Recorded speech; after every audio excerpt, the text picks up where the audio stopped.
Hey, that worked just about as good as I thought it was going to. Hey everybody, how's it going? Welcome in, welcome in. Do me a favor, check the description of this video. I think I got every single link that I usually put in. Jay listens to a lot of things, man. Jay listens to a lot of things. Corey, how you doing, boss? Hopefully you're feeling better, man. Hadn't heard from you in a while. So hopefully you're doing better. Oh yeah, I do. That was made by our very own, and I'm gonna go ahead and bring him in, Mr. Eddie Von B. Hail Hydra.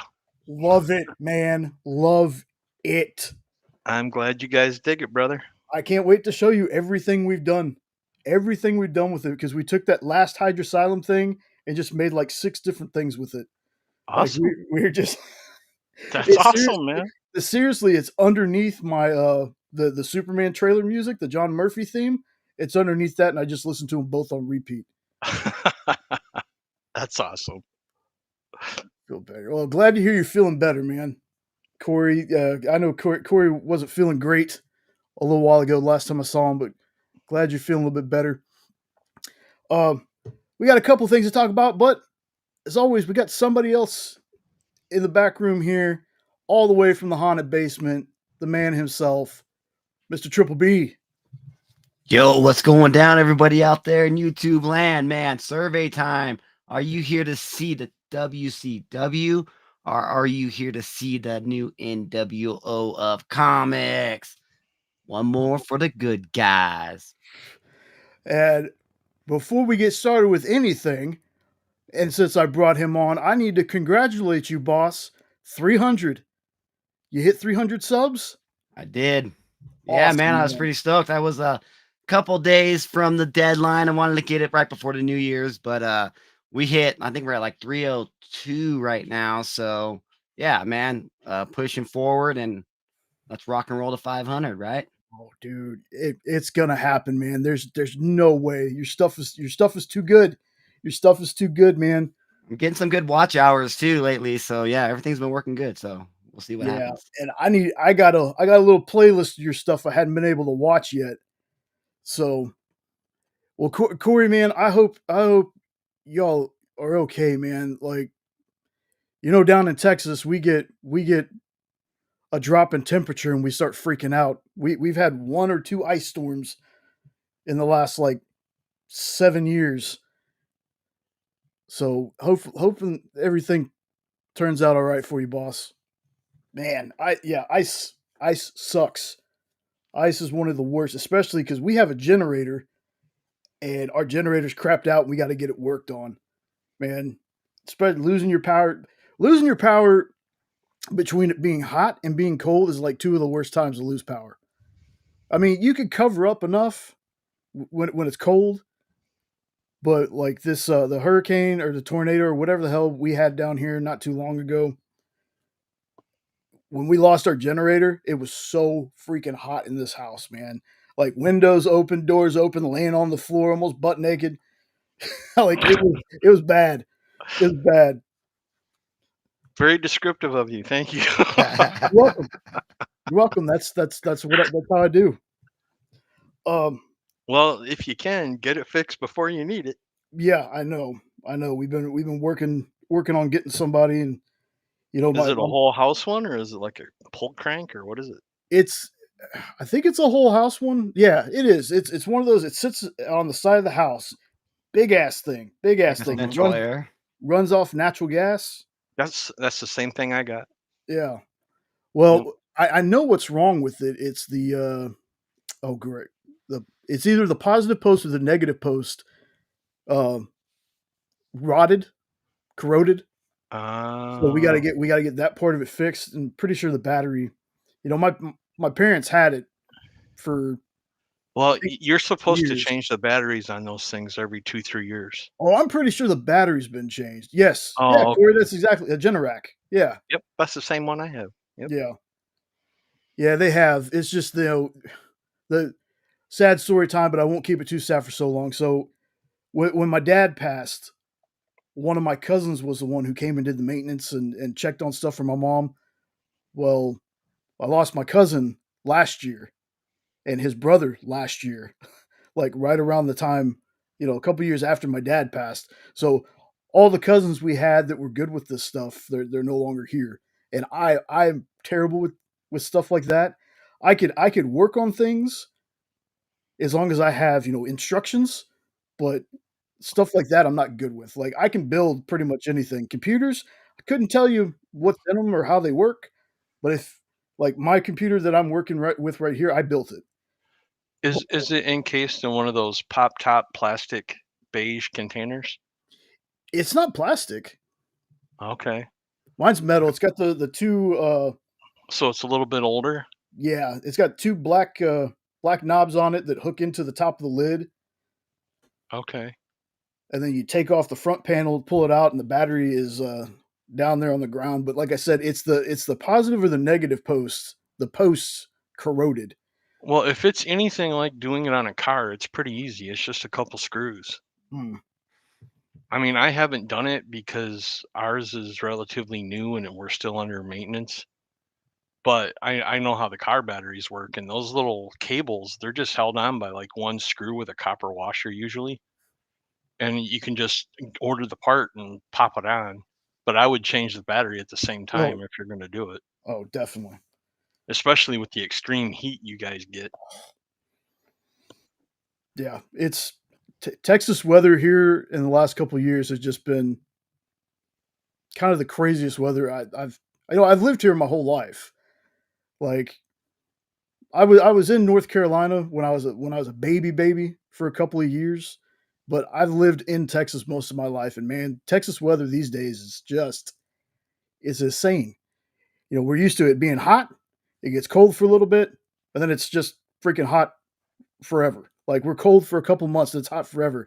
Now it's just up and down, up and down, up and down. And if you're a nerd like me and have sinus problems, man, that crushes my nasal cavity going from that hot and cold. I feel you.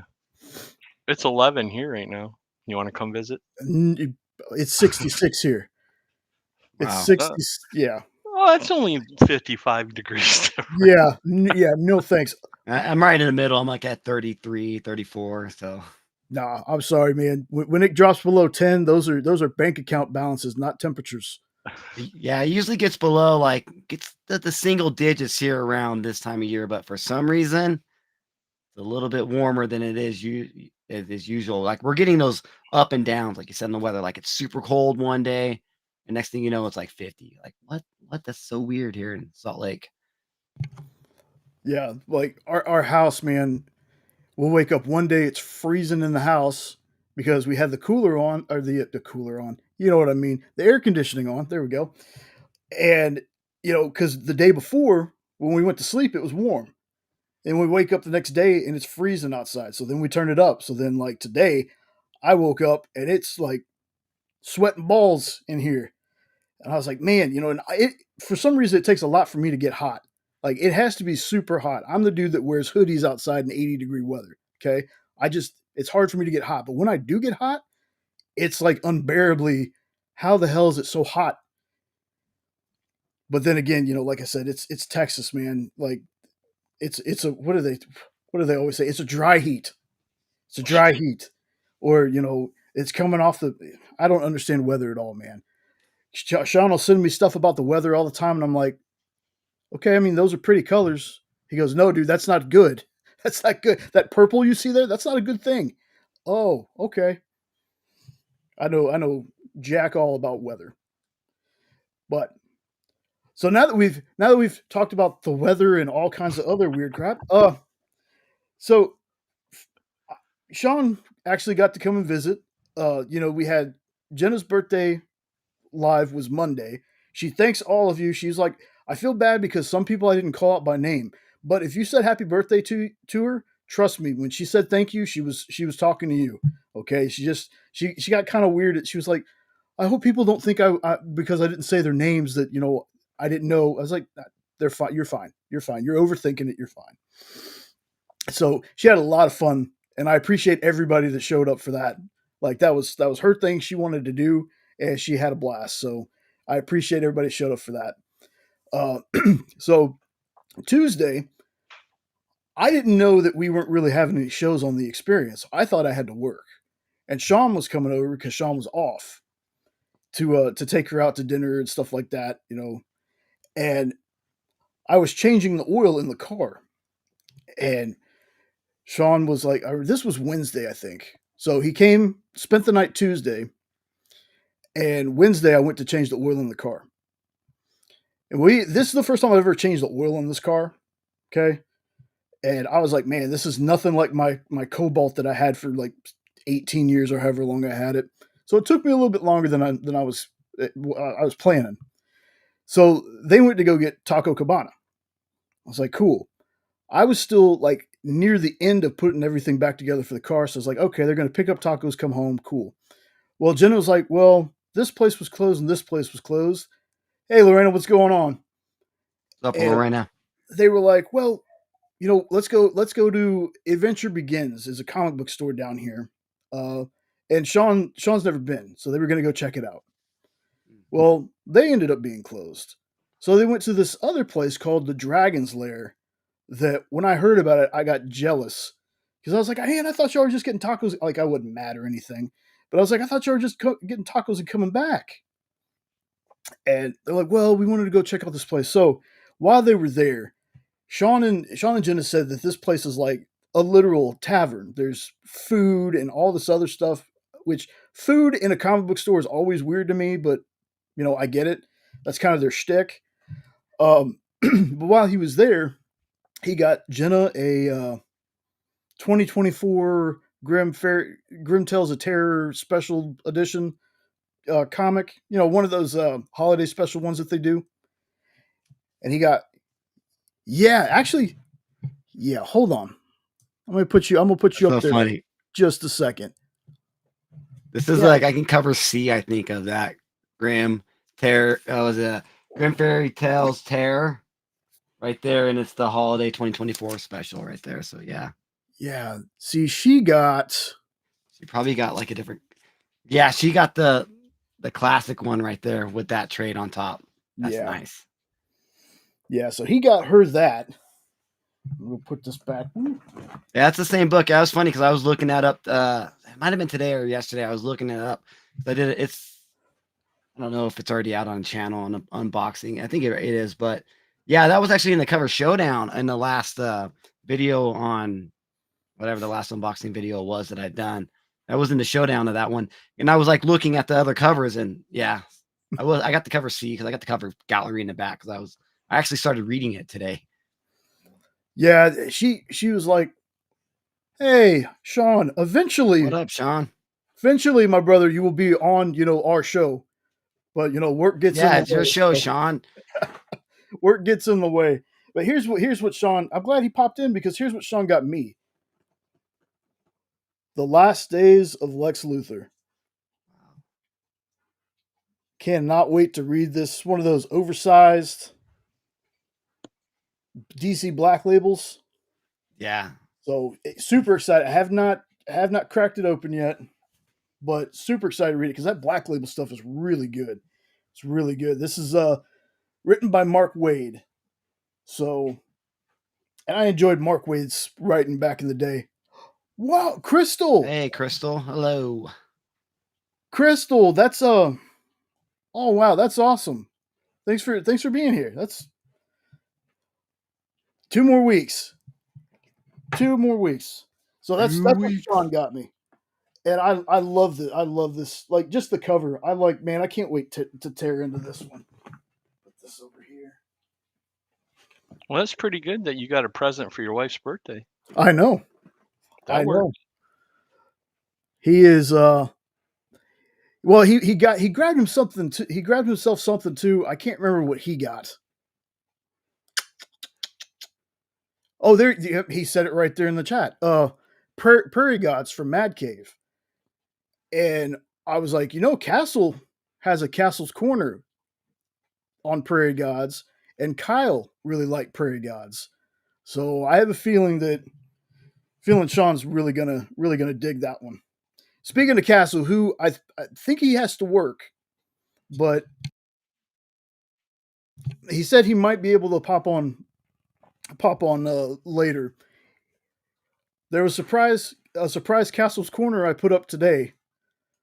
So be sure you check that out. It's about Justice League, the Atom Project, which hearing him talk about has me really excited because apparently that book has Captain Atom, Ray Palmer Atom, and Ryan Choi Atom in it. So the Superman book is the whole story because I only got book one, and I've never heard of book two coming out. Lorena, I'm actually gonna look that up. It was what was it of Lex Luthor, the Last Death, or what was it again? The Last Days of Lex Luthor. I had it scanned in my my League of Comic Geeks.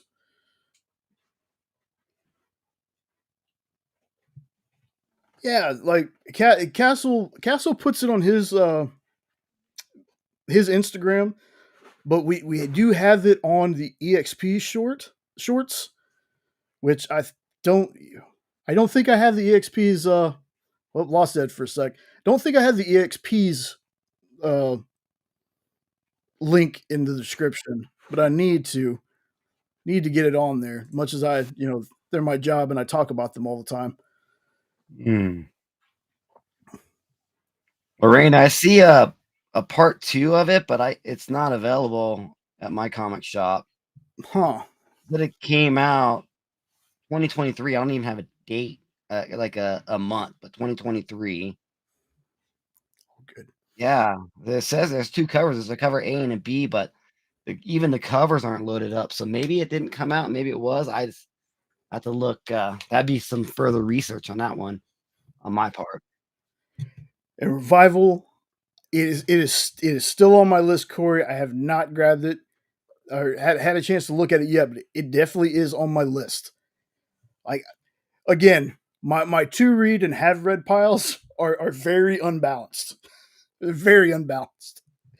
I got boxes of those. Oh man, it's insane. Like going through and like organizing, or not organizing, but scanning in my collection, I realized how much stuff that I had set aside like I was going to read it and completely forgot about it. So I promise you, I will get to it. I will get to it. It's up there with my, it's up there with my, what is it? Oh my goodness, Supergirl Woman of Tomorrow. It's right underneath that on my list because I really want to read that one too. That's one of those, I've been trying to get all the stuff that Gunn has been saying they're pulling from for the DCU stuff. So far I've only gotten All-Star Superman. I really need to check out Superman for All Seasons, and there's a couple of other stories. And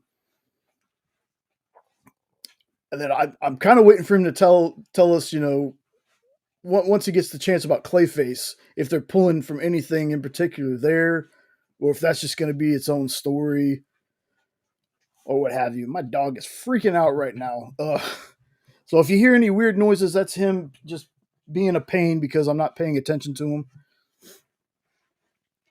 Hey, I just found this Last Days of Superman, Superman: The Last Days of Lex Luthor, issue number 2 on eBay, but it's saying it's like a pre-order. And it's going to come out in like January 8th to the January 15th, which makes no sense. It may. I don't know, man. That's like saying it's going to come out here in the next in the next week, but. That's the same thing. I mean, could they really wait like a whole year maybe for it to come out from 1 to 2? Or is that, maybe it got canceled? And it's happened before. Yeah. But even with those bigger ones, like the black labels, like you said, I can definitely see it maybe taking a year from 1 to 2, just because that's just how they are. It's not like, a comic book that's going out every month or coming out every month. Yeah, if it's one of those double-sized Prestige or something, that's the equivalent to a couple single issues at least. Yeah, I mean, it's a little bit bigger ones. I have a few of them that I got, but yeah, or even like the distillery books that are coming out now. It's like pretty much the same size. Like the white boat. I got like a white boat right there. That's why I just remember that. But Jay knows about the distillery books. It's kind of like the distillery book size, right? Yeah, it's not quite magazine format, but Yeah. I can't remember exactly what they call that format. Because I know you have Prestige, which I think is the square bound stuff. Mm-hmm. I think that's what Prestige is. I don't know. It's an odd shape. Yeah. It's an odd, especially the distillery stuff, especially that. But now that I'm thinking about it, did Black Label do that? Black Label was out first, wasn't it? The Black Label stuff. Yeah.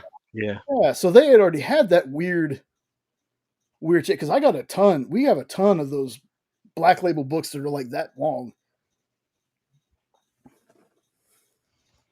So, like I said, it's just weird shape, but there's a reason they do it. Monstrous. You know what? That is a Jenna question because I know Jenna has read that because we have I have a couple of volume those 1 on it. issues. Yeah, she dug it. She dug it. So now here's my question. Here's my thing that I had on the thumbnail because we got some news that I did a short on it. It ended up being our first 1,000 viewed short of the new year. Nice. Jason Momoa cast as Lobo. Now, my question to everyone out there is, and I mean this sincerely, I'm not trying to be a jerk. Was anybody surprised that this happened? Was there somebody out there that was like, no, I just didn't see that coming? Because I thought this was old news. Yeah, not even a little. Even before he was cast as Aquaman, I was like, man, Momoa, more and more, the shaggier he gets, I'm like, man, he would make an awesome Lobo. And, then he got cast as Aquaman. And then I'm watching the Aquaman movie, and Orm, played by Patrick Wilson, is in it. And I was like, Patrick Wilson's Orm looks more like Arthur Curry than Aquaman does, And granted, he kind of made the character cool. So, like, it was one of those things where if anybody ever watched The Big Bang Theory, there was an episode where they were dressing up, and Raj dresses up as Aquaman. Aquaman sucks. Yeah, I always thought it was a missed opportunity after Jason Momoa and his Aquaman in the Justice League movie and all that. Missed opportunity for them to go back and they all want to be Aquaman this year. I thought that was a missed opportunity, but I dug his Aquaman, but his Aquaman still felt like Lobo to me. Like a toned down version, of course, but there was a video he released on Instagram where he's leaving WB and he's like, F yeah, and screaming and yelling and like just so stoked about something. And when they first showed that video, I thought in my head, I was like, they just told him he's going to be Lobo. They just told him. And everybody's like, nah, they announced Aquaman 3. I was like, no, I don't think that's what it is. He's way too excited for it to be about Aquaman 3. So when they finally released it, I was just like, okay, let me. I did my short on it, and I asked the question in there, like, was there ever a doubt? Could you see somebody? Do you think that there is somebody out there that would be better for Lobo than Momoa? Is there anybody out there you could picture being Not Lobo? off the top of my head, no. Big Papa Pump Scott Steiner. No, I'm just playing. Oh, jeez. It's just playing. But yeah, I remember him just having a meeting with Gunn or whatever, and nobody talked about it. And that's what you were just saying. You saw a video about it. I didn't see a video. I just heard that, Momoa and Gunn had a meeting about, probably where everyone's speculation about, where is Aquaman going to go? Is he going to still be Aquaman? But the big news, like people are talking about, was him being Lobo. And apparently that's probably what that meeting was about. And then, yeah, we just got the news. So hell yeah. I know Corey's trolling. Come on. That was a good one, Corey. Might as well. He wants to do everything, right? Doesn't That's, want to. that I'm I'm almost speechless about that, man. Like, I know it's Robert Downey Jr. I know that people love him, but like we talked about that last week. I hope that they're planning something different. I hope that it's going to be like a big, haha, gotcha. We're just kidding. This isn't going to be the real Doom in our universe. I'm hoping that's what it is. I don't think they're Yeah. going to do that. I think Uh, he just I, needs to be Doom. I was looking more into that, and when I found a cast release, they have Robert Downey Jr. casted as Victor Von Doom, so it doesn't say anything. That don't mean they can't throw a left curveball at us or anything. But true. the only thing about the Lobo thing, I didn't think he'd reuse the same guy when he didn't want to use Cavill. So I That's was true. wondering if they were going to get like Jake Gyllenhaal or somebody maybe to try to be Lobo, but he is perfect for Lobo. But now I kind of feel bad for Henry because you could tell that it kind of hurt his feelings a little bit Yeah. when he didn't get to continue. And now that Aquaman of all people, not that I got to make a little fun of Aquaman, but he is the perfect looking Lobo. That's the first thing I thought when I saw him. I'm like, why did they cast him as Aquaman? Yeah. But it should have been Alan Richardson Oh, jeez. in the yellow suit. Dude, Alan definitely would have made. I mean, just how he played him in Smallville, he would have been awesome, especially being aged up. Did Because that was like clean shaven, young baby face Alan did you Richardson. see that talk show he was on? Which Where I can't remember which one it was. I think it was who was the guy that used to be on the Man Show? I can never remember his name. there's either there's Adam. Joe Rogan on No, the second version of it. Then there was Jimmy Kimmel and Adam Kimmel. I think it Kimmel. was Oh, Kimmel, and they were talking about him, and they brought up something like, when you're out in public, do people think you're Reacher or whatever? And he was saying that him and his wife were out on a date, and they saw somebody smash a window in on a car, and she's like, "Don't even think about it." And he's like, "I had to." And I was like, "I'm sorry, I have to." And he ran after the dude. And he said he told this long story. And he said finally somebody told him the guy was hiding under a van. And he peeked under there and the dude was under there and he's like, "Come out or I'm gonna pull you out." And the guy left the bags and took off and he like saved the bags. And everybody thought he was joking. And then they figured or fact checked him with the police at the city. And it really happened. I'm like, holy crap. The dude thinks he's Reacher. Hey, But hell, if I look like that, I'd probably do it too. I know, and I was always pulling for Johnny Sins as Lex Corey. Uh, he could have done it. Dude looks like a big intimidating Lex. He's He's terrible. So are some cats. They're still lovable. That's true. Oh, but I can tell you this, man. If I saw a big dude like Alan Richardson running towards me, I'd haul I, ass out of there too. You kidding me? He's a big dude. Unless I knew I was fast. Yeah, that's true. He is. Usually big guys can't run, but he That's seems to be able to run all right. I guess he caught a bad guy, so Yeah, he's a. but You're right. He's been as soon as a he told doctor. that story, it reminded me of another Big Bang. Remember when they all dressed like the Justice League and saw the three guys breaking into the car?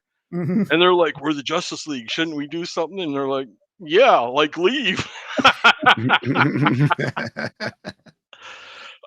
Oh, that's good. That's I good. love Big Bang. I love that show. Yeah, yeah. But going back to to Henry, there's this thing that I kind of think of when I think of that. It kind of makes sense and it kind of doesn't. So just follow me here. There's nothing saying that they can't have Henry come back to the DCU as a different character. And I think that's what they're proving by taking Momoa from Aquaman and making him Lobo. He's not saying that we're not going to use the same people as the same characters.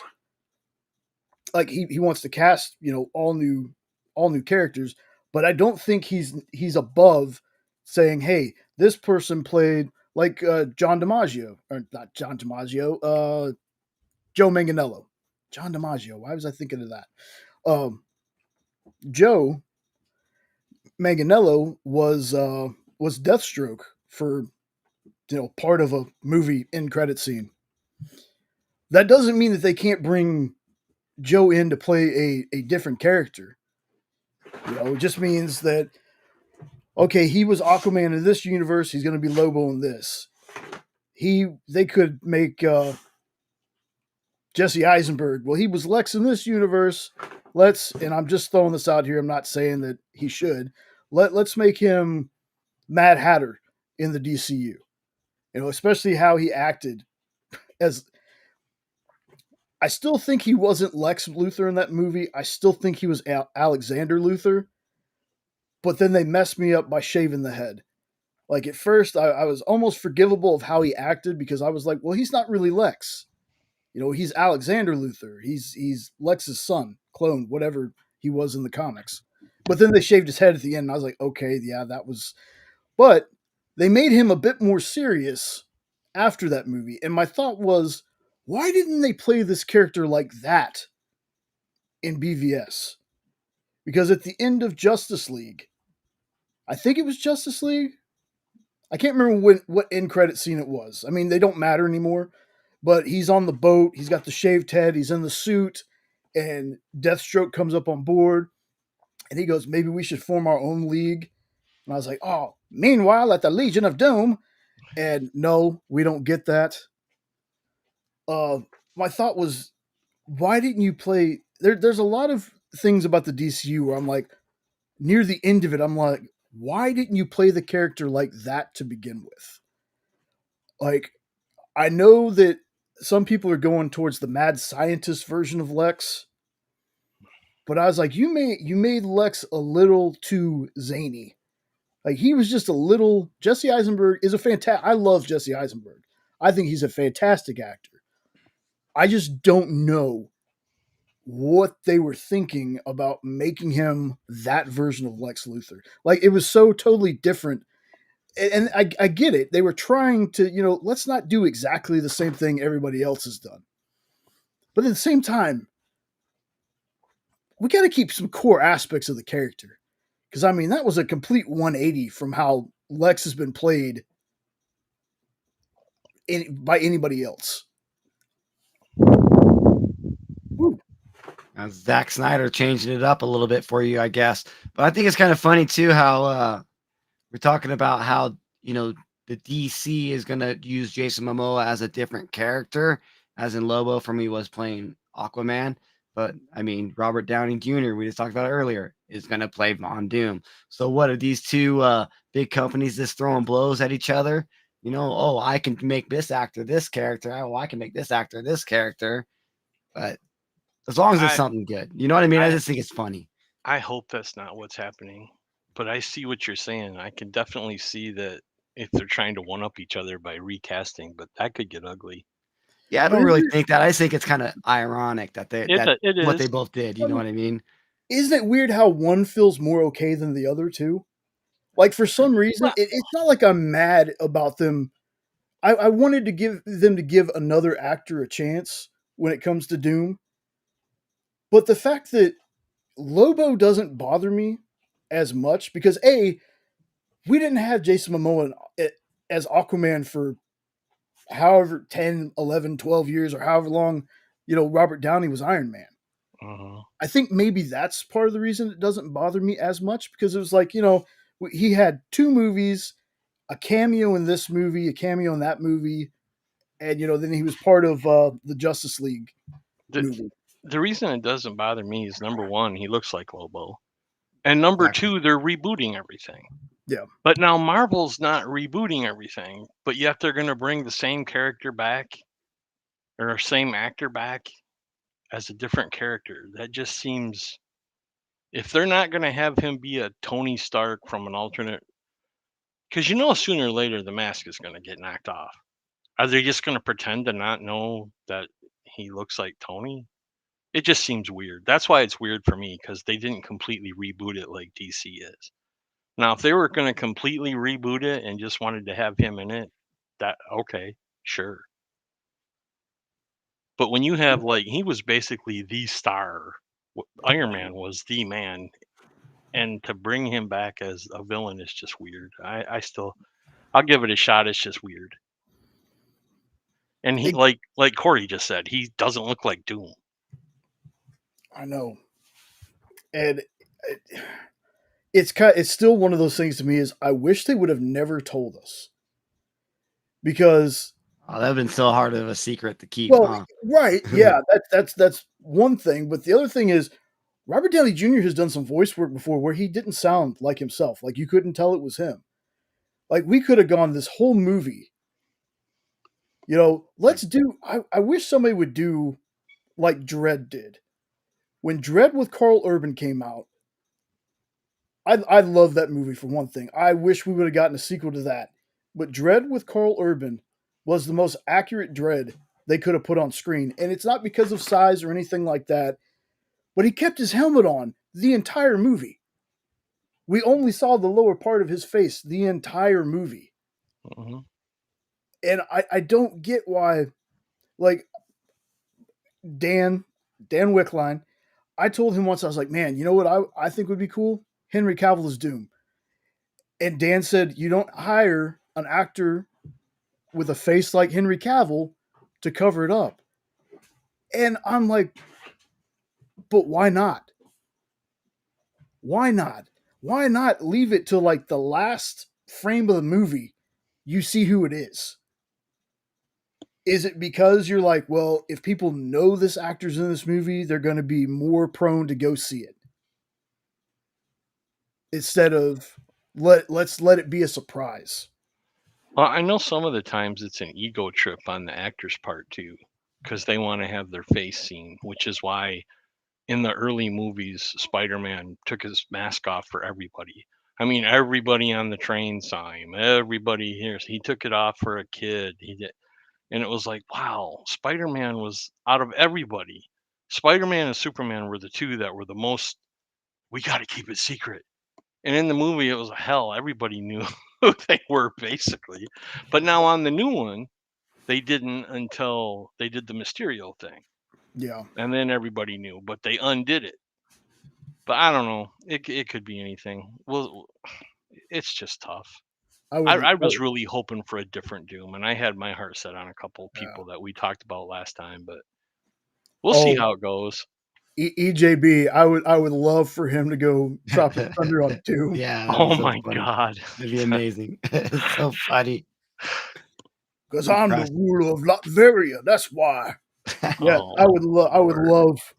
And I mean, I probably wouldn't love that. I think that'd be a little too much, but that's hilarious. That's hilarious. Don't talk about a dark Doom. Oh, canceled. Yep.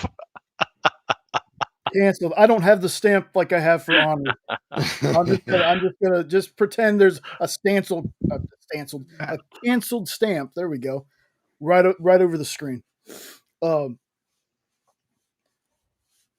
Yeah, like I said, and I actually the other day, Jenna kind of called me out on it, and she was right.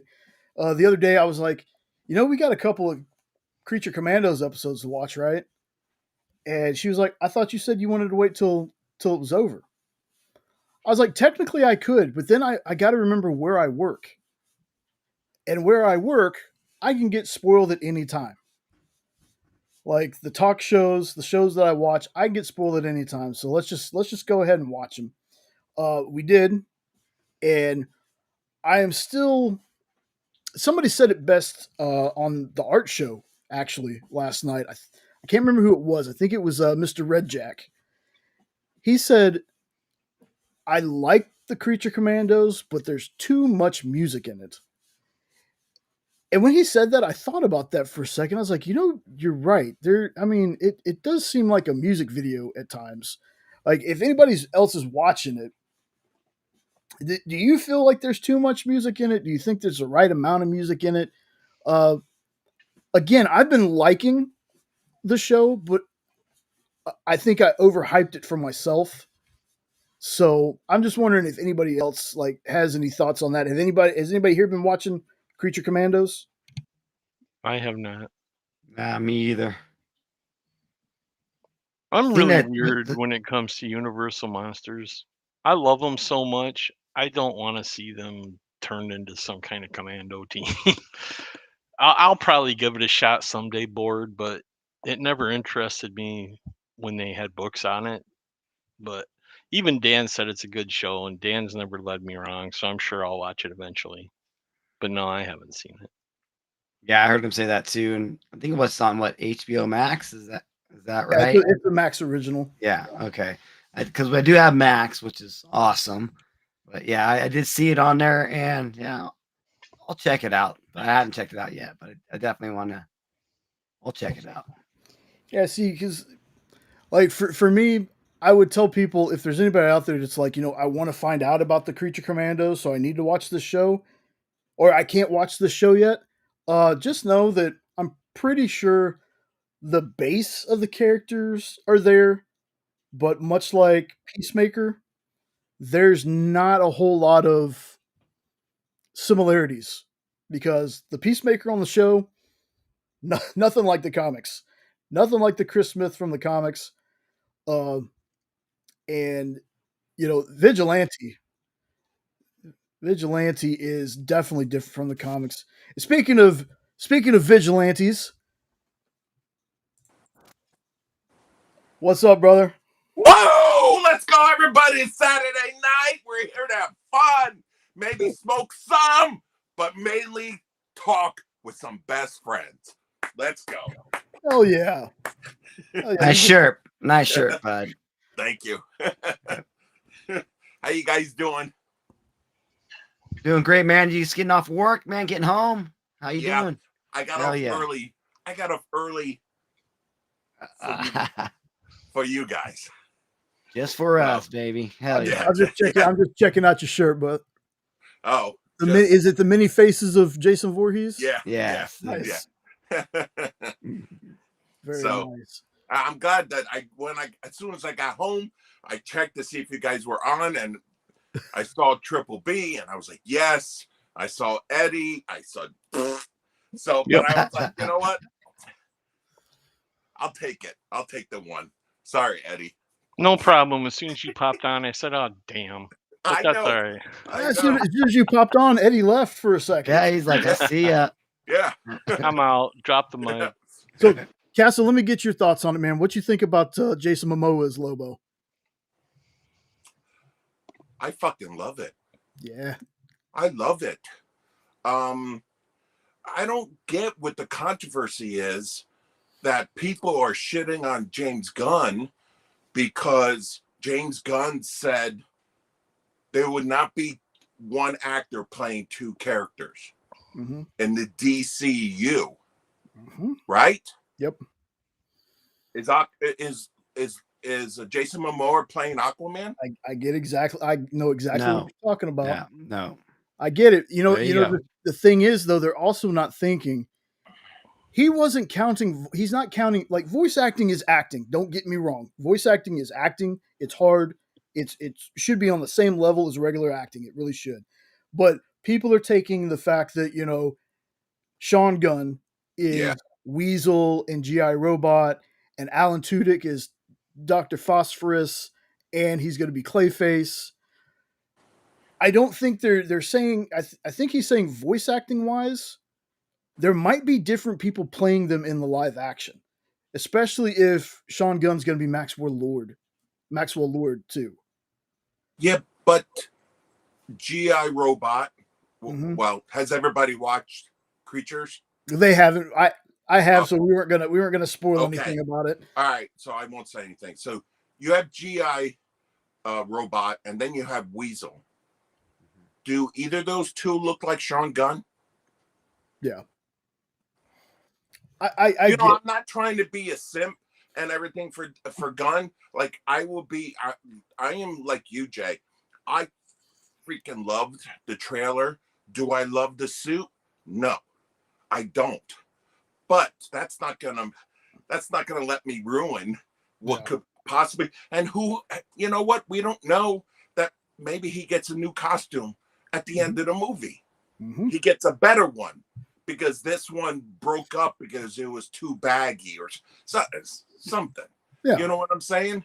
So, no, man, I think it's all freaking bullshit. You know, I you know, let you know what? Let Superman come out. Okay. If it stinks, okay, go for it. But if it's good, okay, go for it. But at least wait till it freaking comes out. You know? But I think Lobo is perfect. I think Jason, I hope he goes back into the gym. I know he doesn't like working out and everything like that, but you know, Lobo is what, shirtless? Yeah, the vest. Just a vest on, right? Yeah. You know, but you know what's really funny is this. This is the only thought I was. Oh, Eddie, go fuck yourself. All right, there you go. Okay. Okay. No. Oh, see, he came back. There's No, you. I don't know if you guys know. You probably do, but Jason Momoa was supposed to be Drax. They went to him first, and he turned it down. Okay. He turned it down because of two things. He didn't think Drax was going to be a big part and have a movie, right? And two, he didn't want to be under all that makeup. So it seems like, and I can understand him being Aquaman, of course, only $1 billion movie, right? For DC. So, so I'm finding him hard to do Lobo because he's going to be under, unless they, you know, they paint. I don't know how they're going to do that, you know, make him white and everything. So that was the only thing that I found off. Like he wants to be Lobo. Because do you guys think Lobo is going to have his own movie in the future? Because it's signing? I think so. I think we're gonna get a Lobo movie. Like, because they were wanting to do one. They were wanting to do one. Like, man, if you go back and you look at the slates for the DCEU, that changed so many times. So many times. We were supposed to get a Flash and Cyborg movie. There was going to be a Green Arrow movie, which is something I want to talk about here in a little bit. They were playing all this stuff out. Lobo was one of the things that they were kicking around because they were also kicking around a Gotham City Sirens. Oh my God, that would be great. Oh, yeah, that would be awesome. I'm looking forward to this, but I don't understand why James Gunn would get all the shit because he announced all these movies. Some of them are not happening. So why are they giving him crap? Because, oh, you're not doing this now. This. Marvel does the same thing. Star Wars does the same thing. You know what it kind of boils down to for me, and I'm going to always make the comparison, even though people say you shouldn't make the comparisons. The people that were on, like the Zack Snyder cult people, I will take a root beer. Thank you, Jenna. How you doing? I guess she's on her way home. Awesome Coke. Yeah, Coke. See, I got vodka and club soda with a little lime. So nice. Yeah. The people that were on there are just getting what they feel is their retribution because, you know, there was a lot of controversy before Man of Steel ever came out because the people who didn't like Zack Snyder were the same way that people who don't like Gunn are being right now. Yeah. So people think there's some like weird retribution thing going on here. Well, you know, y'all did it to Zack, so we're going to do it to him. And to me, it's just like, that's so, you can like both. Yeah. You really can. Yeah. Like, you know, there are people that have told me before, well, you know, if you like Star Wars, you can't like Star Trek and you can't like Lord of the Rings. I remember that growing up. Get the hell out of here. Right, I like things that I like. I don't care if you don't like, if you don't like something, cool. Like that's fine. You don't have to like it. But to sit there and tell me that I can't, Ain't nobody telling me what I can like and can't like. And I'm not going to do that to anybody else either. I'm not going to say, hey, you like that Seth Rogen Green Hornet movie? You're terrible. You're not a real fan. I hate. Bless your heart. Yeah, I hate that. The only thing I will people. accept is that when people say, if you like Triple B, you got to hate Eddie. That I agree with that wholeheartedly. Because let's be honest, it's not going to be the other way around. People are not going to, hate Triple B and like Eddie. No. Castle, I can't agree with that. I can't agree with that. I love you too, Castle. You know I'm kidding. I love you. Guys. Oh, and by the way, I got an email that I'm getting something from Rex, and if you did what I think you did, you're in trouble. Oh no, I didn't, but yeah, that would be funny. Yeah, because I didn't order anything or win anything that I'm aware of, and I just got an email today, and I'm like, "Damn that, John! If he did goddamn it! I wish I swear to God, I would go to Florida." No, I wish I did, but I know what you're thinking about. And, okay, dude, have you told Jay? And no, I don't say that online. Oh, okay. All right. I don't want to have any, but as soon as I got that email, I'm like, that damn John. You gotta let me know what it is when it comes. I'll let you know because I honestly, God, have no idea. I could have sworn you won something. Well, if I did, I didn't hear about it. I got a package from them last week that I had won, but I didn't know I won anything. Okay. And what I hate is they don't tell you what it is. They just say a package has been sent to you from Dynamic Forces. Yeah. I think if you had an invoice, it would come on your invoice because I've had like CJ sent me his giveaway winning and it came on my invoice and it says, you're going to get this book and told me what it was. It said CJ gifted it to you. Well, I didn't get an invoice or anything. Yeah, because you didn't buy anything. That's what I'm saying. So it's just like you got a package from Dynamic Forces being sent to you. That's true. Yeah. So you either won a gift or somebody gave you something. And it was somebody giving me something which made me swear at you, Castle. Could be. That's more than likely what happened because I mean we got people in our community, man, that just like again, like you had me crying in my video, Corey. Like we got people Corey's like that that are just like, hey, you know what? Don't tell them. It's going to be a surprise. Send this to them and bill me. Like you have no idea how stupid. I mean, how stupid I felt, but at the same time, I was honestly surprised because here I was when I got that package. I was like, oh, okay, cool. It's going to be the sketch that Alberto got for me. So I got my video all prepped. I'm right in the middle of the video, and I open this thing up, and I was like, wait a second, there's 2 comics in here? And I see the invoice, and at first I don't see that it says gift, right? I see Corey Rust, and I was like, oh, man, they sent me Corey's stuff. So I didn't even look at it. Like, I didn't look at the books. And I was about to throw the invoice over to this side and start send an email to Rex when I happened to glance on it and it said gift for Jay. And that's when I was like, okay. So I had to stop in the middle of my video. I was hyperventilating because I was so excited to see what this was. And like I said, it just, things like that blow me away. And this community does things like that all the time. They're like, Rex, don't tell them. Send them. They have a way to do it to where you'll never find out until you get that pack slip. Who got anything for you? Like I told Rex, I was like, I know it was supposed to be a surprise. I said, and it was one of the biggest surprises I've ever had. He talked. I guess he talked to them after the show or something, and did that.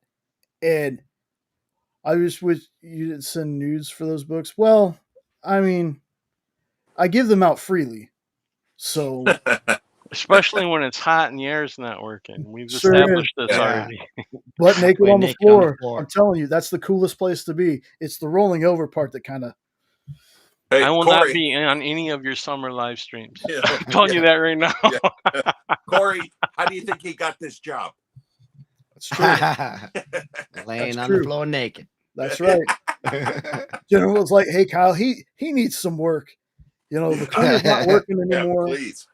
He needs some work. So, Well, yeah. No, but I get what you mean, because like Corey Russ, he sent me the Vampirilla book from Jessica Court, out of all people. Guess I'll pull it down real quick. And I got this. I mean, he bought it before even the show came live. And I'm That's like, awesome. it was on the thumbnail. I'm like, oh my God, dude, there's a Court Vampirilla. I'm like, I really don't have the money for it, but I really want it. And then even before, right when it came on, it's like, Rex says, this Vampirilla has already been bought to Triple B from Corey Rust. And like, that was freaking amazing. And I actually reached out to Jessica Court on IG and showed her the picture of this. And she was just like, oh, amazing.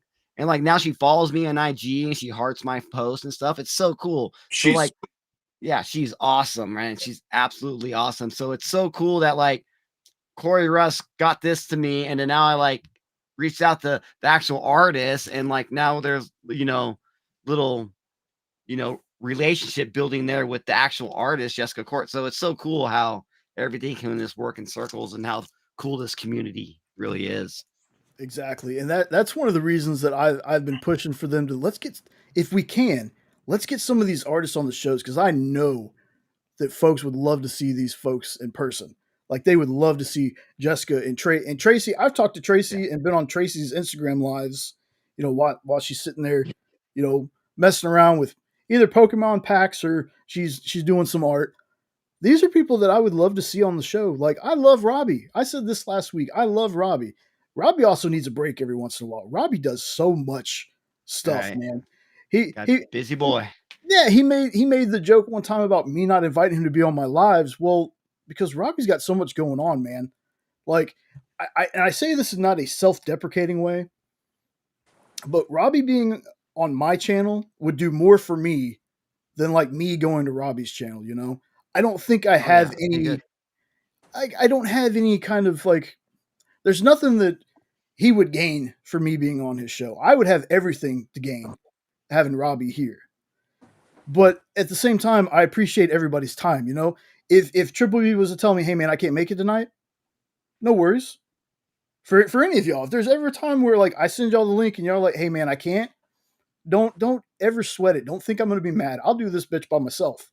Yeah, I just like having y'all on to talk. Yeah. So I was upset. I was so upset last week because Ah, I totally forgot I told you, and my work told me to work, but asked me to work. So I was like, fudge. So man. I felt really bad because you do so much for me and everything, especially with the videos and all stuff like that. So You saw that Metamorpho one crack 200, right? Yep. That one You should cracked see. 200. You should see on IG. Mm-hmm. They're doing better on IG. That's why I was gonna say Triple B. Put those videos on IG, man. Because I think I told Jay, I got notified today that video reached 1,000 watches on IG. damn. Yeah.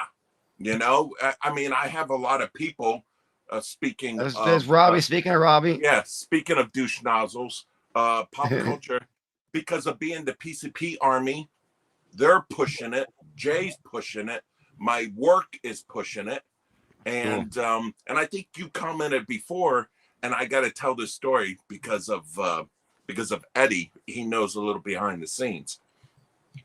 That Jessica Court picture, that Punisher, I was pissed. Okay, because you know what they did to me? I requested even on the air, and I emailed. that was the one you requested a long time ago. Yep. And they said that the hell's his name? Ron got it already, right? Well, they did this to me before with the Ken Hazer. I've sent them a list of Ken Hazers to do for me 2 years ago. And I got like maybe 3 of them. But the number one I wanted to do, because I already got Punisher versus John Cena's guy.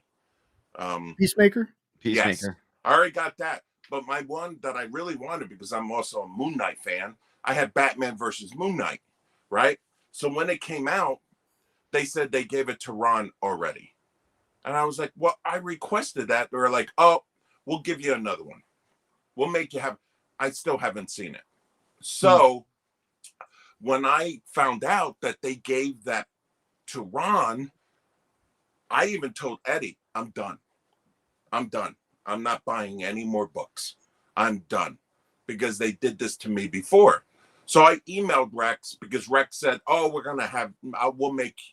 have Jessica do another one. So I wrote the email saying, you guys already did that before, and you already, said that. But I was like, here's the email I sent to request it, and don't worry about it. I don't want another one. So Rex wrote me back and said, oh my God, I totally forgot. Here, we're going to give it to you for free. We're sorry. We'll tell Ron that she has to make another one. So that made me feel a little bit better, but I don't know. I don't know if that would happen to you guys. I was pissed. I was like, that's the one I requested. Why are you giving it to somebody? Yeah. So, but they made it understand good. but I'm glad they made it right though. Yeah. Yeah, they did. Yeah. They did make it right, and then Jessica Court, Triple B knows, she put the picture of what she did, and I actually wrote on there saying, hey, I actually bought this and it was requested, and she was a sweetheart. Yes. Saying, oh, thank you. Oh, you got so many comments and likes on that post. Yeah. And I don't know where she's at, where she live, if she close to Dynamite and everything. I know they're lucky because Ken Litney is close to there, so I don't know if she lives. I know for some reason I think she's out in Arizona. I don't know why. Oh, okay. For some reason I just do. No, I saw I looked up at her Instagram, dude, and like she has a lot of her paintings, her cover CCAs out there that have been on the show. And so like that's what happened with me. So I'm scrolling through it looking for I was looking for the X23 book right here. And it wasn't on there. Oh no, the X23 was on there. And that's when I'm like, that's my first message to her. I'm like, oh my God, I own this book. Like I'm the one that bought this book from Dynamite Forces from the experience. And I was just telling her like how like she's a fan favorite and all that. So that's kind of how we got started. And that's then awesome. So when I got the one from Corey Russ, the Vampirilla, I'm like, oh, I want to go back and do the same thing. So she's got to have it on her IG, right? I'm looking, I'm scrolling through all, and I can't find it anywhere. So I'm like, okay, well, I'm just going to take a picture of this and put it on my IG and then like tag her in it and say I got it. And so that's what I did. And she was able like, oh yeah. And she like messaged me back, say, oh, that's so cool. Awesome. You're awesome. So yeah. Is that all she does right now is just the covers, the CCA covers? Is she into she did the cards, right? For I just saw on her Instagram for Dynamite, Jay probably can help me. She just did the trading cards. I just saw it today. I mean, if you don't, I can pull it up. Yeah, I don't remember offhand. But yeah, she's doing some trading cards for Dynamite, and I'm like, oh my God, it's so cool that you're working with Dynamite and you're doing these trading cards. And it was God, what was it? I'll pull it up real quick here and let you guys know. But it was just today, I swear. Yeah, she's one of those artists that like. She realizes how good she is, but she doesn't let it get to her head. She's always like, y'all, she's always so grateful to y'all. Because I tell her myself too, I'm like, dude, your stuff doesn't last on our shows. It doesn't. Like if we have a court on there, if we have a cover from you, it's usually gone. And she was just like, it makes her so happy that people are so into her stuff. And I'm like, she surprises me every single time. Every single time I get a new court piece, like because they didn't have a show on Wednesday, this past Wednesday for New Year's Day, I've already got my stuff for Monday. So when I get done tonight with this and probably into tomorrow, I'm going to be working on Castle's other short. There is a Castle's Corner up again. Just saying that on the EXP Shorts. Make sure you check it out. It's about Justice League, the Atom Project. Very good. I'm going to be working on putting their slide together for their Monday show. I haven't seen, like, I've gotten them. I haven't looked through them yet, but I'm pretty sure I saw a court on there So Yes, she did. She's doing the Puppet Master. You probably ain't gonna be able to see it on my screen. Nope. But yeah, it's Puppet Master from Dynamite doing trading cards, the 35th anniversary edition. I And could have seen they just yeah, did Puppet Master stuff. well, this is what she posts. It's her second post, and you even got the John Castle one right there, the freaking one that we're talking about. I know you can't see it on there, but yeah, we got the kill shot, the Invincible Iron Man with Castle holding those guns up, right? With Punisher, that's the one. So yeah, but she just did freaking Puppet Master trading cards for Dynamite. So yeah, Give me a second. maybe I'm we gonna can pull up a Murder Faces Inc. or what is it? Yeah, Murder Faces Inc. .68. Yeah, I didn't know that was her at first. Yeah, I know. Right? I was like, who is this? I wrote Jessica Court, and that's what came up, and I like typed it in there, and I saw these covers. I'm like, okay, that must be her. Hit follow, and then yeah. Oh, you totally got it. You got it, Robbie. Hold on just a second. If he's coming on, I'm out. Oh, hell yeah! I'd like to say what up to Robbie. Like, Please come on, Robbie. man. Please come on, Robbie. Look, and look, I'm gonna say it before he I'm gonna say it before he even gets on here. This is freaking. I work with Robbie on Monday. I get that, but this is monumental to me. Like, I don't think Robbie's gonna understand how much this means to me. Hold on just a second. Is this going to be a light from heaven moment for you? Yeah. John? Hey, I'm not gonna cry this time. He's gonna make his screen big and all ours little. Little tiny guys. As long as it's just the string he makes big, that's all right. You're gonna make a stream big, huh? That's already happening. Yeah. It's already happening. You didn't see the desk move? Yeah, I was saying he's gonna make us all feel like the fifth Beatle. So that's okay. I had to lower my seat a little bit. It really is because, and I'll say it before he gets on here, and I've said it so many times, Robbie literally is one of the inspirations. Robbie is somebody that we watched before we started our channel, along with Bearded. Look, every time I wear Bearded shirt, Bearded ends up not showing up, and then he shows up when I'm not wearing it. So maybe Are you going to start singing that Chicago song? You're the meaning in my life. You're the inspiration. If I start crying, just mind your business, okay? Hey, I'll cry with you. That's a good one. That's a good segment for Robbie's Monday night movie. Yeah. Is the Karate Kid, right? Exactly. There you go. I typed in those lyrics, man. What Glory of Love. He was talking about music moments in movies. And the first one I thought of was Stuck in the Middle with you with Reservoir Dogs. I love that scene so much. And what was the other one? Wayne's World is what popped into my head immediately. You did Wayne's World with Queen. Bohemian Rhapsody, yeah. When that part comes on to this day, I headbang like an idiot just because of Wayne's World. You know what? Hold on. What did I do here? Where are you at? I was so happy because I am a huge, huge Queen fan. So dude, you're a huge everything. You're 9 foot tall. That's true. That's true. That's true. I just got told yesterday. This is all right. You guys say you want to be my height and everything. Fuck no. I just got told that I couldn't go-karting because I wouldn't fit in the go-kart. So all my friends from the comic book store went, and I couldn't go. I get told that too. I can't fit in the go-kart. Really? Well, maybe you guys should like somehow join together and then you little fusion. Yeah. Split the difference. What the hell? You think we're Voltron? What the hell? I know what part of you would be the ass. Fuck you, Eddie. Maybe later. Okay. That's a different channel. Come to us, Robbie. Say his name 3 times. He'll appear. Robbie, Robbie.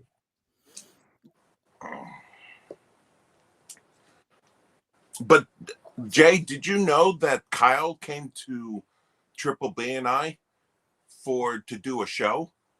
Yeah, he talked about trying to get something set up after the new year. He didn't say anything else, so I don't know if he forgot. It's But it's honestly not that he forgot, man. Like, I know he's I'm busy. sure he's super Okay. busy. He's when I tell people Kyle is for the EXP what Nick is for Dynamite. You know, Kyle is a person that I don't know when the dude sleeps.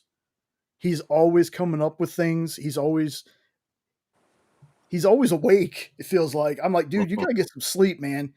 Like all the intros for the shows, Kyle makes those. Most of the spots are JD. If they're not JD, it's Kyle. Like JD is somebody who also is such a driving force, but I don't think he's not as boisterous as Kyle and I are. You don't really see JD on many things. He's got the Behind the perfect scenes. voice. Obviously. Does. Oh, He does. hold on, y'all. Play the trumpet. Play the Oh. trumpet. Oh, Robbie. Holy hell. Hey, what's up, all you mother? What's the rating here, Jay? The rating is I'm not monetized, so don't worry about it. What's up, I remember. motherfuckers? Motherfuckers. How you I doing? ruined that. I'm sorry, Jay. I keep on forgetting. How You're you good. doing? How you You're good. doing? How you Great, doing? man. Fuck you, John. I heard all that terrible shit you were saying about me. That's not cool, man. That's No, not cool. I know. I told you. Look, I'm sorry told- that like Dynamite sold your covers out from under you, man, but it's not my fault, dude. I didn't do that, okay? Shit. I blamed you. Exactly. Yeah, hashtag blame Robbie. Fuck that. I don't play that game, man. That's Fable's game. I know. Just wait till we play dominoes. All right. Let's go. Motherfucker. I don't know. I think I need to seek out a new domino partner. Fuck no, man. I think I may need. need to have like talks with Raul and be like, yo, man, I need a new dynamite dynamite. I need a new domino partner because Nope. John's being a little bitch, man. So I don't You know what? And you will lose. All right. Because I'll get Crazy Pete or whatever. This show's supposed to bring people together, man. I have always loved Robbie, but him calling you a little bitch, he's now at the top of my list. Oh, I you messed love up. Robbie. See, Jay, you done messed up. You allowed me in on 2025. I'm going to tell you, this is the year of PCPX. It's also my heel turn. Yes. It's Yeah. my Heel heel turn. time. So yeah, here we go. I'm Hollywood Hogan in 2025. You just wait and see. Here's what I'm gonna tell you, man. And I tell everybody this all the time. You, dude, now I get to tell you face to face, man. You are such an inspiration, dude. You could be a heel all you want, man. But I fucking love you, dude. I really do, man. Like Sean was the one who showed me you, and we watched almost all your videos, yours and Bearded. I love Bearded too. But you're such a huge inspiration, man. Like, I don't care what anybody else, all these people putting you in their thumbnails talking shit. You're a good Really? dude, man. And yeah, I'm surprised. Like it blows my mind that there's somebody out there who doesn't like Robbie. It really does. He's an Just asshole. just read my comments on any video that I do, man. You'll see it out there. Somebody literally just said, "Oh, this guy seems okay, but I can't stand his Gen A nonverbal communication skills." And I was like, What the fuck? I had to go to the kids that work at my shop and be like, "What the fuck does this mean?" Anyway, Jay, I appreciate the kind thoughts, man. They're way too kind. So did Sean get you aware of my channel before you started working with us over at the EXP? Yeah. Dude, I was Oh, a fan wow, of yours okay. way before, dude. When the first time that Kyle asked me to do a live show, and he was like, "Oh yeah, you remember Robbie's on the show?" And I was like, "Robbie, like Rockin' Robbie." I was like, "PCP Rockin' Robbie." He goes, "Yeah." I said, "Dude, you're telling me I'm and you about were like everybody else. You went, "Why is Robbie on this show?" Who's this fucking guy? Yeah.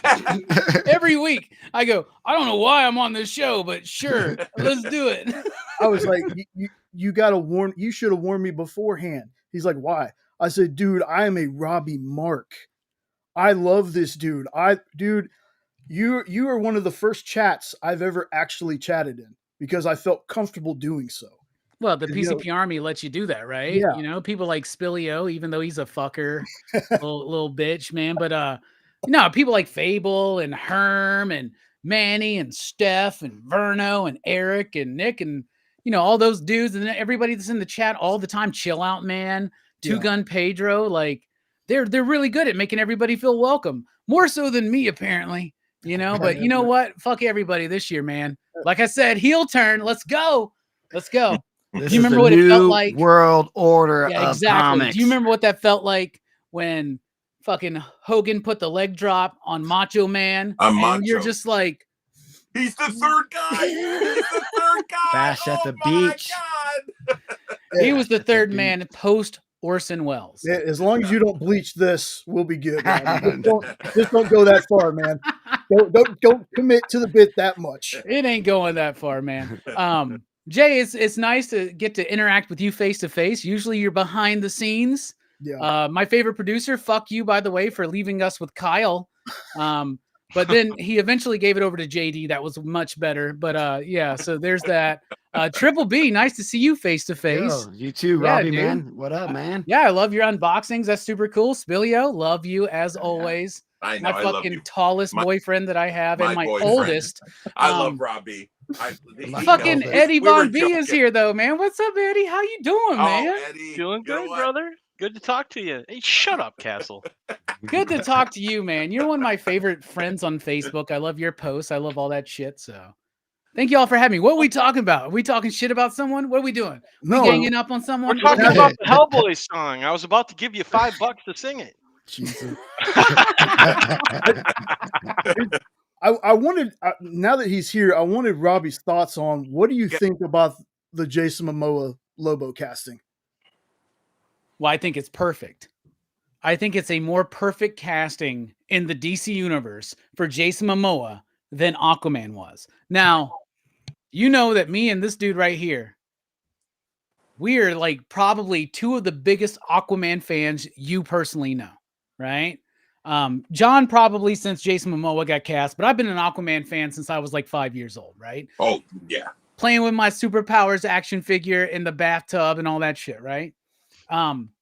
So when Jason Momoa, and before Jason Momoa got cast as Aquaman, I told everybody, and this was shortly after the New 52 had started, right? And Jeff Johns and Yvonne Reese had that really great first issue of Aquaman, right? Where the bullet hits his fucking face and he just looks at the dude. And I even told everybody, it's like, he just threw up the people's eyebrow. And I even said at that moment, I was like, you know what? Because everybody like, who should play Aquaman? And every time I think who should play Aquaman, I'm thinking of pretty boy blonde actors, right? And there's not a lot of them out there, to be honest with you, right? Zach Morris. Oh shit, he's too old now. Yeah, he's way too old now, but back in the day. But like I was even like, you know what? It doesn't even matter if it looks like Aquaman. I don't care if the dude is blonde. They need to cast somebody who immediately makes the audience understand, the film audience understand what Jeff Johns and Yvonne Reese did in that New 52 Aquaman, that Aquaman is not a joke, right? You need to cast somebody that lets us know that Aquaman is not a joke. So my initial pick was actually The Rock, because I was like, then he could do the eyebrow thing and all that shit, right? Jesus. That would have been a terrible pick for Aquaman. But when they cast Jason Momoa, I was like, all right, we're on to something. When I got that first image, if y'all remember, it was the first, like one of the first Justice League images that we got, like before they even did BVS, I think, right? He's holding the trident and it says Unite the Seven, right? And I looked at everybody, I was like, that's Peter David Aquaman. I lost my fucking shit, dude. And I was so excited to see BVS, and he shows up for that one little scene. Then when he comes out and then he comes back in. Yeah, I love Jason Momoa as Aquaman. I did too. I still haven't seen Aquaman 2. Me neither. I've seen it. I still haven't seen good. that. It's John, I'm good. talking right now, okay? John, Fuck right? I'm talking. We're small, remember, John? Jay Yes, asked we're me the small. question, John. That's Okay. right. Fifth No, wheel. but just to round this out so everybody else can chat. I'm just fucking with you, John. Oh, you're good. I love you. I love You're you the too, best, brother. man. So anyway, so Aquaman, that was fine. I'm glad it happened, but he was let's be honest. Isn't he a bit too bro-y for Aquaman?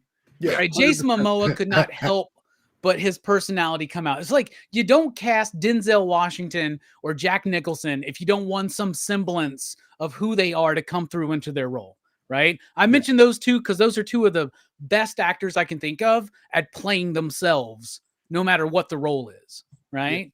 Jason Momoa is that dude. And Lobo is so much more suited for Jason Momoa. And we've known this. As soon as he walked out of the Warner Brothers or Discovery, whatever the hell they're called now, as soon as he walked out of that office, like excited as fuck, like 2 years ago, we all knew what it was. That's the role he's always campaigned for, right? It's like there's not a single perfect casting out. Like the only thing that comes close to so perfect of a actor for a role would have been before Dave Bautista lost all the weight to be Bane, right? Like that would have been super perfect too. And really probably would have been the cinematic Bane that everybody was really, really waiting for. Though I love Tom Hardy. That being said, Jason Momoa as Lobo excites me even more because James Gunn came out and said, because he's cast as Lobo in Supergirl, Woman of Tomorrow. Mm-hmm. Tom King, Bill Quist's Everly book, right? Great art. Story is true grit, right? Basically, but with Supergirl. Execution of the story, like I thought it was a little bit stagnant with the script, but the art was great. But it is a good core of the story, right? Because it's basically True Grit, right? And True Grit's like two great movies. The one with Jeff Bridges and, of course, the one with John Wayne, right? Yeah. So two really great iterations of True Grit. But here's what I was thinking. I was like, so Lobo's been cast in this movie. Lobo's not in that story, right? The story involves there's a woman out on some planet somewhere, a young lady who wants revenge on the death of her father. Supergirl shows up to help her seek that revenge. It's like I said, it's True Grit, right? Well, Supergirl is going to be the second DCU live action film under James Gunn. It's the second one, right? After Superman. It's this. Do we want our villain in the second movie to be some fucking half-assed fucking dude who nobody knows? Like, not a major character, right? Well, I think what they're doing, because James Gunn said, no, Lobo's essential to the movie. I think he's the killer now. I think he's the bad guy. He's the one who kills the little girl's father, who Supergirl has to go after. That makes perfect sense, because now you have a villain you can build up in a Supergirl movie that could ultimately be not only a threat to Superman eventually, but also a personality that will add to James Gunn's DCU going forward, knowing what we know about Lobo, that he's kind of more of an anti-hero. He is a bad guy, but he's not just a villain. He's not trying to rule the world. He's just getting a paycheck. You know what I'm saying? Yeah. So we can see now James Gunn's Superman and Supergirl and Batman and his Justice League eventually kind of like teaming up with a half-assed wannabe Lobo, right? Like a Lobo that's like not really, but it's in line with his motivation at the time. So I think it's a great idea. I mean, that's perfect. That's perfect. Jason Momoa is Lobo. Yeah. Yeah, and you just like I have not read Woman of Tomorrow yet. It's on my list, but you saying it's like True Grit, I definitely want to jump on. It's totally True Grit. It's a drunk Supergirl who runs into a young woman whose father was just murdered. She wants to seek revenge, and a drunken Supergirl is like, you know what? Sure, I'll ride with you. Let's go hunt this bastard down, right? Now, but in this, I feel like in this movie, that's Lobo that she's hunting down. That's going to be great. And it's what's her name from House of the Dragon? Millie Alcock. Yes, right? So I think that casting's even better too. So I'm excited. Well, let me ask this. Since, so far we know that, and I'm not talking about the TV side of it. So far we know it's Superman, Supergirl, and Clayface. Is there a character, and Triple B, I'll ask you about Marvel, and I'll ask everybody else about Marvel, because Triple B's already said he's not really too familiar with DC properties. Is there a movie that you hope gets made? Because for me, I'm going with a Green Arrow movie. Is there a character that you have not seen in live action on the big screen that you think or you hope gets some shine in this universe? Yes. First of all, do we know that the Clayface movie is set in the DCU, or is it not in Elseworlds? I thought it was in Elseworlds. No, it's DCU. Are we sure about that? I am, bitch. I don't know. You might want to recheck that, John. Okay. I don't know. I had heard that it was not DCU proper, but maybe an Elseworlds type thing. I have no idea. Here's something I think would make a great television series for them, live action. You know that we know they're doing Green Lanterns. We know they're doing Booster Gold in television. So this is one that I think would be perfect for television. The Question. Vic Sage, The Question, based on the Denny O'Neil, Dennis Cowan, Bill Sienkiewicz run, which is one of the greatest comics ever. Outside of that, another brilliant idea for a TV show, The Spectre, based on the John Ostrander and Tom Mandrake run. That's what I want to see that I haven't seen yet in live action. I want to see it in long form television. I want to see The Question. I want to see The Spectre. Yeah, I'm on almost the same line where you are. I want to see a Dead Man. I want to see a Dead Man TV show. You know, make it like the hell was that show? Quantum Leap. Oh, that he has it would be very much a Quantum Leap. Yeah, for sure. Let's do it, you know? And so it wouldn't cost that much because he wouldn't be Dead Man. Of course, obviously, we would like to see him as Dead Man, you know, as much as possible. But he could just be in a body, and each week, you know, solve somebody's murder, you know? Y'all just named 3 characters, man. Y'all just named 3 characters that I've been harping on for months now. Man, I hope we get a Dead Man. Hope we get a Spectre. Hope we get a Question. I hope we get an Etrigan. Oh, shit. That would be nice. You know, introduce him in Justice League Dark. Do something like that. And then which we were supposed to be getting. We were supposed to be getting in the DCEU. Yeah. That was another one of those, you know, version 18 of the slate we were supposed to be getting. Yeah. Justice League Dark is jumping the gun, I think, right? No pun intended, right? But like Zatanna. Well, what I'm saying is build those characters up first. Like, how about a Constantine movie that doesn't suck? That would be fun, wouldn't it? And I know a lot of people love that Keanu Reeves one all of a sudden for some reason. Come on, y'all. That's not Constantine. No, right? It's a good movie. It's a good movie. I need to rewatch it, but I mean, it's got Gavin Rossdale in it, you know, I guess. But like, full disclosure, though, I didn't know that was a DC character when I watched it. Yeah, I didn't know who Constantine was. Yeah, a lot of people didn't know that Blade was a Marvel character when they watched that movie either, right? Well, yeah, when I saw that movie, though, I really dug it. I didn't know anything about the character, and then we get Matt Ryan playing him, and I'm like, I can't see anybody other than Matt Ryan playing Constantine. Matt Ryan was so good in that role, and he's going to be at MegaCon, John. Did you know that? Did you see that? He is? He's going to be at MegaCon, yeah. How about you, Ed? You got a DC character you would love to see in live action?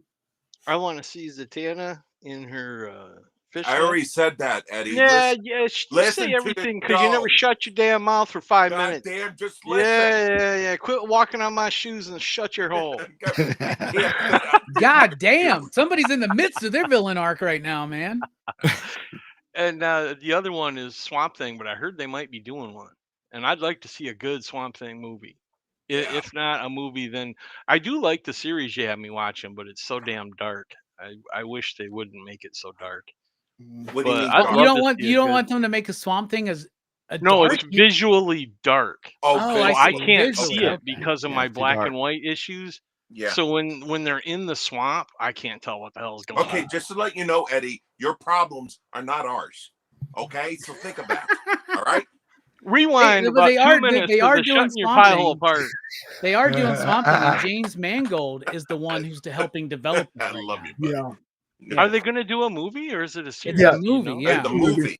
Now we're still years away. This is the same thing. Like Andy Muschietti said, "Oh, I may make another movie before this Batman movie," and everybody thought the Batman movie got delayed. But James Gunn had to clarify, like, it's not delayed. It's just, y'all, we're doing Superman. We're gonna see how that goes. We got Supergirl in the works right now. They want to make sure they're not trying to overdo it. You know what I'm saying?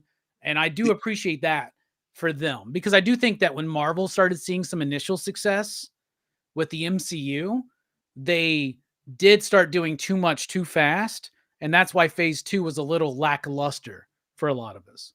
Mm. Thor 2, Iron Man 2 and 3. You know, these are movies that are not Age of Ultron, in my opinion, which is one of the worst MCU films until like the Eternals. But like, I know a lot of people like Age of Ultron, but I don't. But there was a lot of lackluster Marvel properties in phase 2. Let's be honest, man. Now the Matt Reeves Batman isn't part of the DCU, right? They're keeping No, that separate. that's an No. Elseworlds, yeah. No, that's Yeah. separate. Because Yeah. I love the Matt Reeves Batman. I'm curious as to who Gunn might cast, and I'm still trying to push for Reacher, but I know it probably won't happen. No, dude, I want Reacher. Come on. I want him to go back to his roots. Robbie, back me up on this. Alan Ritchson would be the perfect Aquaman. He's Aquaman right now. I know he played Aquaman in You Smallville. talking about the Smallville Aquaman? No, but the Reacher. You watch Reacher? No, I You're don't. gonna have him ride a No. seahorse and wear an orange shirt and everything too? Yes, man. Yes. Alan Okay. Ritchson, who is Reacher. He's this big freaking guy, blonde hair, everything. He looks like Aquaman. He's perfect for Capullo's Batman. He looks exactly like Capullo's Yeah, Batman. but you know what? I think he will make a great Batman, but I don't think he will make a good Bruce Wayne. You know, Everybody says that, but because his he's acting skills are so good in Reacher. And just because he's a beast, I mean, you put a tux on him, the couple of episodes of Reacher, I think he could pull off Bruce. Oh no, Wayne. his acting is great. If you saw, what was the movie he was in with Henry Cavill? Something on Gentlemanly Warfare. Oh, that he was fantastic in that movie. Mm. Holy crap! Did you guys see it? Nope. I Never heard haven't of it. watched it yet. What the fuck? What the fuck? I haven't. It's almost like we have lives, John. It's almost like we're productive members of society. Well, I mean, some of us are. We this just is what don't get to hang around making YouTube shorts and shit. Yeah. What was it, a horror movie, John? No. Well, then that's why I haven't seen it, brother. Look, Open your horizon. the little bit that I have Okay. watched of it, though, it's really badass. It's basically killing Nazis, right? Yeah. Yeah. Well, I could watch that. And it's I saw and the it's- trailers. It looked cool. Yeah, Henry Cavill and Alan Ritchson in the same movie. Oh, I mean- and he's a guy I'm not going to get, but he's a knife guy. That's all I got to say. He just, oh my God, he goes crazy, freaking. And what's her face is in it? Gonzalez, who is, whoo, she's gorgeous. Ooh. You know both Seen of the the Bloodshot dudes, but the chick is what's her face. I'm starting to worry about Is you. it Catherine. Elisa? Yeah. Elisa? Oh, no, those two, I don't care. I'm there. Oh, but did you see this rumor? I heard it yesterday. I don't know if you can get this up, Jay. They're saying a rumor that this woman is up for being the Wonder Woman. I don't know if you could do that. Is that Anna de Armas? No, No? her name. She's in Blink Twice. Is it Blink Twice? That Channing Tatum movie. That on the island, the people go on there and people start missing. They start missing. Her name is. Hang on, I can get it. She was. Oh, son of a hoochie mama. Where the hell is it? It's that island where people go to fuck, right? Yes. So I knew you would like that. All right, so. You're not talking about Weinstein. Yeah, that's the Epstein Island that you're talking about, right? Yeah. Epstein Island. And you had to go there, right? Oh. No, I've never been there, and I don't want to go.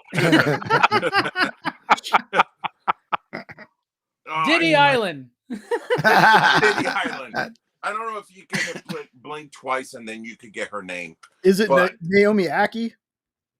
No. No, Starts with a J. starts with a J.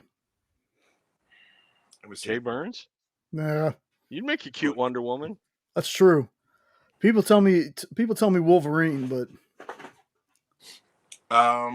See, when I look Ad- up Wonder Woman casting, all I get Adria? is Gal No. Gadot.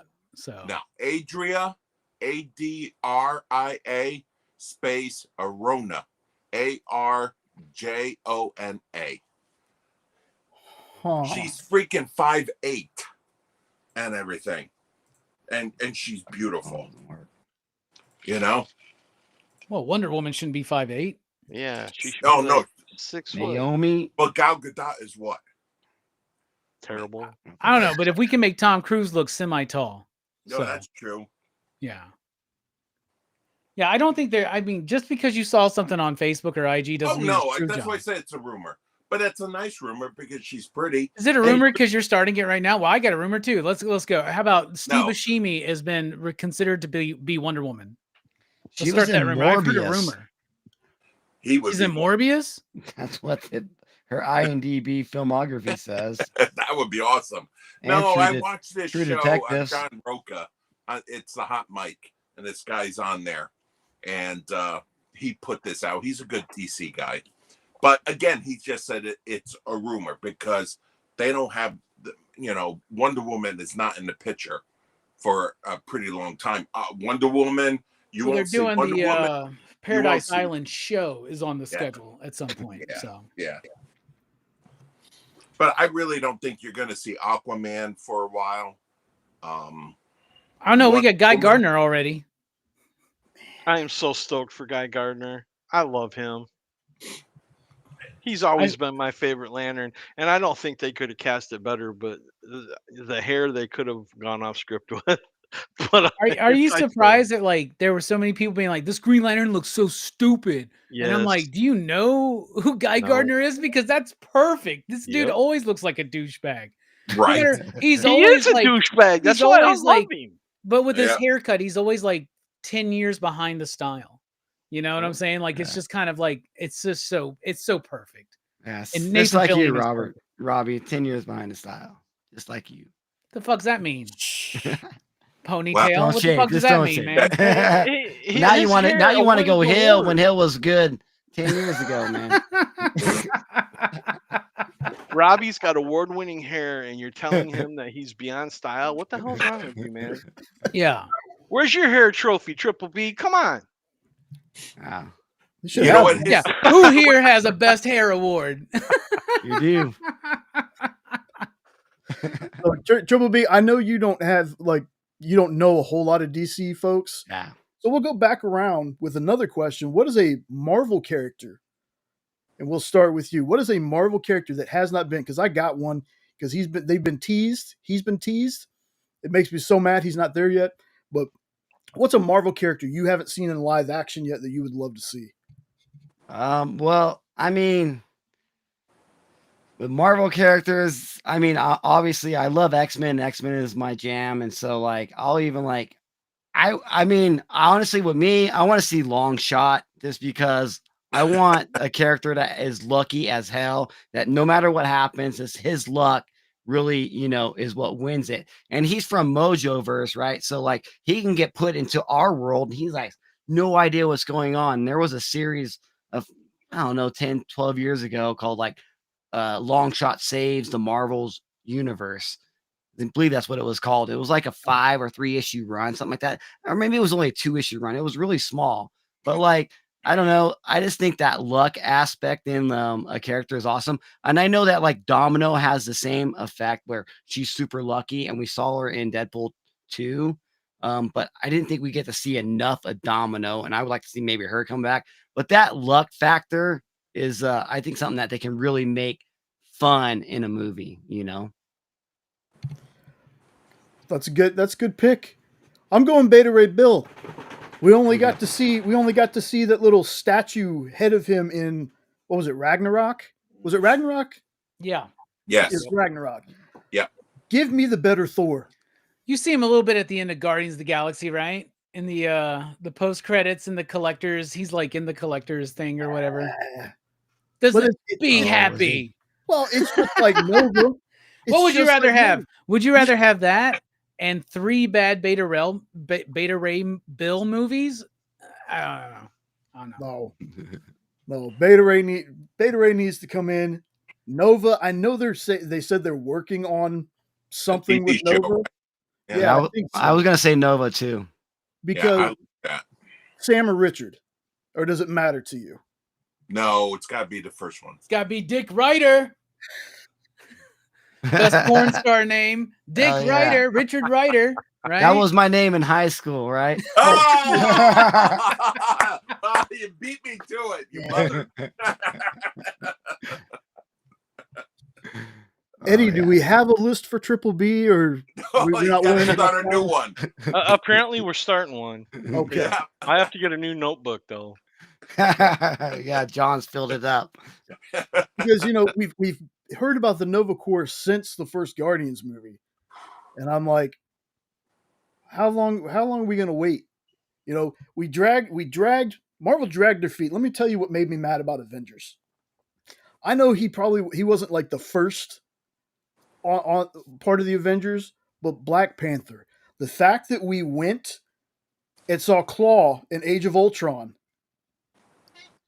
and it took them so long to get Black Panther's my favorite Avenger. The fact that it took so long to get a Black Panther movie made, and then unfortunately, Chadwick Boseman passed.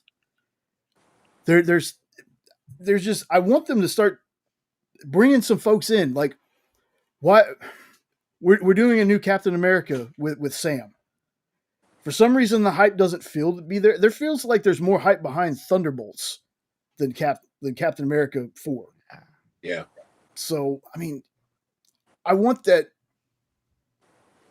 to go outside the box like they did with Guardians. Do something like that. How about you, Castle? Who's a character in the Marvel universe that has not been in live action you'd love to see? I want Union Jack. Wow.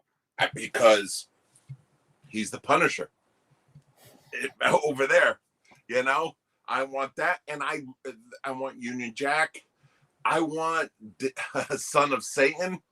I would love to have like a dark, like that would be awesome. And they did it before. I'm giving you a tree. Is the Werewolf by Night? I want a movie.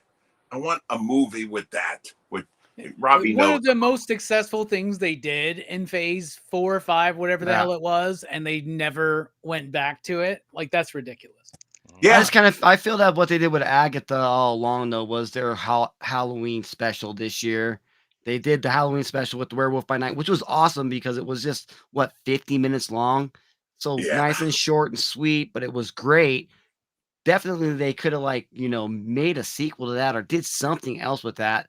But with their Halloween special this year was Agatha all along, and for me, I thought that was amazing. I love witches and stuff like that. So they. Hey, Robbie. From episode 1 to the end of the episode, it was amazing. Sorry, buddy. No, go ahead. Robbie, tell us. Did you like Agatha? Yeah, I did. Was it good? Yeah. I liked it. It took me like 4 episodes to really get into it. Also, we know that the MCU is kind of rightfully so slowed up a little bit, right? They've been holding back. Mm-hmm. So not everything is coming straight up. And in fact, I think that the whole Avengers Doomsday Secret Wars thing is just them wrapping up a saga yet again, right? And they're going to wrap up the whole thing. That's why they're bringing everybody back, right? And then we'll see what they do, how they rebuild the Marvel Universe. But I think it's just going to be a bunch of reboots. But who knows? I think you're right. I think you're right. Do you guys think we'll ever get Midnight Suns? No. We'd have to have a Blade first. Yeah, and they won't do that. They've never done more than 2 Blade movies. So. Only 2 of them. Yep. Only be one Blade, right? Yeah. Ed, how about you? You got a Marvel character in mind? Oh, I got quite a few. What I really want to see the most, though. Okay? Shut the hell up, All right. Spilly. Every time, brother. Zip it. I want to see him do a good Black Cat, and I want it in a Spider-Man movie. And now that Sony said they're going to quit making them, I'm going to hold hopes that we get a good Black Cat. I would also like to see Dr. Voodoo. Yes. those are the two I've been waiting to see and hoping to see. But I think Black Cat would fit good into a Spider-Man movie, and I hope somehow they can get Felicia in there. Yeah. Who would you want to play Black Cat? That I don't know. I haven't Sydney thought about it. Sweeney. Let's go. Thank you. Thank you. You weren't they supposed to be doing a Silver Sable?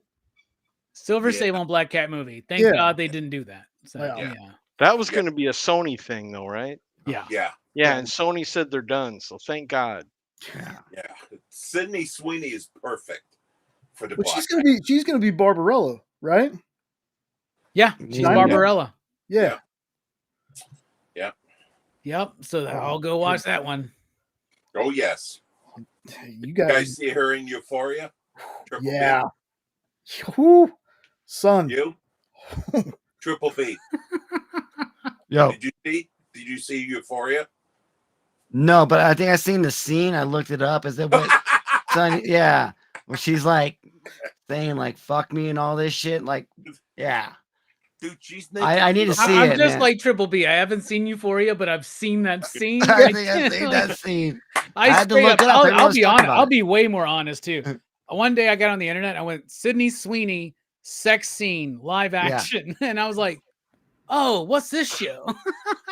But they don't make them like that. They used to do that shit all the time in the early 90s, late 80s. Red I mean, Shoe it was straight up Diaries, sex man. scenes, dude. We don't get that no more, ever.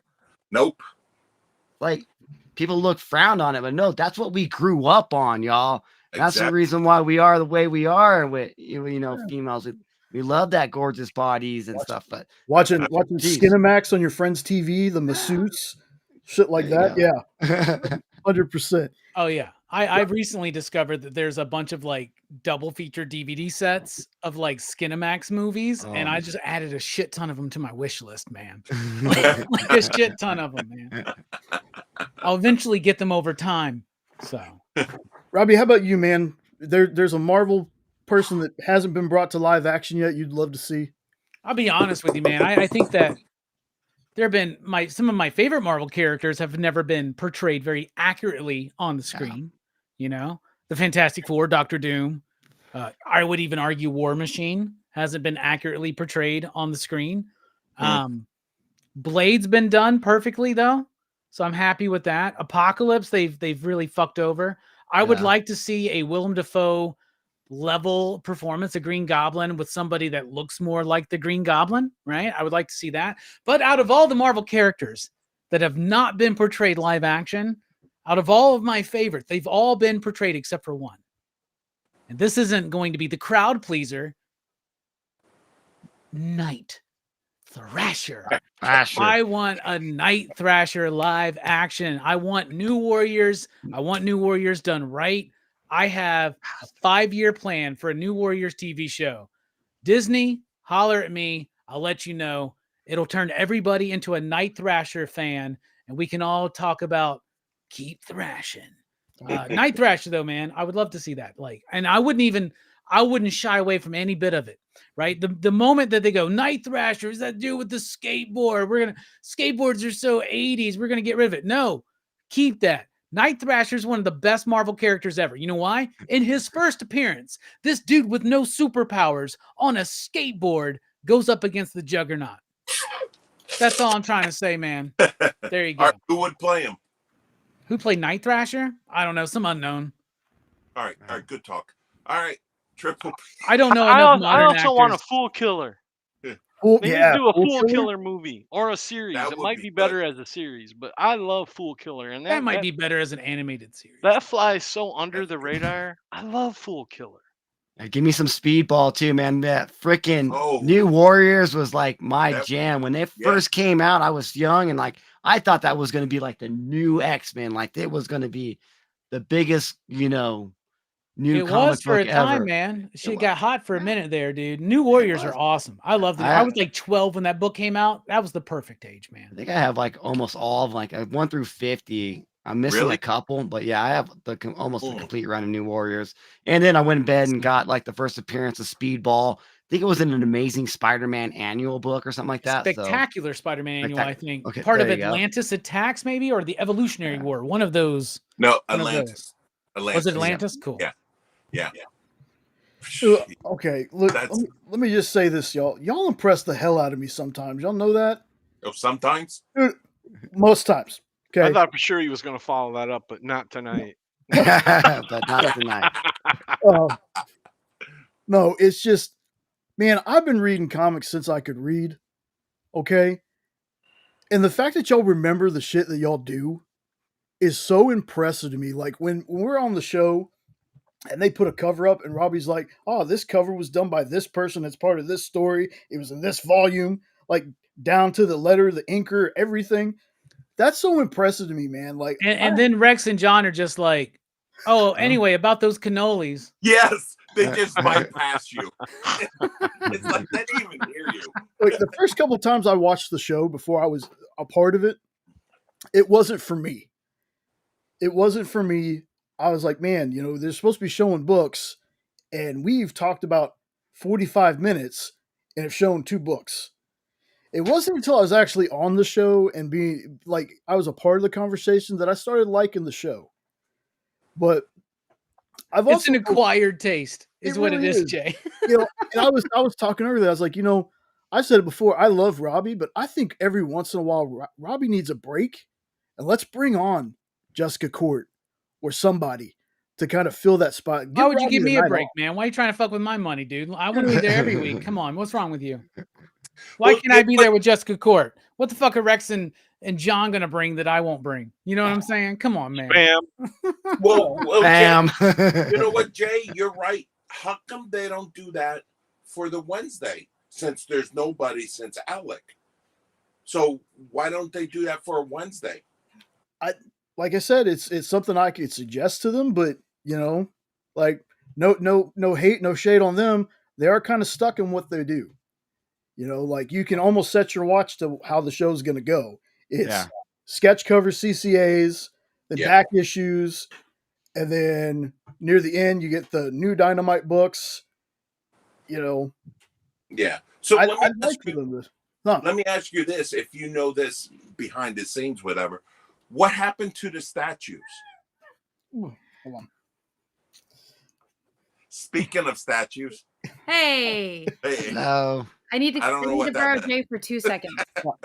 The big bag of dog food's in the front seat and it's a little heavy. Okay, well here, take my spot while I go get that. Thank you. You're welcome. John, I think the answer to your question is they don't have any to sell. If they had them to sell, they'd sell them. You think so? Yeah. I think it's also because remember when I did shows, I tried to do statues and stuff all the time, and nobody ever bought them. And that's kind of been what everybody's sense is. Like before, they were like, "Well, Jenna tried to show them, and nobody ever bought them, so the rest of the shows don't show them." Oh, our show, the Monday show, I thought that they had a bunch of statues, and they did go, but I think they sold really well, but I just don't think that Dynamite has so many to sell. Yeah. Oh, Yeah. I thought maybe they were losing money on them too. You Because know, the shipping on those is much higher yeah. than comics. Yeah. You got to pack them a little safer. Mm-hmm. Yeah, the Happy shipping. belated birthday, Jenna, by the way. Oh, thanks, happy Robbie. birthday. Hi. Hi, everybody. Hello. Triple B Castle. Hope you recovered good. I was able to watch. I watched for a few. You guys went for like over 2 hours, so I watched most of it. But there were so many people jumping in and on. I just want to let everyone jump in and on. Yeah, I think we only went 2.5 hours for my birthday bash. Yeah. Because I was drinking that day. Yeah. Ain't nothing wrong with drinking. No, you were drinking on the show too. I was. Yeah. Yes. Yeah. Well, we all were. Well, it was your birthday. So. Yeah. At least you had an excuse, unlike Spilio down there. It's an everyday thing. Oh my gosh. I just got in from work, so I just have my Red Bull right now. Oh wow. I'll have Red Bull and vodka. I see you. Yes. I mean, the very first time I ever met John, we go out to the bar that night. and we're up at the bar. We're at Twin Peaks, actually, right? Oh, it's Twin Wow. Peaks. And the server comes and he goes, I want 2 Long Island iced teas Oh my gosh. and a shot, whatever me and whatever this guy wants. Let's get And I was like, I love this dude. It's funny to me because I don't drink very often. I do it like usually at home and stuff. And so there was I forgot what we were doing. There was a cookout my next door neighbor had. And I grabbed a beer and I was drinking. And they're like, "Oh my God, is Jenna drinking?" And I was like, "Yeah, I do that." They're like, we never see you do it. I was like, "Usually you see me when I'm leaving for work or coming home from work. So I don't drink on the job. I drive." Yeah. And Triple B drinks beer. Yeah, I drink a little bit too much beer. That's the problem. I'm trying There's to no slow such back. thing. There's no such Beer is a big fucking calorie sink, right? Yeah, Basically, right. yeah. That's like I used to drink a lot of beer, and like then one day I was like, "Fuck, maybe I'm gaining weight because I'm drinking so much beer." Beer. So I Exactly. switched to bourbon and tequila. tequila. Tequila. This guy got us so much on those tequila shots. Holy crap. You Jay, know? don't let Jay fool you. If you get him, what is it, Patron? Oh yeah. Is that what it is? He Yeah. actually got a whole bottle one time for one of his birthdays. He drank the whole bottle in one night by himself. Me and Jay can have some fun times. John knows it though. It's not. There's no kayfabe there, man. It's the. Nope. I love me some silver tequila, man. Yeah. Silver. I'm gonna have to take some when we get down to MegaCon because Bueller keeps on writing to me saying they're going on the swings again. Well, you guys again, not me. I ain't going on the swings again. Wow. I'll do the slingshot though, and I as can't many do the times as anybody slingshot. wants. I know you can't. You have to do the swings with me. I fuck those swings, dude. I hate those swings. They like made me feel like so anxious. Really? Well, here's the thing. When I went to on the swings, it was the Saturday night. If you remember, Friday night was the night that ended at Rachel's. So like Saturday night, we were all like, no, I don't remember. well, I know you remember this, but No, we were all at Twin Peaks outside on the Oh, patio, and everybody's drinking fucking water and maybe That getting was some the day appetizers. after. Yep, it was the day after. Everybody was like, "We drank way too much last night. We're just gonna take it easy tonight." Everybody's drinking water and all this stuff. I go up with Bueller on those damn swings. I came down and I was like shaking. You remember that? I was like, I need a Yes. drink. I need a drink. I need like a shot of tequila and a beer right now. And like I started drinking. Everybody started drinking. What happened? We had another party night, man. That's what the we do in best thing. MegaCon. They haven't even approved my media credentials yet. I don't care if they do. I don't care if I go to the con. I'm just like, I got a hotel room. My homies are going to be there. We're going to have fun. The con is the least fun part of that entire show, to be honest with you. It is. It is. That makes me sad. I love going to cons because that's where I get to hang out with all of my dudes because usually they're so worn out from working the con that they don't want to hang out afterwards. So I get to hang out during the con. Oh, no, we hang and then, out afterwards. yeah. Even during, we hang out during, but it's not really, we might go comic book shopping. Yeah. We, the only one person that I'm thinking It's about. also a very busy con. Like, Yeah, especially, yeah. like I don't even want to be on that floor on Saturday. Saturday, right? forget about it. There's like Saturday- 150,000 people there on Saturday. Like, yeah, Nope. screw that. Oh my goodness. Kind of like I said, we go to Comic Palooza every year. Jay's only been to 3 cons in his life. 2 of them were Comic Palooza. One of them was Dallas Fan Expo. And they're always just nonstop, crazy busy. And I'm like, one of these times I'm going to take him to one of these smaller cons so we can really like feel how that is, Yeah. But we got to go local. So like Houston, Dallas, like Conroe, that's our bubble for now. Yeah. I'm trying to get him to go to, I think it's MegaCon in Florida, right? Yeah. Yeah. I've been trying. Y'all Life's got to go to been- Heroes Con. Heroes Con is the best con. Okay. In Where's- Charlotte, North Carolina. It's nothing but comic book creators. Oh my God. There's no celebrities. There's no cosplayers. There's nobody except for comic book creators. And it's the best of the best. And Okay. it's the funnest place. And I know where to hang out afterwards. Well, what's What- funny is Jay's family lives in Raleigh, North Carolina. There you go. Maybe we'll have to. We do a yearly trip up there. We didn't get to go last year, but usually we do a yearly trip up to North Carolina. Maybe we'll have to. We'll have to rearrange some things. Try and go during that time. Yeah, 'Cause we it's usually every go for the year. week of his birthday. It's usually September. around Father's Day weekend. Okay. So yeah, All But It's right. what always about a fun show. Huntsville? What about Huh? Huntsville? Huntsville, Huntsville's Texas? fine. Huntsville's fine. No, Huntsville, Alabama. I live in Huntsville, Alabama, not Texas. Ah, But yeah. That's Huntsville, the one I'm Texas is only going less to. than an hour from here. The Ah. prison and the university Oh boy. in one city. There's Huntsville, Texas, where there's one of the biggest prisons in Texas, and Sam Houston State University in the same town, in the same city. And then they're supposedly starting this past November, they had their first ever their own con. It was called Walker County Comic Con. We didn't get a chance to go because it's it's about 45 minutes an hour north of us.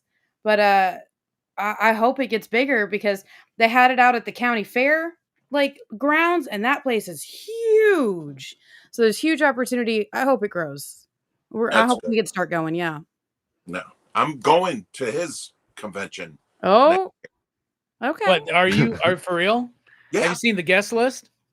No, I don't care. He doesn't have a lot of good comic book people there. I don't care. I'm there for you.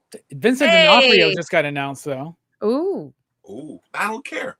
Well, here's the thing: is my con is smaller than Yeah. MegaCon. okay. So some of these bigger celebrities, they're easier to meet, and I get to do panels with some people.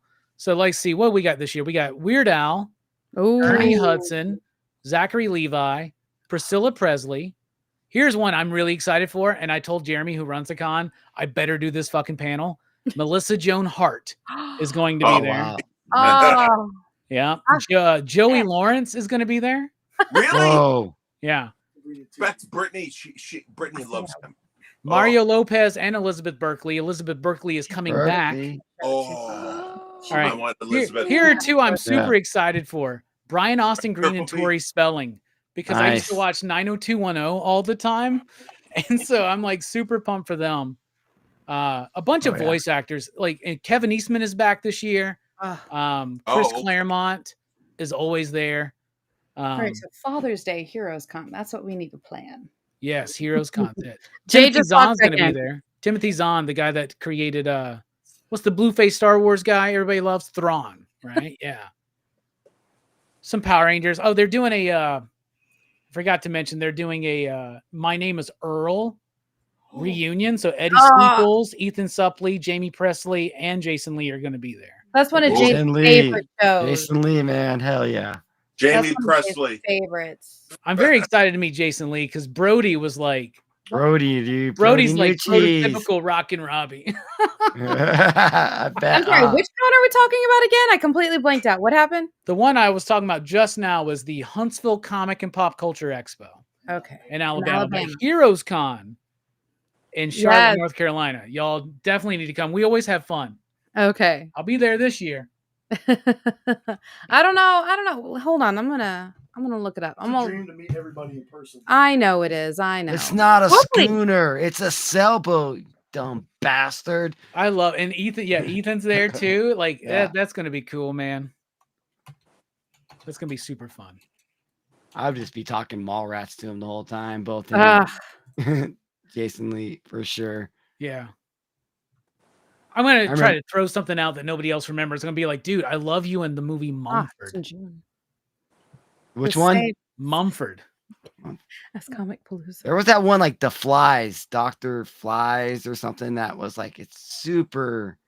How about, did you ever see the Views Universe one that they did? That's a black and white, super low budget film called Drawing Flies. Is that the one you're talking about? Drawing Flies, yeah, that's what I'm talking about. Yeah, where they're hunting for Bigfoot. Yeah. That's a great movie, man. It's so weird, man. Yeah, I remember seeing it. I had the DVD of it, I swear, but it's probably lost.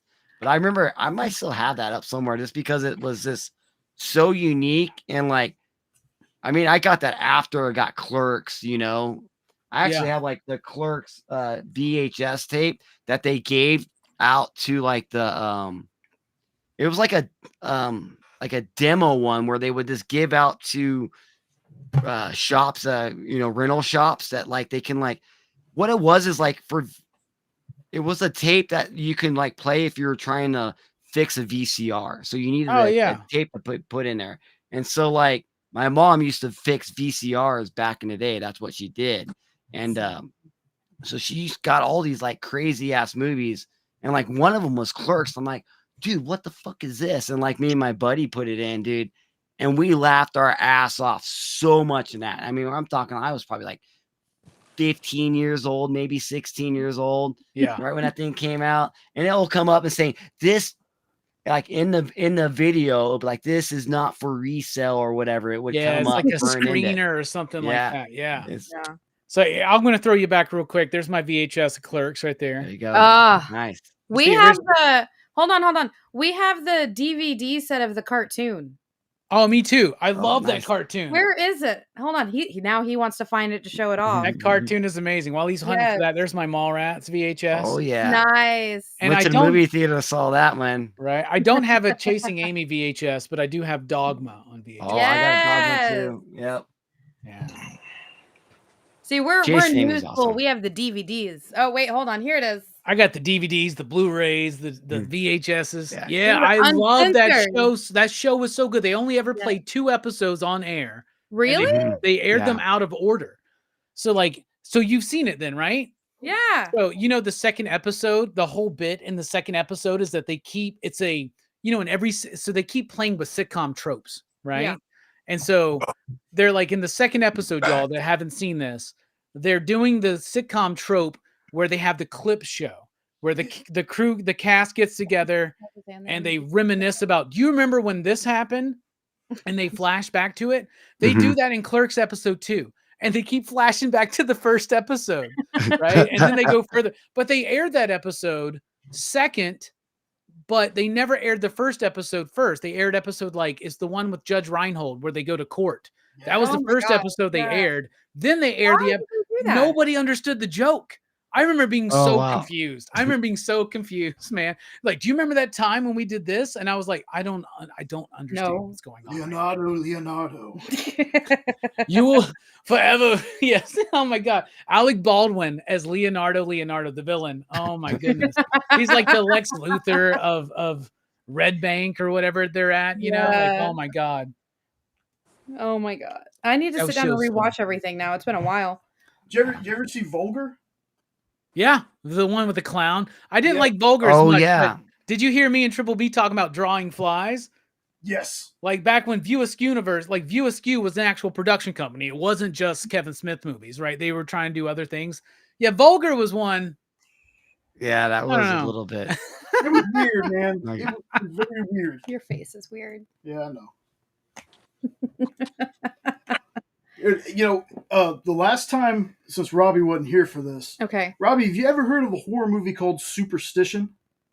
From 1982, I believe? No, I have not. Bro, okay. A pox. Basically what this is his family moves into this house where a witch had died, and the witch is possessing it or whatever. The reason is, I remember this one scene distinctly from the movie, where they have a priest come in and there's construction going on, and this circular saw turns on, shoots the blade out. The blade goes across the floor, hits the priest in the chest, knocks him down to a chair, and saws all the way through the body in the chair.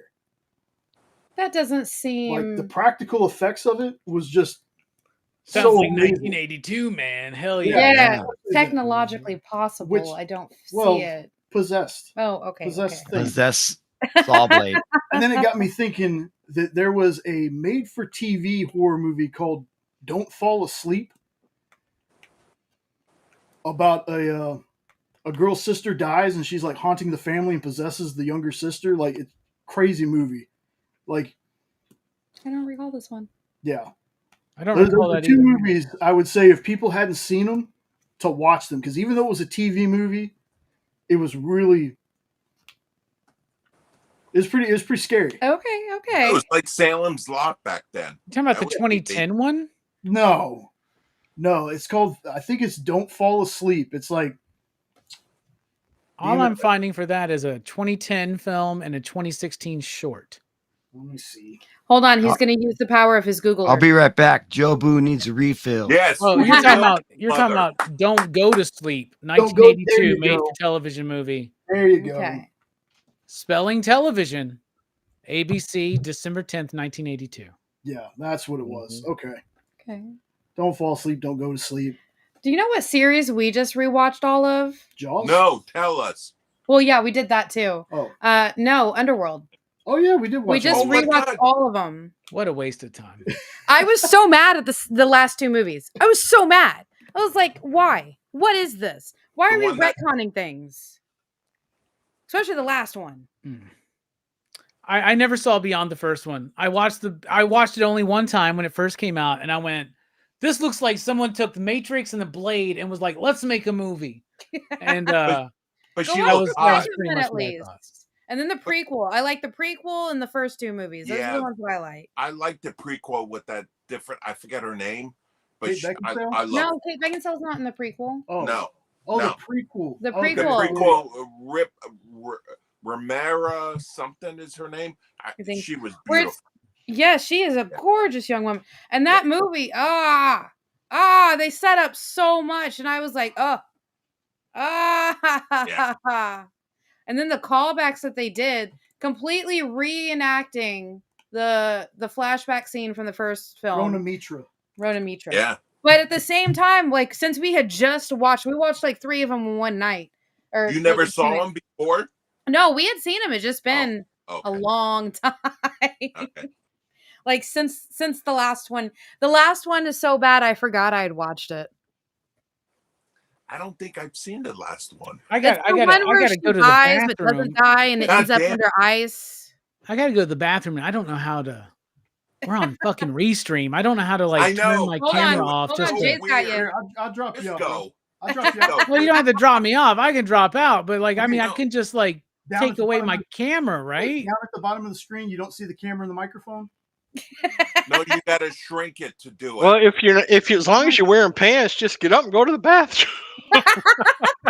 You know what? Eddie just wishes you weren't in pants. I'm telling you. That is not what I I said. cannot stand No, that's restreaming. exactly what you said, Eddie. Oh my gosh. I remember doing this at Dylan's show. I was like, I don't know how to do this. It must be just on my side then, because on my side, down at the bottom of the screen, there's a microphone. Yeah, there is. But Camera. when you enlarge it, oh shit. Yeah, you just put the X over the. Hey. You just hit the fucking camera button. Yeah. Yes. But then they got this arrow, and it's like, oh, change your camera. And you're like, no, I don't want this fucking camera. Yeah. What's up, I did everybody? I did How are that you last doing? week or 2 weeks ago. Yeah. I Oh was my like- god. I told Jay I don't know how to get it back. Nice. All right. What is that image even? I don't even know. Like, it's from some show I was doing on Dylan's show. I Was don't it even know the what that George is. Romero zombie movie? I don't think it is. Oh, it went away. Yeah. Anyway, Go I'll be right back. Okay. Okay. But Castle, yeah, you've seen them all, right? Yeah. Underworld. Okay. Oh, I loved them. I don't know. I what he love said. the first 3. I 1, did too. 2, and the prequel. Those 3 I like. Yeah. I love Kate Beckinsale. I love Yes. Kate Beckinsale. And she looked Oh. amazing in it. And She then- looks amazing in all of them. It's just Oh, the yeah. No, story no, in no. Yeah. the 4th and 5th one. Oh, like she had a daughter, but she didn't know, and then it was 10 years later, and humans are attacking people, but it's not really humans are attacking them, but it's not really humans. This whole time, it was actually the Lycans doing it, even though Right. they were killing them each other. Blah blah blah. 10 years. 10 years. I think it's a good grace period. I thought they Over were 10 years. They were beautiful to look at.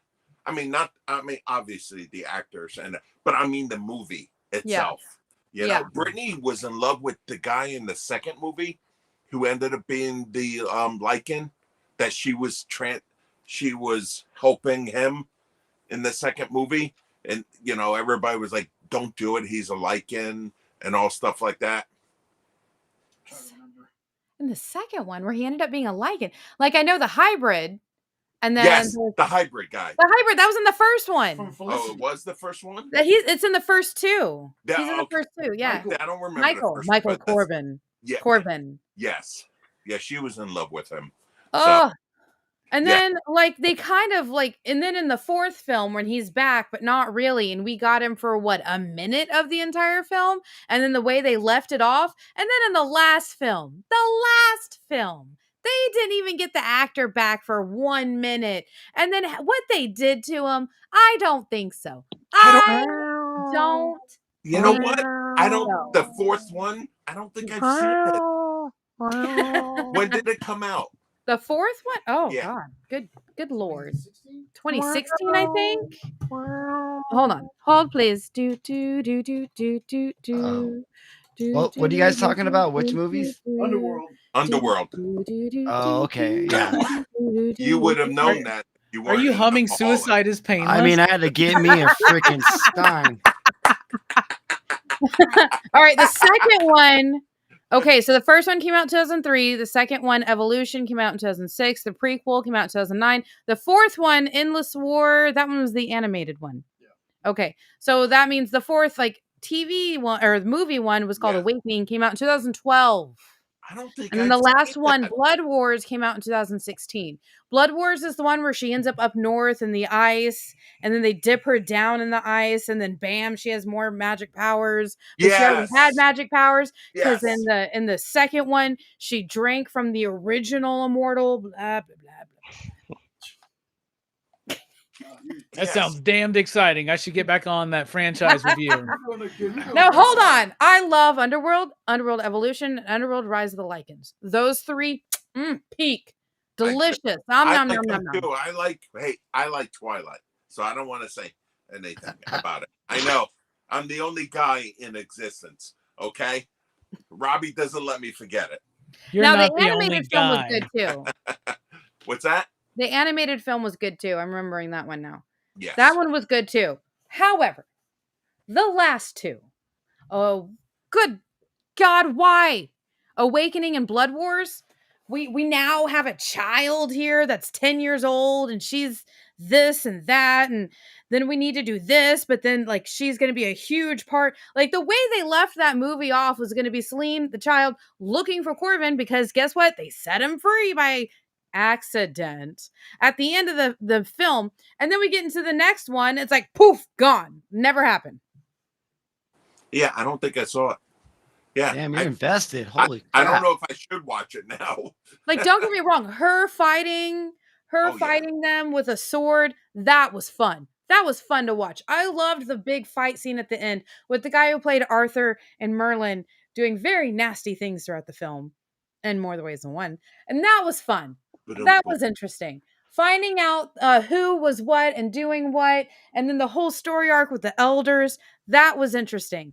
Did they portray it right in the final two films? No. But if you go in just looking for those parts of the plot, it's good. But the rest of the film... I think you're thinking about the final fight scene between Iron Man, Captain America, and the Winter Soldier. I think that's the one you're talking about. I will fight you at. I'm gonna fight you. I got hands. Anytime, anywhere. Come on. You know, all you have to do, Jen, is freaking wear a black shirt and white pants, and freaking Eddie, he can't see you. Oh my God, you'd be John Cena. That'd be perfect. Oh my God. You're set. Hey, Castle, do me a favor. Wear black and white next time, you bastard. He is, man. A little red on there, but yeah. Go fuck Robbie, yourself. Nice segue. I try to learn from Robbie how to do that.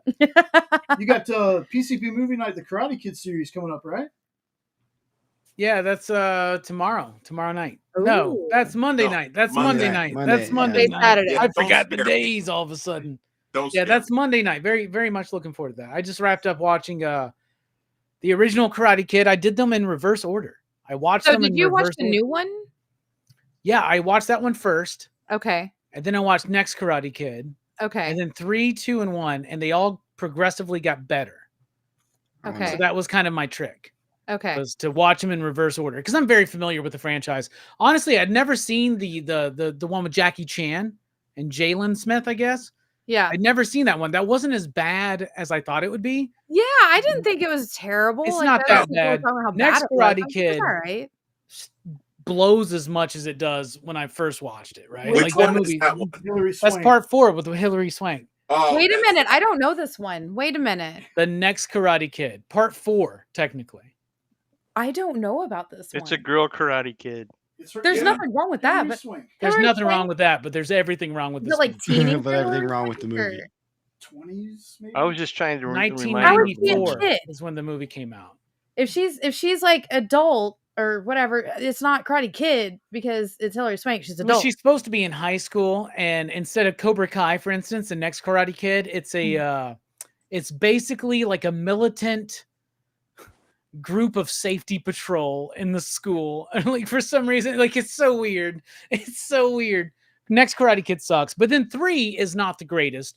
But after watching Next Karate Kid, 3 was good, Okay, so and watch then them in 2 reverse. was Got it. great, and then watching 1, it's a damn classic. So Okay, that's One's the a way to classic watch them is series. in reverse order if you've seen them before. So does that mean since I've never seen the 4th one, the Next Karate Kid, I should watch them in order and then watch them in reverse? You should I've just seen all watch the the other Next ones. Karate Kid and then regret it like the rest of us.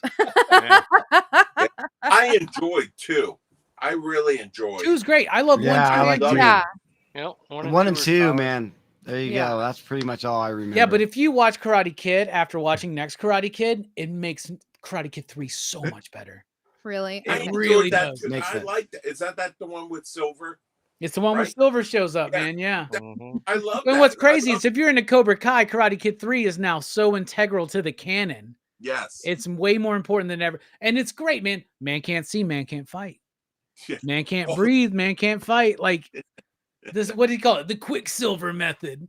Yeah. 3 I rules. just the Man one thing can't I stand, remember man the- can't fight. Man can't breathe, man can't fight. Man can't see, man can't fight. The only thing I remember from that movie that sticks out the most is this. Whoa. And then Miyagi, when he beats their asses, it goes, whoa. What are you trying to do? Well, since Robbie didn't have it up here yet, I'm gonna get Robbie's link to post in the chat. So, you know, if for some reason there's somebody watching or somebody watching on the rewind that's not already subbed to Pop Culture Philosophers, what the hell are you doing with your life? Someone will pop that link in there. So make sure you sub to Robbie. Robbie, hoping to get Robbie to like 40,000 this year. Oh, I like it. Oh, that'd be great. We'll be lucky to hit 25K, but you know, I don't mind not having the big numbers because my numbers are True. they're Yeah. true, right? Yeah. That's what I'm saying. Like it's Yeah. like it is a true community that we have over at PCP, and it's I like it's so much fun, so much fun. I feel so bad. I always miss everybody's everything. I just work. I barely show on here. I'm sorry, guys. Well, everybody's doing everything all the time. You can't Yeah, keep up that's with it. No, it's very hard. Yeah. It is hard. It is. Plus, who Why? wants to watch 2-hour-long movie reviews, man? I don't. Who wants Hey, to be in those 2 hours? You fucking do, asshole. That's what I'm saying. You better be ready for Karate Kid, all 5 movies, man, on Monday night. Oh Have you my started God. watching I them am. yet, John? Yeah, I am. The only one I haven't seen is I've seen all. I mean, dozens of times. You need to But I haven't rewatch them, seen though, it. man. No, I do. You know I do. Well, that's But- that's the whole purpose. If you don't rewatch them, because Oh, all I the time, Holshoe will be like, "Yeah, I hadn't seen it in a couple years, so I figured I'd rewatch it." I'm like, "Yes, you have to rewatch it for the You have fucking to. show. That's the whole point." No, for you, I watch the movie and then I'll go on YouTube and then I'll type in behind the scenes or what this means. Dude, Yeah. I do the work, bitch. All right? Come on. I know, man. Robbie, where did that idea come from to do movie nights? Yeah, that's true. From life. But why from a comic to movies? Or include it? What Okay, came pop first? culture. What Yeah, came first? Honestly, we started off doing more movie content. We did not do a lot of comic book content at first.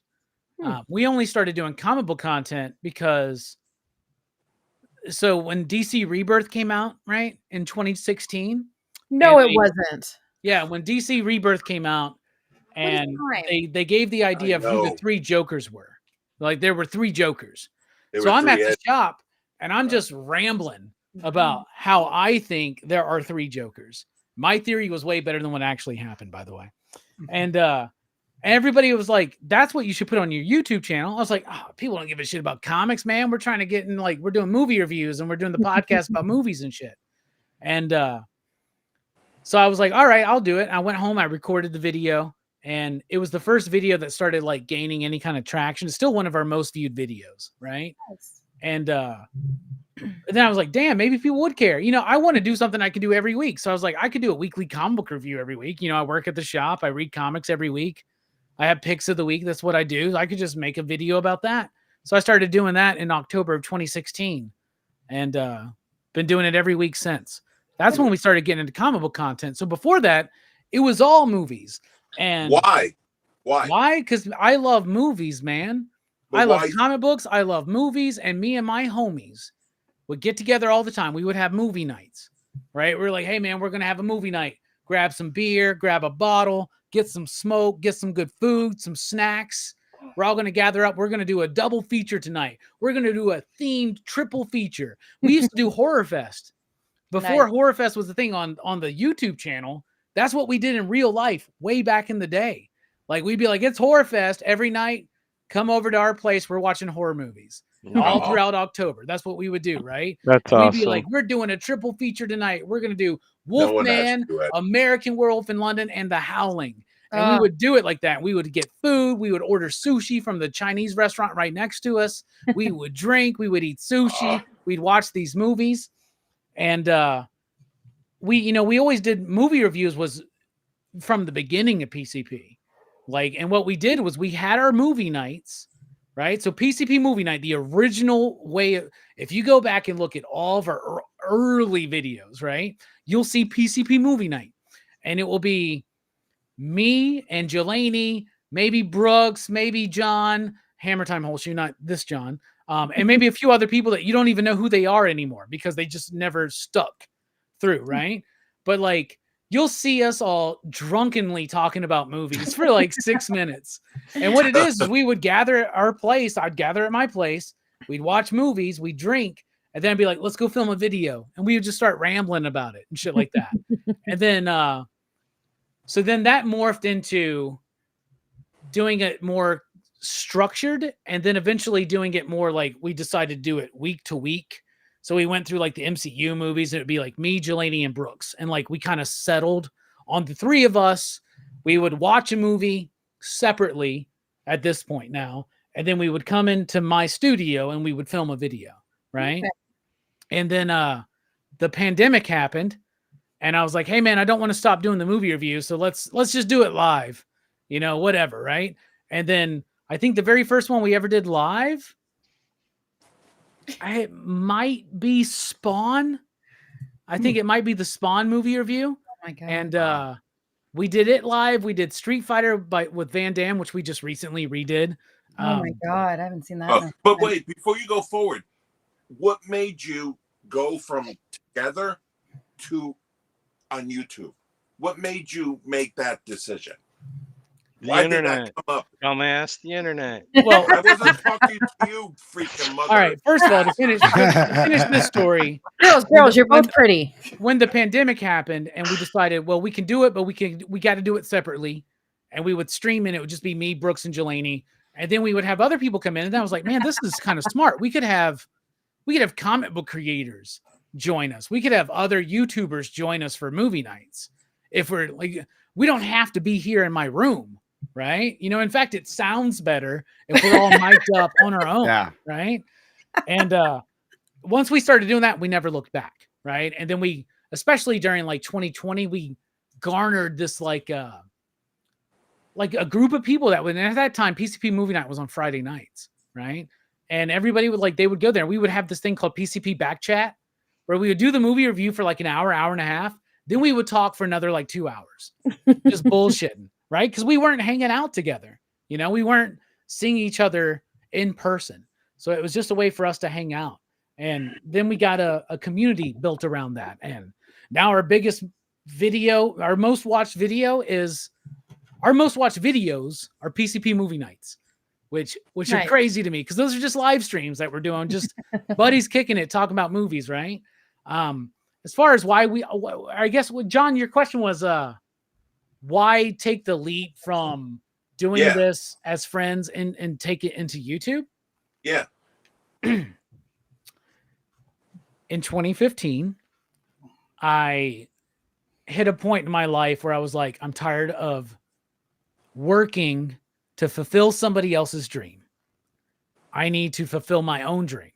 This revelation happened to me when I was in the hospital dying of an infection, right? And I had a very profound experience when I was in the hospital, and I came out of it and I said, I felt like I was given another chance to really go for it. And from that moment back, I never looked back. I burned bridges. I burned relationships away, but everything has led me to where I am today. And I've never been happier. I love my life. I love the people in my life. I love what I do, whether it's at my comic shop or whether it's here. I absolutely adore my life. So I guess what I learned that I would really impress upon people is it's never too late to start really working towards your goal and dream until it's too late. So do it right the fuck now. Yep. What you waiting for? Right. Just go. Just go. And if people can't keep up, and let me tell you something, Eddie, when you really pursue something, when you Just really go. pursue a goal, right? When you focus your whole life to a point, there are going to be people that will fall away and it's going to hurt. But man, those people are not down. Like, be you and bring what you can to this community and make the world a better place. That's why I made that decision. I wanted to start a YouTube video. I wanted to get my word out there. And I had very lofty ambitions in the very early days. Almost 10 years ago. We're celebrating 10 years in July. Wow. Congrats. Yeah. So Wow. I had very lofty goals, and I think I met the goals, but not quite what I was framing them as at the time. But I feel like we built a place for people who had no other place to go to talk about this stuff. Right? And Absolutely. how many times you gone, like, your homies at work when you worked boring ass jobs? We've all worked boring, shitty ass jobs, right? How many times have you gone to work and be like, guys, did you read or did you watch? And nobody knows what the fuck you're talking about. They're just like, did you watch Dancing with the Stars last night? Yeah. or no. Everybody at my job was super obsessed with that one where it was like My 1,000-Pound Life or something. Exactly. Oh, Right. wow. Or Sister Wives. They wanted to talk about Sister Wives every week. And I'm like, why? Ew. Yeah. Did you watch the Exactly. new Buffy? Like, Fuck yeah, you want to talk about Buffy? Let's schedule a goddamn 3-hour stream to talk about Buffy. Let's do it. I can't even describe to you. I've read all the comics and the books, and I've seen every episode a minimum of 5 times. Let's do it. That's not bad. It's You not know, bad. What's it's your not favorite bad. season?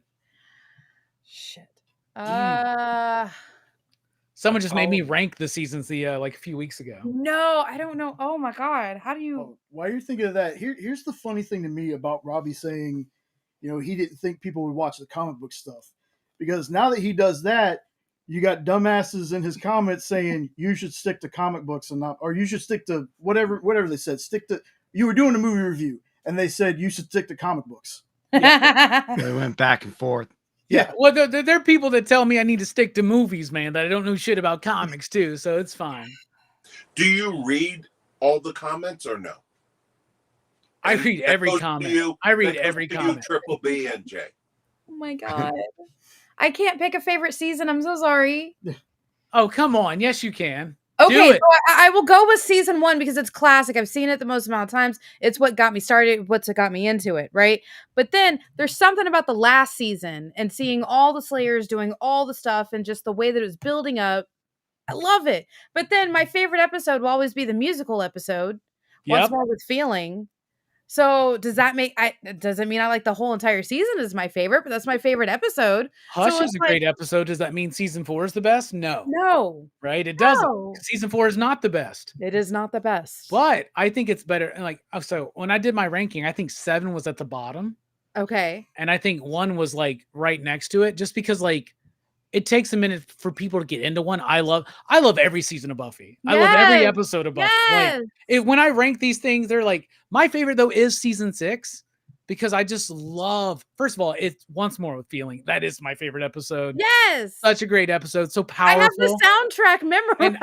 And I love that story. So Buffy is the same age as me, the character, right? Okay. So when she graduated high school, her graduation year, that was the year I graduated. So her season 3, her senior year of high school was my senior year of high school, right? Okay. So when she's going through all this shit, especially by the time, because I didn't go to college, all my other friends went to college. I had to get a regular job. I worked at a movie theater. I worked at a video store. I was doing all these kind of jobs. I worked at a comic shop.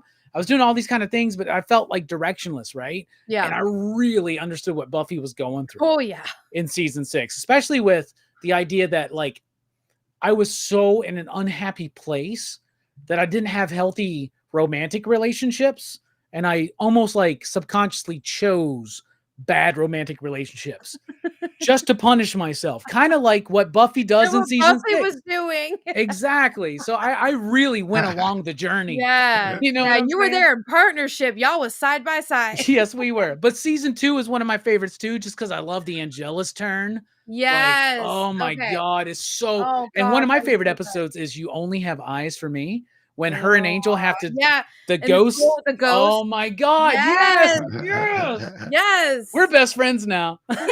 That's Okay, awesome. we do have to talk about, I have to talk about one more thing because it makes this drives Eddie mad, and since he already did the thing that drive me mad, how do you feel about Doctor Who? I like Doctor Who, all right, I guess. I got into it when David Tennant was the Doctor. Yes. I wanted to get into it when Chris Eccleston was the Doctor, because I'm a fan of him, because I love Gone in 60 Seconds and 28 Days Later, and he's great in those films, right? Yes. And so when they eventually, I worked at a video store, Hollywood Video, or not Hollywood. That's Hollywood Video. Not, it was Movie Stop. Movie Stop. I worked at Movie Stop. I did work at a Hollywood Video. That shit was the shit. But I don't think that Chris Eccleston hadn't come in yet. But I was at Movie Stop. It's like GameStop, but it was movies, right? Yeah. And so I worked there. I managed there for a while, and that I got a hold. I was able to rent, like, take out the DVD of Chris Eccleston's run, and I loved it. I thought it was cool. Yeah. I got super into David Tennant. Loved Matt Smith. Loved Peter Capaldi. Yeah. And then honestly, I never watched Capaldi's last episode. I didn't because either. I didn't want to let it go. Right. And I haven't watched it since. I tried to get into Jodie Foster. Jodie Foster was the Doctor? Wow. No, Jodie Whittaker. Thank you. I tried to get into it, but they were retconning so much things from the classic Doctors, and I grew up on the classic stuff. Like, I even saw the 80s movie one. And so it was just like I remember. So I used to see Doctor Who would play on like PBS or something down here. Yeah, that's how I watched it growing up. That's why the 4th Doctor was my favorite Doctor. Yeah. Okay. See, I made the mistake when I was getting in the Doctor Who of being like, I'm going to watch every episode from the beginning. You can't, because so many were lost and so many are gone, right? But I did. I was 7 episodes deep, and I was like, "This is so boring. I cannot make it through this." Of the first Doctor, you tried to start with the first. I tried. It's the very first episode. Yeah, I tried, and it was so bad. I wish I just would have jumped to like Tom Baker or something like that. Yeah. But there was. I did go back and watch the movie though with Dave McGann. McGann. I think he's so sexy. Like, I love him as the Doctor, right? And then you saw him when they all came back for that one episode, right? Yes. So I was super into Doctor Who for a while, but then I realized, and I hate to say this because it makes me sound like pretentious and shit, but then I realized everybody around me is into Game of Thrones, Walking Dead, and Doctor Who. Fuck. I'm a normie. I'm a normie. Well, back in our day, the normies were Buffy, Angel, Supernatural. Oh my God, I'm forgetting. Everybody watched it. It was that one with everybody was a werewolf. Teen Wolf. Teen Wolf. Oh, that's after my time. So I was in college when that came out. yeah, I love Everybody Michael wanted J. to talk Fox about movie. it. And I was just like, I tried to watch it, I couldn't get into it. And then I think Riverdale came out. I couldn't do it. Okay. I tried. I watched really the did first try. ep- I gave it the good I old watched the college first try. few episodes of Riverdale, and I Yeah. felt dirty watching it because I was like, I as a 30-something-year-old man should not be thinking I that think you Betty probably and Veronica are that hot right now. You So I probably need to felt like weird. back off. Oh my gosh. And then I did watch Sabrina the Teenage Witch on Netflix. I enjoyed that. Okay, I used to watch it on ABC on TGIF when it was Melissa Joan Hart. Oh yeah, I saw every episode of that. Thank you. Clarissa Knows It All. Oh fuck yeah, that's great. Oh hell it yeah, all. Explains Clarissa. it all, right? I don't know what's going on. I think he's doing something. I'm trying to think what else was there. Did you watch Clarissa Boy Knows It Meets All. World? That was a big jam for me. I tried to, but they didn't have it. Okay, so when I was young, I was in another country and they didn't really have that, except for maybe once in a blue moon you would see it. And then they didn't have it translated or, subtitled, so I didn't really get to watch it.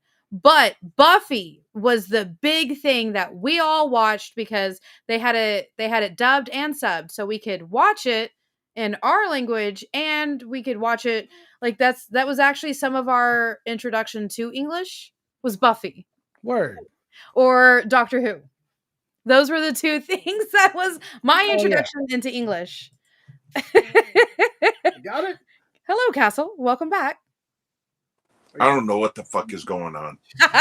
Neither do we. We started talking about Doctor Who. Spilio's Yes. I'm out.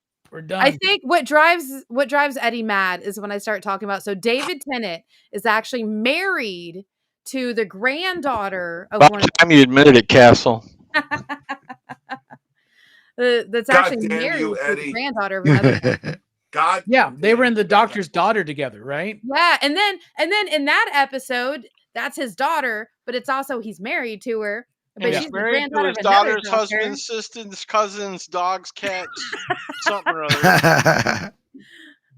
So that's what drives that crazy. She was supposed to be selling comic books, and for a half an hour, I had to hear about this screwed up family tree of Doctor Who. Are you not used to that by now, Eddie? I mean, do you watch the Monday night show? Do you not watch I the got EXP? real used to it. Oh my gosh. Okay. It's funny you guys talking about old time shows, dude. I grew up freaking with let's talk about Dawson's Creek and Roswell. Oh, Those were my jams right there. I love Roswell. Roswell's my favorite. I got all 3 seasons on DVD. Watched them multiple times. You're like the only other person I know that's seen like all of it. No, Roswell's my favorite. Probably my favorite show of all time. I love it. I love Roswell. That was the first time. That was what's her face. Well, what's your face? Yeah, what happened to your face? Where's your face, Spilio? Yeah. Am I here? No. We can hear Shelly you. Ashby was a favor and Liz. block him out. All right. I Hit don't hit the arrow next to the camera button. Hit that little thing that says leave up in the corner. Okay, all of you go fuck yourself sideways with a chainsaw. I'll be back. Okay. You stole that. You stole that. Is anybody else super excited about 28 years later? No. Pourquoi? No, I'm not. Why? Because I didn't like 28 weeks later. So why? Because they had a great opening. Yeah. The rest of the movie blew. How about that? Oh, The rest of the movie hurts. sucked. That hurts. Sucked. But I'm sorry. The first one is genius. The first one was genius. The comic second one, amazing. But Danny Boyle is directing this one. Mm-hmm. So you got Danny Boyle back. Yep. Maybe we'll see. I'm going to go into it with open expectation. I'm hoping that they're a little closer to the comics, kind of like how the first one was. Here's my thing about directors, so we'll though. see. What? Andy Serkis directed Venom vs. Carnage. You know how excited I was when I heard Andy Serkis was directing, and then you see Venom vs. Carnage, and wait, you're like, is Andy Serkis directing this new one? No. I was just meaning. No, hold on. I got something directors. to say. I got something to say about Venom vs. Because Carnage. I thought Danny Boyle was directing the new one. Now I'm tripping. No, you're not you're not tripping. I was just saying that An sometimes analogy. when it's just because it's a director, It's still a Danny Boyle movie. yeah. Okay. When it's a director that you love, like look at Shane Black. Okay. Shane Black directed which Predator? One of the Predator movies, right? He wrote Predator. The first Predator. Okay. Yeah. I think he might have directed another one. I don't know. He directed Kiss Kiss Bang Bang, which was great. Yeah. Yeah. But sometimes you can't rely on directors like that. Now hold on. What? Hold on. What? Go back and watch Venom versus Carnage again, and you will see they cut.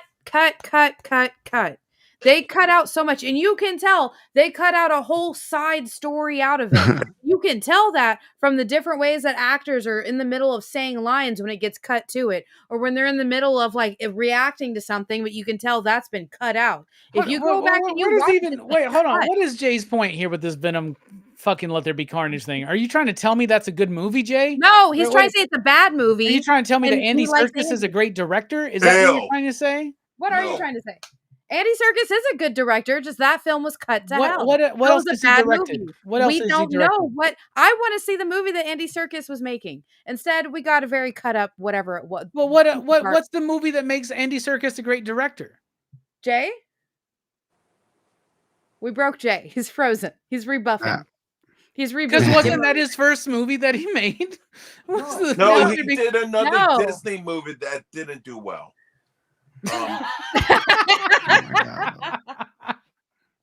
Like, why is Andy Serkis a great director? Like, why are we comparing him to Danny Boyle, the guy who did Trainspotting, 28 Days Later, Sunshine, Slumdog Millionaire, Millions? Oh wow. These Yeah. are Am I the great only films. person? Dropping I knowledge was not there. the biggest fan of Slumdog Millionaire. What'd you just say? I'm not the biggest fan of Slumdog Millionaire. That's okay, but Okay. you are. I hope you're comfortable being wrong sometimes because that movie is brilliant. That movie I is can so understand brilliant. it. Really I good just one. I never really got into it. You should watch it I've again. When's the last watched time you it. watched it? How old When's were the you? last time I watched it? When it was in theaters? Yeah, you're much wiser and mature now, right? You should Uh-huh. watch it again. That's such a good movie. No. Watch it again.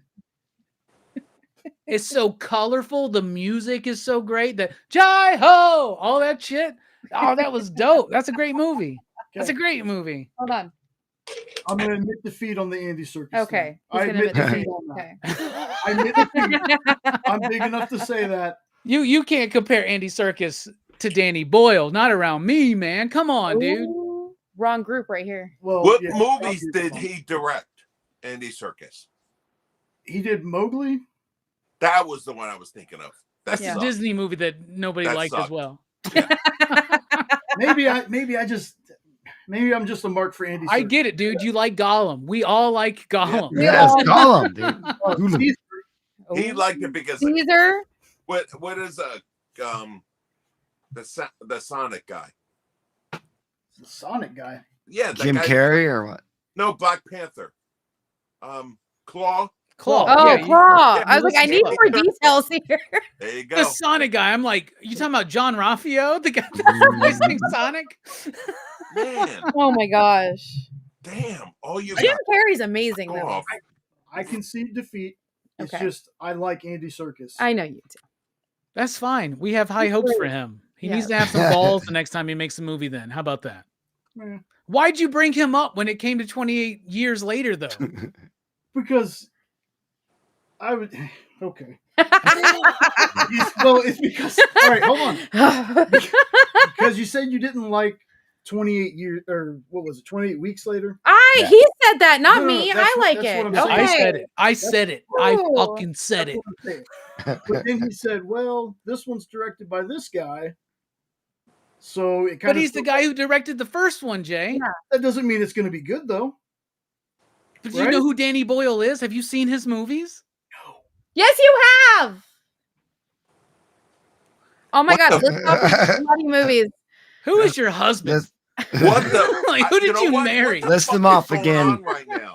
Robbie, you gotta list them off again for him. Sunshine. Nope. What? We Great watched movie. that together. What is it? Where they're going on the spaceship to the sun. Chris Evans is in it. Cillian Murphy's in it. Yes. No, you watched that without me. You fell asleep. You were right there on the couch snoring. Well, that should, well, Damn. All right. Slumdog Millionaire. never seen it.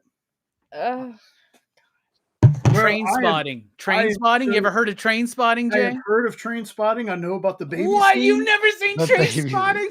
That movie's fun. Bro, I'm so sheltered when it comes to movies, man. He really is. There's an He really is. underappreciated movie called Millions about a kid who finds like a bag of money or some shit. That movie's great too. Oh man, what am I forgetting right now, y'all? Help me out. Of course, 28 Days Later. You've Danny seen Boyle. that. That one I have seen. That one I did like. Okay. Oh, he did 127 hours. I've never seen that one. Oh, he did The Beach. The Beach, the Leo DiCaprio movie. Oh, he did The Beach? Oh, hell no. That movie's And nobody really appreciates that movie for what That it is. movie right? is fucking awesome. Hell yeah. Yeah, it is. Hey, hell yeah, dude. Love that movie. I watched it so many times Yeah, on Tilda DVD. Swinton's dude. in that movie. Oh my goodness. Man. Somebody Yeah, make a list exactly. and send it to him to watch, and I'll make sure he does. Look, Because that's now I'm one- sad. Look, that's one of the spots I have on here. It's called The List. It's just people telling me stuff I should. Did read you or write watch. those down? The Beach. Do you want for me to sure. repeat them again slowly? Ugh. Grab your list, Jay. I actually Hold like grabbed that on, hold novel on. and read it. I'm going to Where give is these was to a you in novel. order. In the order Hold you need to on. watch them. He Oh, did I'm yesterday finding too, the didn't he? folder. Didn't he do yesterday too? Yes. I really liked yesterday. Oh, he did do yesterday. I've never Beatles seen movie. yesterday. Oh, it's excellent. It's fantastic. There it is. Okay. All right. He's got pen and paper. He's ready, Robbie. Go. Train All right. Spotting. All right, Train the Spotting. first one. No, wait. The first one is Go. Write Go. that down. No, Fuck. Go is Doug Lyman. No, stop. Fuck. He's gonna do a go F yourself prank for the 12th time Oh, tonight. I get it. All right, this Oh is my some real God. shit. Train Spotting. Got it. 28 Days Later. Have you seen that one? Yeah, that one I have seen. Okay. Slumdog. Oh, wait, hold on. The Beach. The Beach. The beach is good. I like Amazing. the beach. All right, Never saw it. then we'll Yesterday. go. Hold on. No, I Before we didn't get see there, that we go yesterday. Sunshine next. Sunshine next. Sunshine next, yeah. Sunshine. Sunshine's good too. I enjoy it. Okay. But I like everything Cillian Murphy's in. And then Slumdog Millionaire. Slumdog Millionaire. 127 hours. That's the Franco one, right? Well, his arm is That's stuck in good. there. And he has to, That, like, one- cut it that off. happened here in Kind of Utah, man, story. where I live. Yeah. Really? No, I'm not Yeah. saying. Ugh. And then Yesterday. All right. So He kind no of took a big gap there. He And did do the second Frankenstein. Train Spotting, but I haven't seen that yet. And in 2015, he did the Steve Jobs biopic or the documentary. that Is it a documentary? It's a biopic. I never watched that one. Michael Fassbender's in that Yeah, one. Fassbender Huh. plays Steve Jobs in that Oh, one. I yeah. I've believe. never even seen that one. Oh yeah. Was that good? Wasn't that around the same Let's time? see it. that- Just knew about it. Yeah, they did one with Ashton Kutcher. Was that around the same time, right? There's an Ashton Kutcher one and a Michael Fassbender one. one. Yeah, they Oh, came good. out around the same Okay, time. yeah, this one's the Michael Fassbender, Kate Okay. Winslet, Seth Rogen, Jeff Daniels. That's a really good cast. Yeah, it is. Yeah. The ones I named, I can attest to, though, except for Yesterday. But I heard that was a good movie. That's about a dude who goes back in time and he tries to write Yesterday or something. No. Not It's really. he wakes up in a He's- world where It's nobody, the Hey, Beatles don't aren't around. spoil it. It's like no one knows of the Beatles. And he was Yeah. a big Beatles fan. That's Yeah. right. So He's he in it. starts Okay. playing the music and they start giving him credit for it. It's a brilliant movie. I love It's the really ending. good. I like it. I Sounds love like the Danny ending. Danny Boyle knows what he's talking about. So maybe 28 years later would be good. We'll see. Okay. I just hope they stick around for like closer to the comics because the See, comics are That's phenomenal. that's another awesome reason to have people on here because they can tell me stuff that I wouldn't have looked up on my own. Which is so weird. So many of these films I've watched, and you're just like, I have no interest. So I watch by And myself. only one of his films have we covered on PCP Movie Night, which is 28 Days Later. So I definitely got to put some Danny Boyle films on. I've always thought about it, dude, because like Sunshine's a really good movie that people This don't is give your enough sign, Robbie, credit to do it. for. What's that? This is your sign to do it soon. Yeah. Unfortunately, 2025 is pretty much set. So I guess 2026 Yeah. we'll do one of those movies.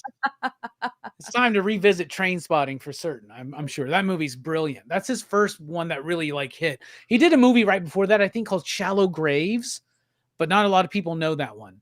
But Train Spotting's where he really, really hit big. I Did was you like s- super into, like, was a teenager in the 90s, so I was like super into like the indie movie scene. Yeah. right? That's Sure. why I got into Kevin Smith and Quentin Tarantino and Danny Boyle. If it had a Miramax logo on it, I was like getting. And we used to go to rent VHSs at Blockbuster and Movie Gallery and shit. And I would look at the back of cases, and if a movie was written and directed by the same person, I would rent it. Yeah. Okay. I would be like, okay, cool. Yeah. Written and directed by the same. That was like my clue in the beginning. Like, oh, this means this movie's going to be really good. Okay. I found out about so many cool movies because of that. So, Did any of you see Vacuuming Naked in Paradise? That's a good one too. I mean, I have Vacuum Naked in I Paradise. did that before the stream tonight. That was my nickname in high school. There we go. Oh, there I it love is. your sex tape. Somebody needs to bring an air horn for every time he fucking does that shit. Jay, where's your fucking Comic Tom button? I have one of those for Henri.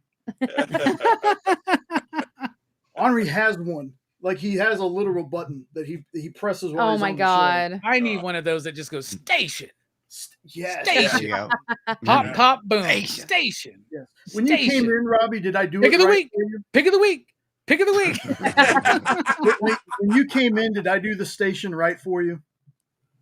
Did you? Oh, how see did it? you do it? How'd you do it? Dude, Show I me your leaned- station. I leaned all the way back and was like that.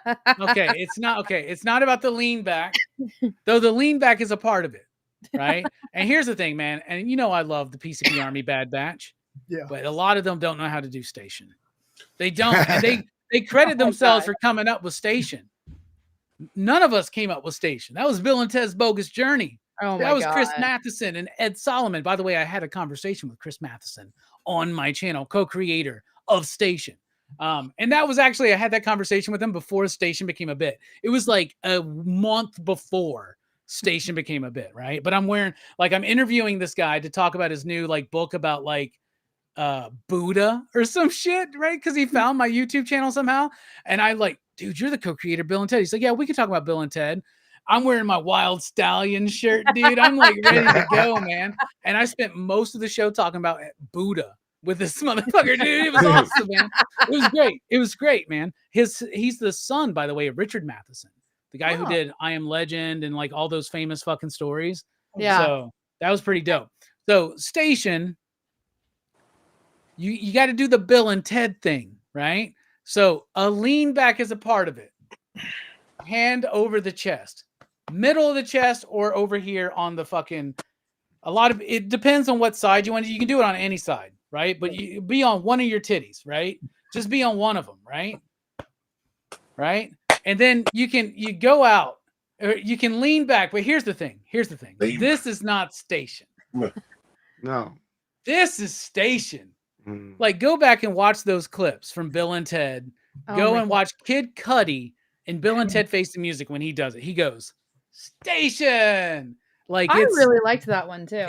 I love all three of them. They're so great. They're all good. Yeah. So it's hard, hit your chest, go diagonal, and lean back a little bit. That's the Station right there.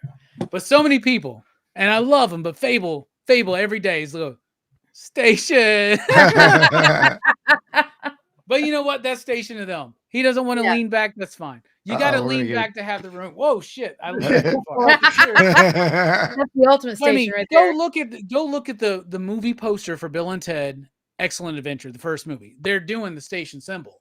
It's their thing that becomes the Station symbol. So yeah, that's how you do it. Popular. But everybody else is like Station.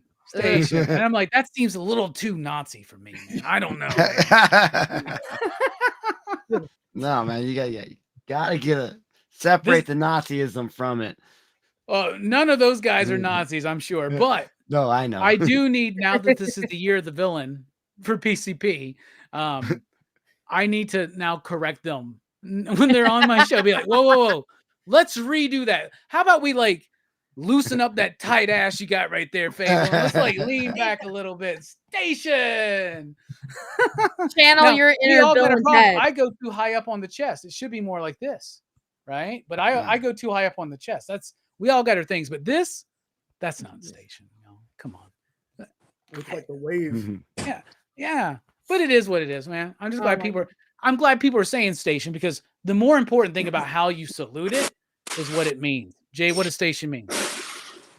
Oh man, station to me at least means you're safe, you belong, you're worth it.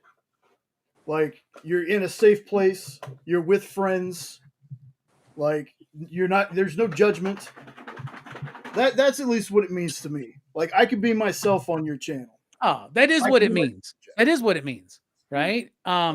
If you want to go to the technical term, it's the Bill and Ted slogan: be excellent to each other and party on, dudes. Party on. Yeah, and that's why you feel safe when you come into a PCP chat. I'm so sorry, guys. Han Puppo over here is doing the potty dance. I gotta take him out. Station. Come on. No. We're going. Come on. Everything is encapsulated in that, y'all. Be excellent to each other and party on. That means have fun, be playful, but be good to each other. All right, man. I have to be honest. I came on the first time with you and I was like, what the fuck is this? I was like, what is this station? I had to be honest. I was like, what the fuck is this? I don't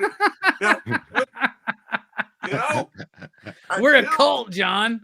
It was like, I was like, what the fuck is this, man?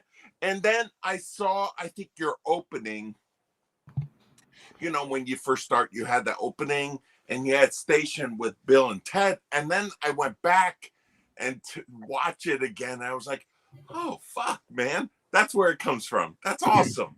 You know? So yeah, it's cool. A very obscure reference to the sequel to Bill and Ted. Yeah. Which is totally in the, like, that's totally PCP, right? Like, right? Yeah. Like, I actually like Bogus Journey a little bit more than Excellent Adventure. I do too, man. That's my favorite one, dude. Bogus Journey goes deep, man. It goes so deep, man. It really does. Bill and Ted struggle with life, death, existential crises, and all that kind of jam. Like, it's so fucking good. That's such a good. And death is the best. Was it William Sadler? Yeah. Oh my God. He's so perfect in that movie and in Face the Music. I love. He's like, what if it isn't Bill and Ted, the Wild Stallions? You here to sue me? You know what? I since nobody wants an 11-minute bass solo, Death. Since he's on.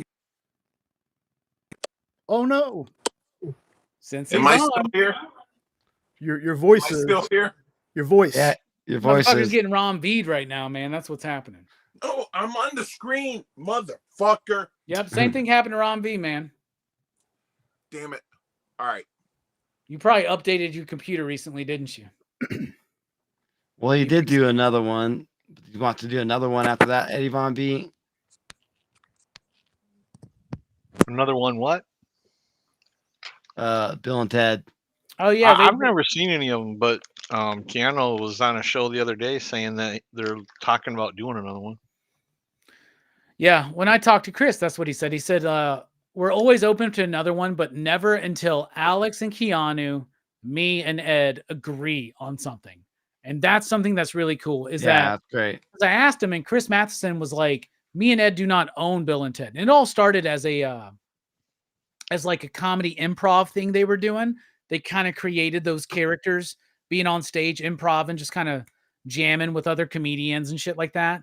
And so they came up with these characters and they wrote this movie, and every movie has happened because both Alex Winters, who plays Bill, and Keanu Reeves, who plays Ted, and the writers, Ed and Chris, have all four agreed we're doing it. And that's why those movies have a continuity that most other sequels, like, it's a perfect trilogy, right? Even though the third one was made so far along, it works as like a legacy, like requel type thing, but at the same time, it's still a Bill and Ted movie, right? And I remember when that movie was coming out, everybody was like, oh, this is going to be all about their daughters, some woke ass bullshit. And I'm like, it's not going to be about that. And Chris even told me, because we talked to him before that movie release, he goes, they're in there, but it's Bill and Ted. It's their story. They're parents now. It's me and Ed are different now. We're fathers, right? We're not in our 20s anymore writing these fucking scripts, right? So I think it's perfect. I would love another one. I think another one would be great. By the way, the robot and fucking Face the Music. What's his name? Is it? Oh my God, he's got a very mundane name, like Daniel or Ted or not Ted. It's obviously not Ted. But you know the robot. You know what I'm talking about, Jay? Yeah. He's Dennis. Dennis. He's Dennis. That's his name. Fucking cracks me up. Oh my God. Ed, you need to watch those movies. Those movies are great. And then you will really understand and appreciate what station means. When I first started watching your show and I asked one of the guys what station made, they threw me some bullshit about Red Dawn and the Wolverines. And I'm like, I don't remember that being in Red Dawn. And here I go and I rewatch it. And I came back. I'm like, you assholes. And they were all laughing at me. Like, it's the salute from Red Dawn. I'm like, I don't remember that at all. It's still probably the number one question I get is what is station? I love That's all right. When I first heard your Hellboy song, I went out Googling it, trying to find it to see where the original came from. And then you said you wrote it. Oh, yeah, that came from me, man. I was looking all over for it on YouTube for the Hellboy song. I'm like, I want to learn the words to that. Yeah, I always wonder what it's like to be the first time being like, I like this guy's comic book reviews. I like his movie reviews. Let's pop on his live stream. And I'm just singing that fucking song and just being like, what the fuck is going on here? Thumbs down, I'm out. No, you know that's how you know you're gonna have a good time with this dude. That's how you know, man. Like, it's that stupid Hellboy song that actually got me hooked to watching you because I wanted to learn the words to it. Like, the first thing I ever watched of Robbie was Sean showed me his reviews, and I remember specifically he used to say "lush" an awful lot in his reviews when talking about colors and stuff. Lush was like the word. Now it's nuance. Yeah. And resonant. But it's always so impressive because Robbie can read all these books. And a little insider baseball here, because I've asked him about it. He's not looking at anything. He doesn't have this stuff written down. This is what, like, Robbie, that's correct, right? You say that you look off to the side just because? Yes. Yes. Yeah. Yeah. Is it not obvious? I literally just turn on the camera and just go. I do that on all of my videos, man. Dude, that again, man, that's so impressive. As somebody on a review show that has notebooks full of notes, because as soon as I'm done reading something, doesn't matter how great I thought it was, I look away and I've forgotten everything I just read. Like, it happens to me every time. So on the review show, I have to write notes. Like, I have to, or I will forget everything. Like, doesn't matter. Where Monsters Lie, one of my favorite horror books. Love it. Yeah, it's easy. You just thought it's got a great sense of humor about it. Yeah. Kowalski's got a great sense of like density in his complex yet simple artwork. Blah blah blah blah blah. Yeah. and me, I'm like, there's pretty colors, and there's a character named like Motherfucker or something like that. Oh, like, well, hey, I Joe, appreciate don't that, kill man. yourself. Don't kill yourself, because I started a video with a comic that was fucking upside down. That was awesome. That was awesome. I left that in too. No, I want to. All that. Dude, no, I want to. I don't care if they think I'm stupid. No. Because no. Hey, yo. No, it's human. That's what's awesome about it. It makes you more human. I'm gonna be honest. Look, I'm a little street smart, but book smart. No way. I'm a Greek from New Jersey. I'm already behind. I'm so shocked, John. I'm just so shocked. You know what, Eddie? I wasn't fucking talking to you. I've been selling comic books and movies for 25 years now, right? Like, my job has always been to tell my customers why this movie or why this book is worth them reading. And one of the things that's cool about being there on the floor at a comic shop, and more nowadays, I'm mostly in the office, right? And I try to ingrain this in my staff, but I'm like, learn your customers. When I know what someone reads and what someone watches, I can recommend them something every time that they're going to love, right? Like, because I love fiction and what fiction means to us. And I look at fiction a little bit differently than most people. So I look at, like, we're pop culture philosophers for a reason. And it's because I believe that the fiction that we choose to enjoy says something about us inside, right? And so let's break this down very simply. I know who you are when you tell me who your favorite Ninja Turtle is. I have a good blanket idea of what kind of person you are. And then as I recommend you things and see your favorites from that point forward, whether it's characters, whether it's directors, whether it's writers, movies, comics, series, stuff like that, I can then fine tune that into understanding more about who you are as a person, recognize that within myself. And then because I have a very eclectic taste of a lot of different types, I can then hone in on what you want. Right. So that's something I do. I don't get to do that so much on the weekly review, but I'm just rambling my thoughts. And I appreciate the kind words, but every time I get finished, I literally, when I'm in the video, go, damn, I just said that word too much, didn't I? Like, that's what happens. You like, because it's not scripted, like I get caught in these patterns of saying lush all the fucking time. In the early days, I used to always say wild and wonky a lot too, right? And now I'm saying more things like panel design, composite, very generic terms, but I'm trying to get a point. Like, I wouldn't talk about the panel composition on Sentinels.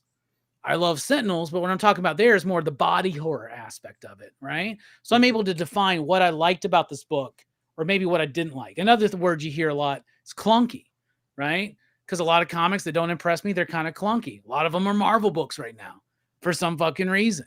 Shill. But yeah, I'm the Marvel shill. I've been accused of being a Marvel shill. I've been accused of being a DC shill. When I first started working with Dynamite, I got accused of being a Dynamite shill. And I'm like, have y'all paid attention to my fucking reviews?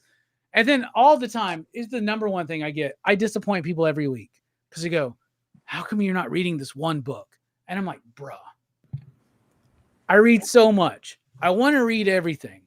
But here's the thing. If I'm not reading it, it's because I fell behind or it sucks. All right. So like, there you go.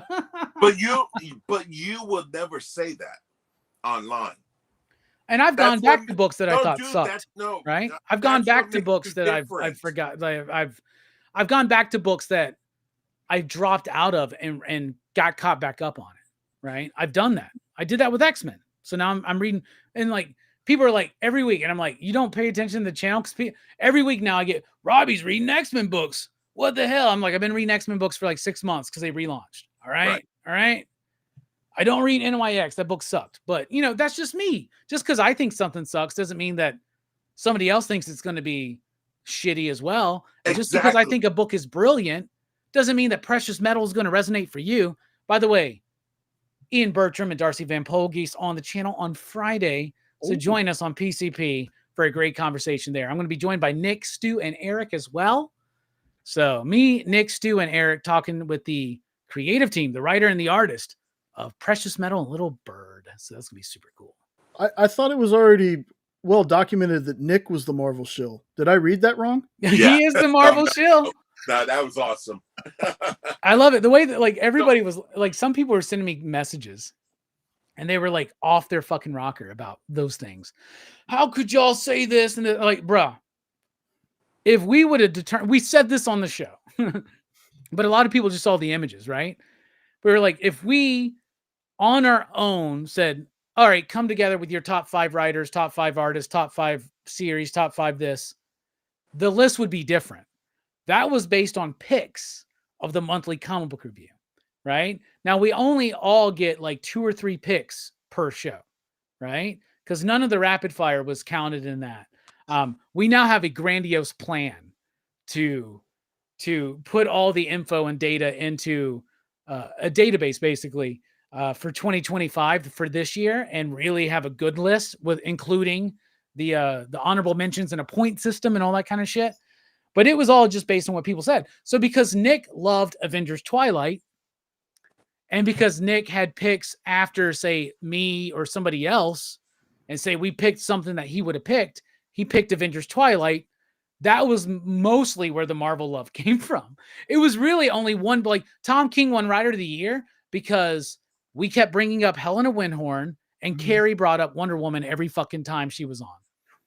So he won Writer of the Year. Even though, honestly, if you talk to all of us, we put together our list, it was probably going to be Rom V, right? Yeah. So it's just the way it works out, man. Yeah.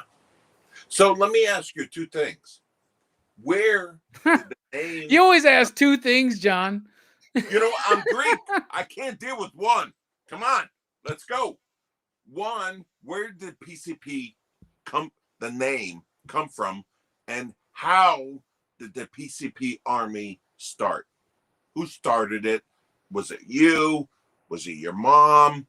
Was it somebody? You know, who was it? I'm gonna go pour another bourbon. I'll be right back.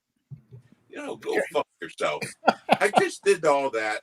You know what? I even got up and got a fucking drink to think of that question.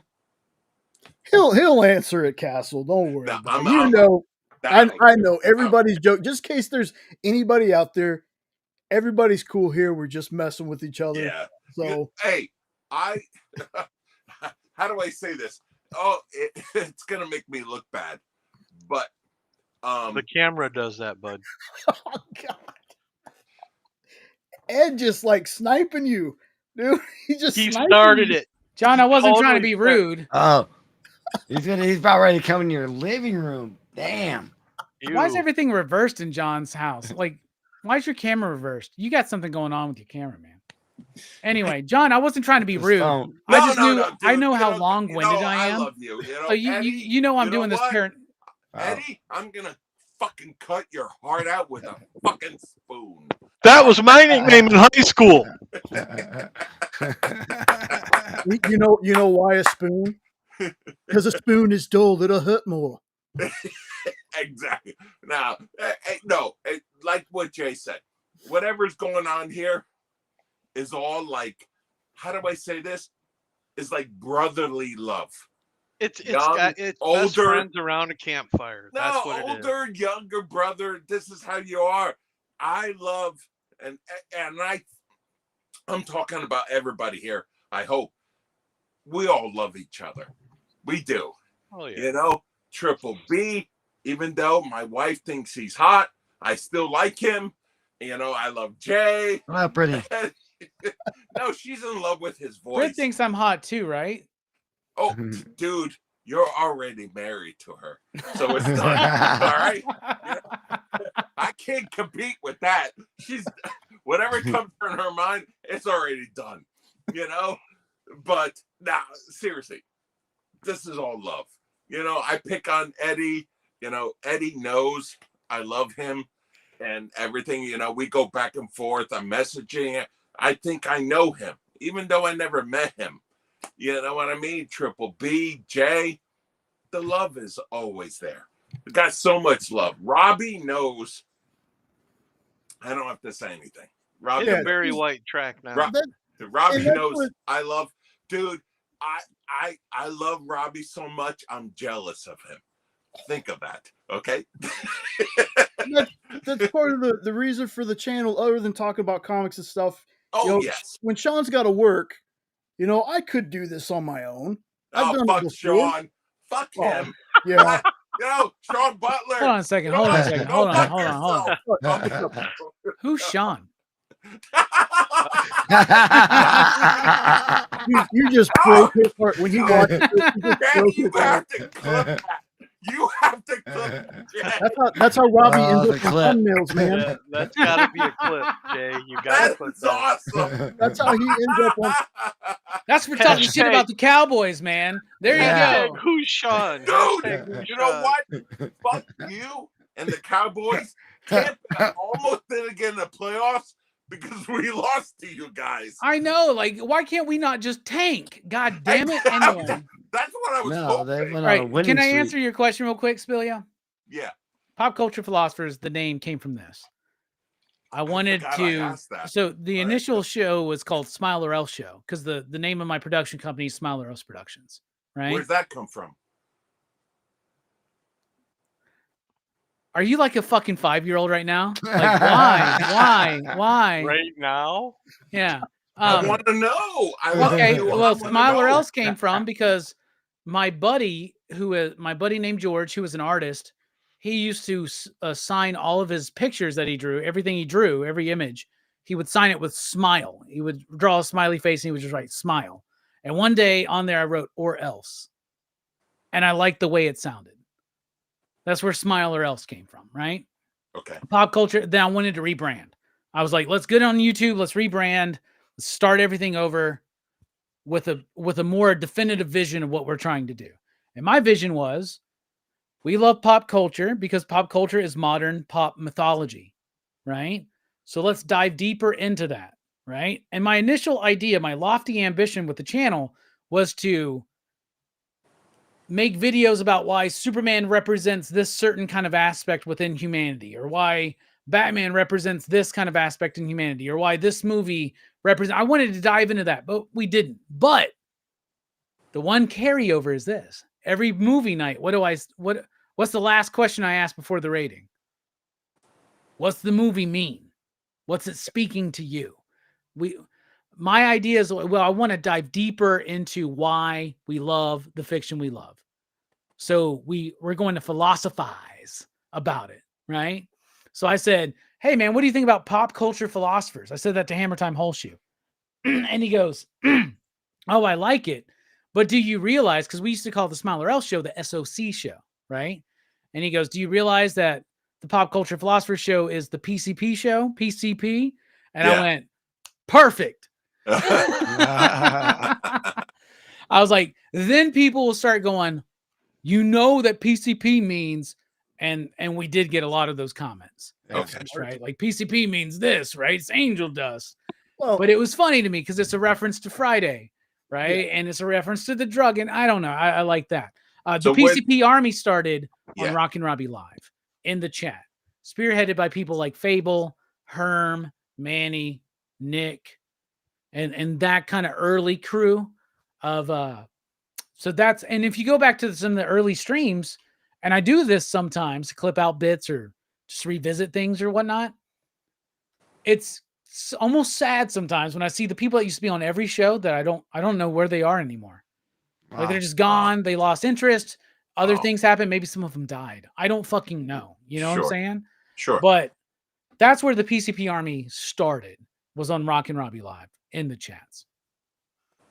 So there you go. Okay. To answer your questions briefly.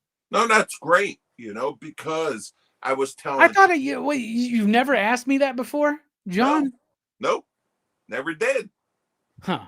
The name. We've shared so much together. That's hard to believe. No, I just cared. You knew more about my near-death experience and everything, though, Yes, right? Yeah. No. Hey, brother. I told you about seeing Jesus in the hospital on Easter and all that shit. Yeah, Okay. I cared more about you than your freaking channel. That's I'm being honest. You know what I mean? On the next show, Robbie will tell Castle what a pencil is.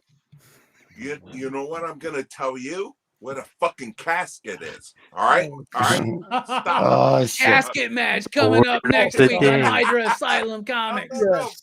No, not to get too deep and everything like that, but freaking. That's what she said. Never.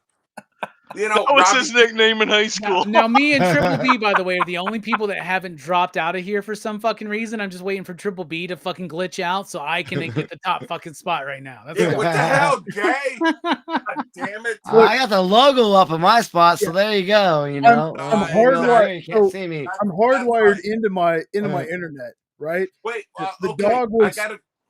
The dog was doing something. I went to stop him. When I came back, I tripped over the fucking Ethernet cord. No, fucking Jay say fucking. All right, so I know. Wow, I know, and I'm seeing him vaping shit too. It's awesome. Yeah, I remember one time I'm vaping on the EXP show, and Nick Barucci shows up and he goes, "Hey, Robbie, that seems nice. Pass me some of that." I was like, "It's nicotine, Nick. Here's my weed vape." Question I have for Brent, Triple B, what came first, the comics or horror? Yeah, well, probably both of them came in right around at the same time. Like I started my channel, it was just my name, Brent Bromberg. So that's why you get 3 B's in it. Triple B, because I have Brent Bromberg in my name. So I have 3 B's in my name. And so that's awesome. I just thought, you know, I'll just put Your first name BBB. is Brent? Yeah. I would call myself Triple B too. Oh, dude. Hey, no worries. No worries. Hey, I would too. I would too. No worries, man. Just I'll fucking Yeah, fuck Wait, you, wait. Robbie. Like that. It's the fucking heel turn, brother. I'm the third man. I'm on Whatnot. I've been on Whatnot all along. There you go, Triple B. I took the logo off so we wouldn't be blocked, man. It's been up there long enough. No, go ahead. Go ahead. No, but yeah, I started doing I wanted to do horror movies because I started with comics. I really did, and because like I was getting pre-orders, and I'm like, I was watching these other motherfuckers on YouTube doing unboxing videos. I'm like, well, I kind of want to do this. But what started it was like I wanted to talk about Rob Zombie's films, dude, because I love Rob Zombie's horror movies. And so I went off, and like so I changed my name from just Brent Bromberg to like Hardcore Spoiler Movie Reviews, right? So that was the name of the channel, because I was just going to talk about straight up spoilers, and I was just going to drop I was just going to go unfiltered, right? Wait, before you go, I'm really, I love to hear this. Same as freaking Robbie. What made you think that, all right, I love talking about this. Let me put this on YouTube. What was your thinking? I was just thinking that like I was on like Instagram for a little bit, like a long time ago, and then Facebook, and I'm like, well, what's this YouTube thing? I'm like, wait, I can like actually film myself and just put a video out on YouTube. I thought how funny that would be. Like, that would just be like, why not? And so I just went like freaking balls to the wall, dude. And it's like straight up had this a camera, me talking on it, swearing up and down, left and right, no editing at all. I'm like, I'm just gonna put this on YouTube. I thought it would be fun, and let me see if I get any views on it, you know, right? Like I didn't really care. I didn't know what I was doing, and I didn't have the equipment that I do nowadays. But yeah, it was just that was my attention. I wanted to talk about how I love Rob Zombie's freaking Halloween, and 2 really was the best one. I love Rob Zombie's Halloween 2, and I will defend that to this day, dude. Like you will never get me off that pedestal. No how comment. Great that fucking movie is, dude. Yeah, you need to talk. Yeah, I don't need to talk to this motherfucker. I can already tell you that, man. Yeah, Rob Zombie's made one good movie. But I mean, maybe Lords of Salem, the House of 1,000 Corpses. I love Lords of Salem. Corpses. It's House of 1,000 Corpses. Yeah, House of 1,000 Corpses. That's what I was thinking. I don't know. That's just my opinion, man. You know, it's fine. It's fine. No, it's all good. But Do your own thing. I don't know. Fucking The Devil's Rejects. Hold on, John. The Devil's fucking Rejects is the fucking best movie ever. Devil's fucking Rejects, dude. I don't care what anybody says. That is the best freaking horror movie. I love that. I love that movie. Yeah. Devil's And Rejects. 31. Nobody talks about 31. I love 31 too, but like with the Devil's Rejects, like you're freaking rooting for Let's the all characters be honest. at the end Can of it. we all just come to a consensus here and be honest that 3 from Hell sucks? I never seen it. Never watched it. No, I just like it because like we get those characters back again. It's just like I don't know. It's a feel they good survived their movie. goddamn like 100. I know. I don't even. I know. That's so.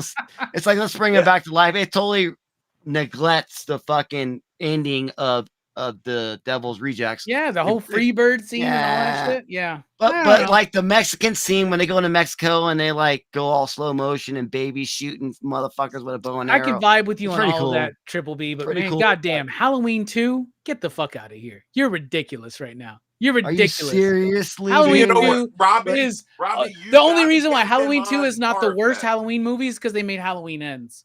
So Coming soon I mean- to PCP movie fights. No, it's all it's all good. Oh, that's For a next- fucking good one, man. No, PCP dude, movie for fight next night. Horror Let's go.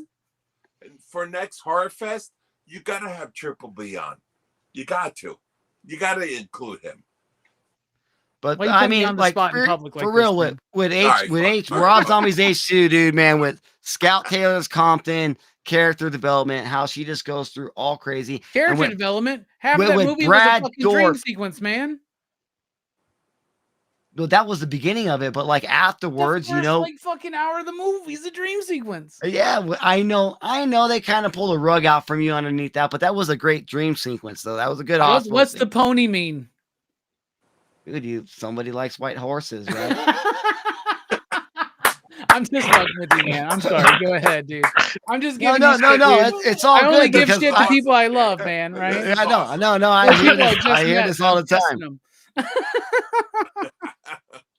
But with Brad Dourif, how his character, with Sheriff Brackett, when Annie dies, and we finally get Daniel Harris, Jamie, Daniel Harris's character dying in a Halloween franchise film, like finally, because we got fucked with Halloween 6 with her not being able to be in it. But I'm kind of glad that she wasn't, because she was able to be in Halloween 1 and Halloween 2 from Rob Zombie. So she got put in not just one movie, but she got put in the two movies. And then when she gets to, she finally gets taken down by Michael Myers, we almost get that fulfillment of that. It's a different character, but it's the same actress in that Halloween franchise. So it makes it so much great. And with Brad Dourif's performance of his seeing his daughter dead, that's why I love it too. It's great. So I guess there's little parts of it, but I guess the overall movie, there's some, a lot of people don't like man, about you it. can still say it's the greatest, man. You can still say it's the I greatest. love it. I love it, man. Jump in, Ed. Jump in. I saw you trying to talk earlier. That's awesome. Who, no, me? that's freaking awesome. That freaking people can say, "Oh, I like this. Oh, I don't like this," and we have a great conversation. That's what There's I no want to name. be. And I get to talk shit and make jokes about it. Right? Yeah, exactly. Jay. You should be happy about that. Good, man. I will be the nicest I've ever been and say I love Rob Zombie's music. That's all I've got to say about Rob Zombie. Ed, nobody asked. Okay. Jay just did, you freak. Not with the music. Who gives a shit? That's what I feel about movies. That's how I feel about his movies. Who gives a shit? I love his music. Living Dead Girl. Yeah. Going back to changing the name. At one time we were called Triangle of Truth. And people were like, whenever you look that up, it's all like conspiracy theory shit coming out when you look that up. Now, the reason that is because we used to just sit around for hours. Me, Sean, and Jenna sit around for hours talking about movies, talking about characters. We still do, yes. Who the fuck is Sean? Who is Sean? You're going to break his heart when he sees you. Who is Sean? Man. Where's he at? If he gave a shit, wouldn't he be here? I started the hashtag. I see that, Eddie. I can tell you who Sean is. He's the fifth Beatle. Isn't it Sean? Wasn't it like Sean Cassidy or something? That was the Hardy Boy or something? Come on now. Hey, there's only one person who works more than I do, and it's Sean. Yeah, that's true. He puts in 80 hours a week to his job. Yeah. Sean, who the fuck is this guy? He's a hard-working man. Is he part of this channel or something? That's cool. Nope. Which song was it? Because I couldn't remember for sure. No, I think Sean is the guy. Oh, Sean was he the drummer of White Zombie? Is that what we're talking about? He's in White Zombie. Yeah, he was the one-arm music drummer. That's good, for but okay. Let me fix it. His name is Cyan. Cyan. Cyan. It's a color in a printer. Yeah, I get Sean it. Cyan. Yeah. Anyway, so we were Triangle of Truth for the longest time. Jenna and I actually, at one point in our lives, our dream was to open a comic book store. Oh. And we named it Hydrasylum. Why? There's something about, I have this weird thing about, like, because he likes Hydra and Jenna belongs in an asylum. Well, I think that's the other way around. That's where they met. Yeah, she was my doctor. There's just something about it that makes you the Penguin. Okay. But so that's what we were going to call our store. Okay. Well, things fell through. We own, we have I don't know if it's a license or whatever, but we have, that is our name. We Nice. own it for another 2 years. We got to go re-up it. And I was talking to Sean because we weren't, our channel's never been about we're never planning to make this a career. We're not planning on being like the biggest channel. We just want to be there to do stuff like this. People in our chats that talk to each other on the EXP and stuff, being able to come together and just bullshit with each other, and have a good time. And like I said, Robbie being here is just like, if I hadn't said it before, over the moon for me. Okay. Like that just, it means so much. I appreciate that, man. I still just want to know who the fuck is Sean. You'll meet him because he's good. Dude, Jay, you gotta have to make a shirt that says, "Who the fuck is Sean?" And it's my face being like, I'll give you the likeness rights. John's gonna love the rewind on this because we're giving them so much love. You better clip this, okay? How about them Cowboys now, motherfucker? There you go. You ain't here. It's funny because we actually started as an Instagram channel where we did posts of comics with collectibles like statues and pops, and then like recommendations, and then we started off with like the shorts in Instagram, and then it just got moved over to YouTube, and that's when people actually started giving a shit. Well, we got to a certain point back in the beginning of February where he and I got to talk, and he goes, "Hey man, of last year? No, this year. This is the biggest year we've had. No, February this year hasn't happened. Oh yeah, well yeah, okay, you're right. I'm sorry. It's 2025 now, Jay. Are you still signing your checks? 2024. We're only 4 days in. Hey, motherfucker, not just a pretty face. That's okay? right. I've always said that about you. He's pretty smart too. Anyway, love you. February I'm pretty in person. Yeah. Okay. I bet. Ask Robbie. So February of last year, we started seeing some growth because we started doing shorts. I just randomly, I tried doing shorts before. They just didn't work right for me. Sean was the one getting like 300-400 views. And this is back when we were only like a 200 sub channel. Well, when the first trailer for Deadpool and Wolverine came out, I was off that day. So I did a trailer reaction to it. And there was something about it. I was like, you know what? I'm going to try this short thing one more time. And I clipped a short out of it, put it up. Next thing I know, 2,000 views. Now, for a channel like us that is super small, that was huge. It hit 1,000 at first, and it blew me away. I couldn't believe it. And then the next thing I know, it hit 2,000. Then Sean had done one for Fantastic Four casting, but we used to do the ones like how Castle does, where you're face in front of the camera. The first time I did the one for Sean, I was like, you know what? Let me try something. And I ended up making all the, basically all the pictures for it. Like I cropped out backgrounds and I said, Pedro Pascal is Reed Richards. I almost said that backwards. Reed Richards, Mr. Fantastic. I put all that stuff together. Like I made all that stuff. That one got 2,000 or 3,000. So we kept doing stuff, and then we started doing the faceless shorts. The highest one we have so far is 11,000. One Sean did. Wow. Then we started noticing we started getting people with those. Now a lot of people say shorts will get you subs, but they don't mean anything. But for us, we also started noticing our long form content started climbing. So that was about the time he was like, "Man, would you want to change the name?" And I said, "You know what? We have Hydrasylum. Why don't we just do that? Why don't we rebrand?" And now when people go to search Hydrasylum, you actually get us. Like you get Hydrasylum. The name is unique, but not so unique that like with Triangle of Truth, where you have all the conspiracy theories and stuff show up. Have you stopped getting comments asking about 9/11? No, we usually have to delete those. But Tower 7, man. Tower 7. Inside job.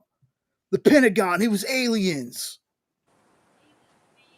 Stuff like that. So, like I said, when we did the rebrand, we noticed, people are starting to realize, hey, this is actually a comic channel. Now, we still get people still get confused thinking because it says Hydrasylum Comics that we're like a comic book store. And I'm like, no, we just put the comics in there for now. Like, yes, someday. She's yelling from the other room. If she wants to be on the show, she can be on the show. Tell her to shut the fuck up right now. Okay, how about that? I'll give you $1, Jay. I will give you $1. Turn completed. Thank you. I can say that because we're best friends over Buffy. So Exactly. Yes. yeah. Yes.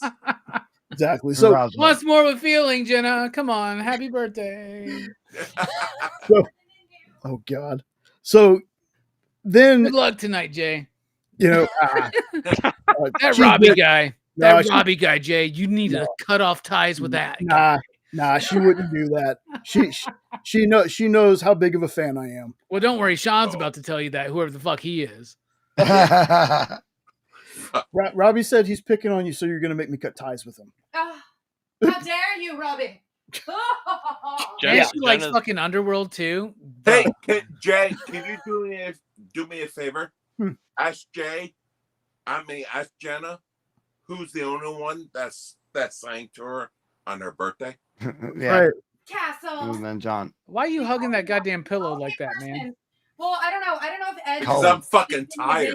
Somebody's singing "Happy Birthday." No. Yeah, who sang, Jenna? Yeah, she said it was you. Thank you. She said it was you. So it was a couple months ago. You know, I could use StreamYard for the streams, but I didn't want to use it on the Experiences account. You know, because sometimes they film stuff at weird hours, like some of the pre-recorded stuff they pick time. So I was going through and I found Restream, and one day I just, I was like, nobody's gonna watch this. I hit live. The first thing I see is Nope. Nope was in the comments, so I did like a little 15-20 minute, live, and then the next one we did, it was me and Sean, and then I think another one was Sean and I, and then Sean couldn't make it for work. And I was like, you know what? Let me ask people that are in the chat. Let me ask them if they want to come in. They don't have to be a channel. They could just be a comic book fan, just friends. Because the whole point of what I want to do is I want to bring the positivity like channels like Robbie has, like what Bearded has. I love Bearded. I love Bearded a lot. Like, he sent me this shirt without me knowing. Like, he talked with Jenna and he was like, I even have the freaking look at this. It was covert. Like, we had to go. He was like, "Where else can I send it? That's not the house." Y'all can't see that obviously, but I even have the note that he wrote with it because I was. Why are you all over Greg's nutsack right now, man? Yeah, Beard is an asshole. Is Greg here? No, I didn't ask him right now. I know. Every time I wear his shirt, he doesn't show up. So whose name do you yell in bed, Greg or Robbie? That's the important question. If it's a threesome, both. Sometimes my own. I don't blame you there. Correct answer goes to Some John. of the best I ever had. Thank you.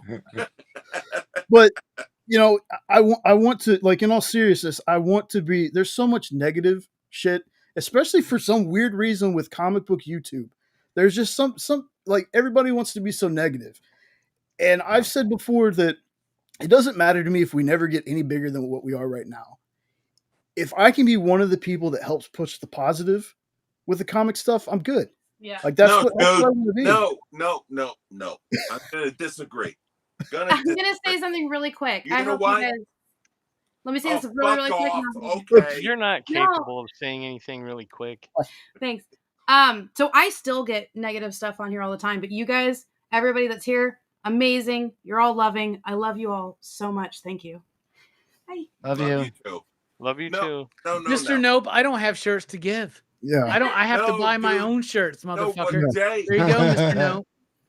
What's this up? is where I will disagree with Okay. you, Jay, Okay. because we need more subscribers with with positive. Yeah. We need more. Fuck this sticky goose or whatever. Fuck him. All right. The more that you get, because that's how I found you. That's how I found Brent. That's how I found Robbie. That's how I wish I forgot I met Eddie. I was just so happy to see this community. And he knows. Fucking, I love you. But you guys have a great community. Okay? So build your subscriptions. Build them all, because I want to see the positive outweigh the negative. That's what's great about Robbie and freaking Brent and everything, especially Brent, Triple B, getting in the comics and actually building that up and everything. That's where the community starts. Bueller would say, none of us are part of the community, but what freaking Robbie built with the PCP Army, what Triple B built with his horror and comics, what you and Sean, who freaking, who you guys built. And then you have Eddie, tagging along. But you have all this. That's a great fucking community. Yeah. There's not that many on there. The PCP Army, they're fucking fantastic. Yep. They are. I just got accepted, was about a month ago. And I have to tell you, once I got accepted, dude, the love that I see in there, not because of me or you're talking about the Bad Batch right now. You've been a part of the PCP Army since you first commented, just so you know. Well, yes, but not officially. The Bad Batch is a separate thing. I'm just like, but it's the inner circle. No, between you, you were actually in my inner circle before you were in their inner circle, just so you know. Yes, so, absolutely. I thought it'd be cooler that you were in my inner circle. You're part of the crew. You're part of the excitable PCP crew. Who gives a fuck about the Bad Batch? What the fuck are you talking about? Now you're pissing me off, man. John, you're pissing me off. Here's the thing. If you want to see growth in this channel, just let me tell you the secret, Jay. Do what I'm doing. Start talking about how much you hate this goddamn comic book industry. Right? How much it sucks. My next video is Rom V, Marvel Shill, ? Right? So you just wait and see. No, but Robbie's right. Oh, dude, I knew him before. I'm going to be honest, a fucking year before the PCP Army. We've known each other personally for 2 years now, John. Yeah. Oh, no. Come on. Look, bitch. I remember the first Come on. We've had each other's cocks in our mouths, man. So, you can't act like we're not friends. Everything. And Brittany's filming. Yeah. Fuck it. No, Robbie. It's a hot video, y'all. I love Robbie. At the same time, how do we manage that, man? It was wild. Oh, we'll do it. We'll do it. All right. No, I love Robbie and everything like that. He knows that. I would do anything for this motherfucker. But the community that everybody's built, it has a little here and there, between the EXP, Triple B, Robbie, Jay, of course, Fable and Lynx and Stu. All this is under one fucking community. Okay? And it's great. It's great to be a part of it. And you know what? We'll let Eddie join. Okay? But to have everything like that, Eddie, I love you. He knows it. Even though he's a I was about to be like, Eddie can't speak right now because he's beating off right now, man, to your words. He's the creepy Avenger. I'm used to that. He sends me pictures. I'm used to it. So, but Eddie turns his mic on. It's just like, when you start this channel, you would have this big community. Me or Robbie? Robbie. Wait, what? Do you think when you first started this channel that you would have this, not this, all right, both big following and a community? Do you want me to be honest or do you want me to be humble? No, honest, motherfucker. Honest. Yeah. Yeah. I started this to get a big community. Why? And I didn't think that the community would be the community that it is, right? Yeah. And that has exceeded my expectations, right? Oh. But yeah, like I think I said this on Comic Journey's channel. Like, yeah, like nobody gets into this fuck game. him. And I don't give a All fuck. right. Jay, I love you. And whoever the fuck this Sean guy is. But nobody does this without some kind of an idea that you deserve to be here to talk about this shit, right? You don't put your face out there without some form of ego. And if you can't come to terms with that, come to terms with that, bruh. You're here. It is hard as fuck to do this. It is hard as fuck to be live for 4 hours. You know what I'm saying? That ain't easy. And you're and like it's not an easy thing to do, whether you're with people or whether you're alone, right? Like it's not easy to put yourself out there. So those of us who choose to put ourselves out there, we should have that ambition to have a community that builds around us. Yes. Right? Now, I didn't see the community that sprung up around PCP. I didn't foresee that. Because honestly, I thought it'd be mostly people bullshitting and hating and talking shit. You know what I'm saying? That's sad. Oh. Well, have you been on the internet, John? No, you're true. But what's crazy is that you're right, dude. There is a community. There's a comic book community out there, but there's also a circle within that circle of people that are here to celebrate what they love and not tear down what other people love. Right? Yeah. I can be honest as fuck and tell Triple B, old Brent over there, I can tell you that I don't like this Rob Zombie movie. And then you can be like, well, I love this Rob Zombie movie. And we're still cool. Because I'm not trying to like shit on what you love. Correct. Right? Yeah. We're just discussing pop culture, sharing what we love with each other. Not everybody's going to love what you love. And that's okay.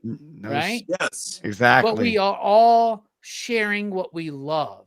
And I love talking shit, but I never shit on what somebody else loves. Yes. If that makes sense. No, I don't shit on your love. I'll shit on the movie. Yeah. Halloween 2 sucks ass. However, I won't shit on your love of that movie. And in fact, every time, like when you mentioned what you loved about it, I went, "Fuck, man, I should rewatch that movie." Exactly. Good stuff, dude. I own it on Blu-ray.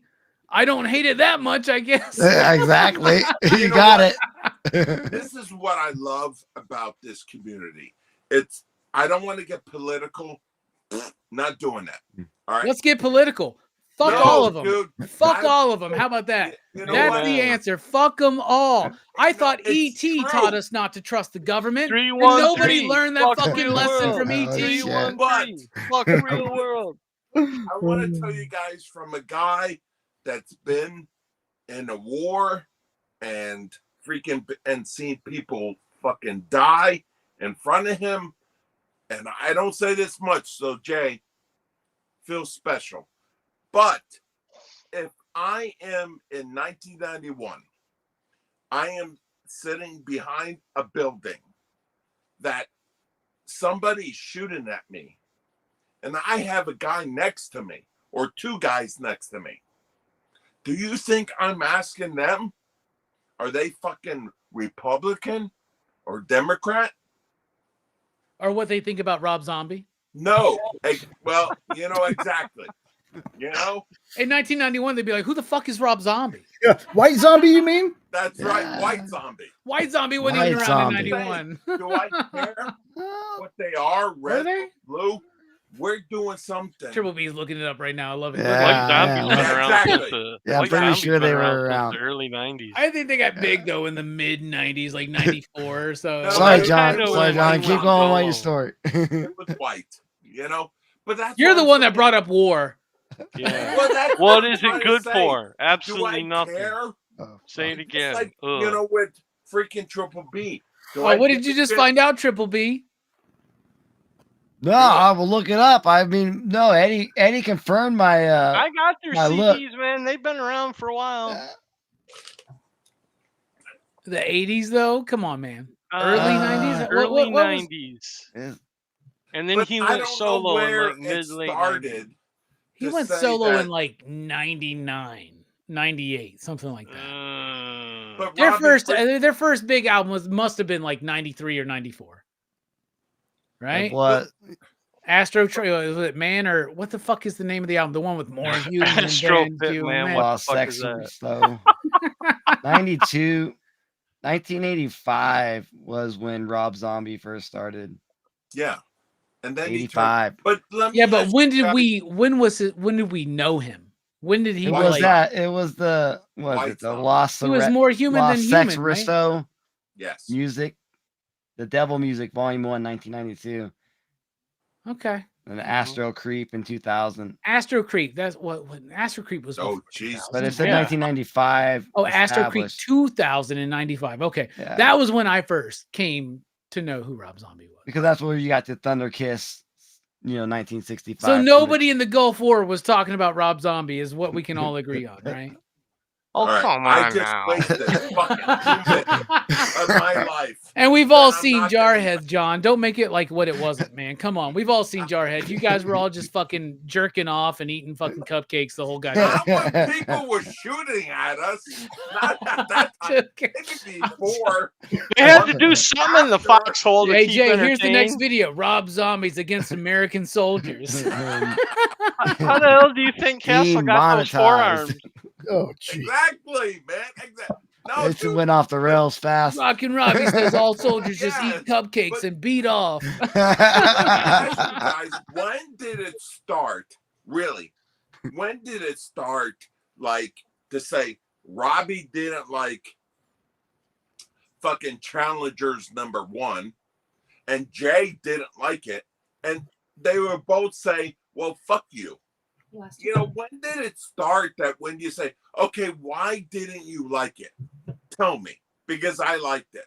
When did that fucking? I think it all start? started with Godfather 3. Really? Well, I think he's on to something. Let him Wait, finish. Well, When like I can- think it all started with like the idea of like a universally panned movie that maybe some people liked. No, I that was mostly a joke, right? Yeah. This shit all happened. I think it all started. I mean, when it was awesome that I didn't like Friday the 13th Part 1, but Jay did. But, okay, Jay, tell me because you're an asshole. Because you're wrong. Well, the Okay. difference is this, man. We used to have these conversations, but we would have them face to face. Okay. Right? When you have that conversation face to face, you could be like, "You're a fucking idiot. Friday the 13th Part 1 sucks." Okay.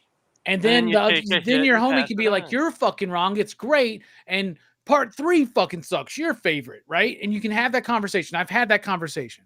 Sure. And then we go, "Fuck, man, you're so fucking stupid. Do a shot." There we go. Yeah. But when you are behind a computer screen on a keyboard, that's when it changed.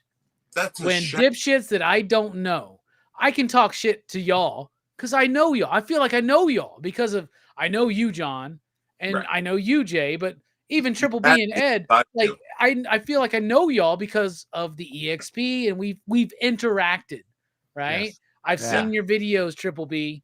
I've seen you on Facebook, Eddie, right? I feel like I know y'all.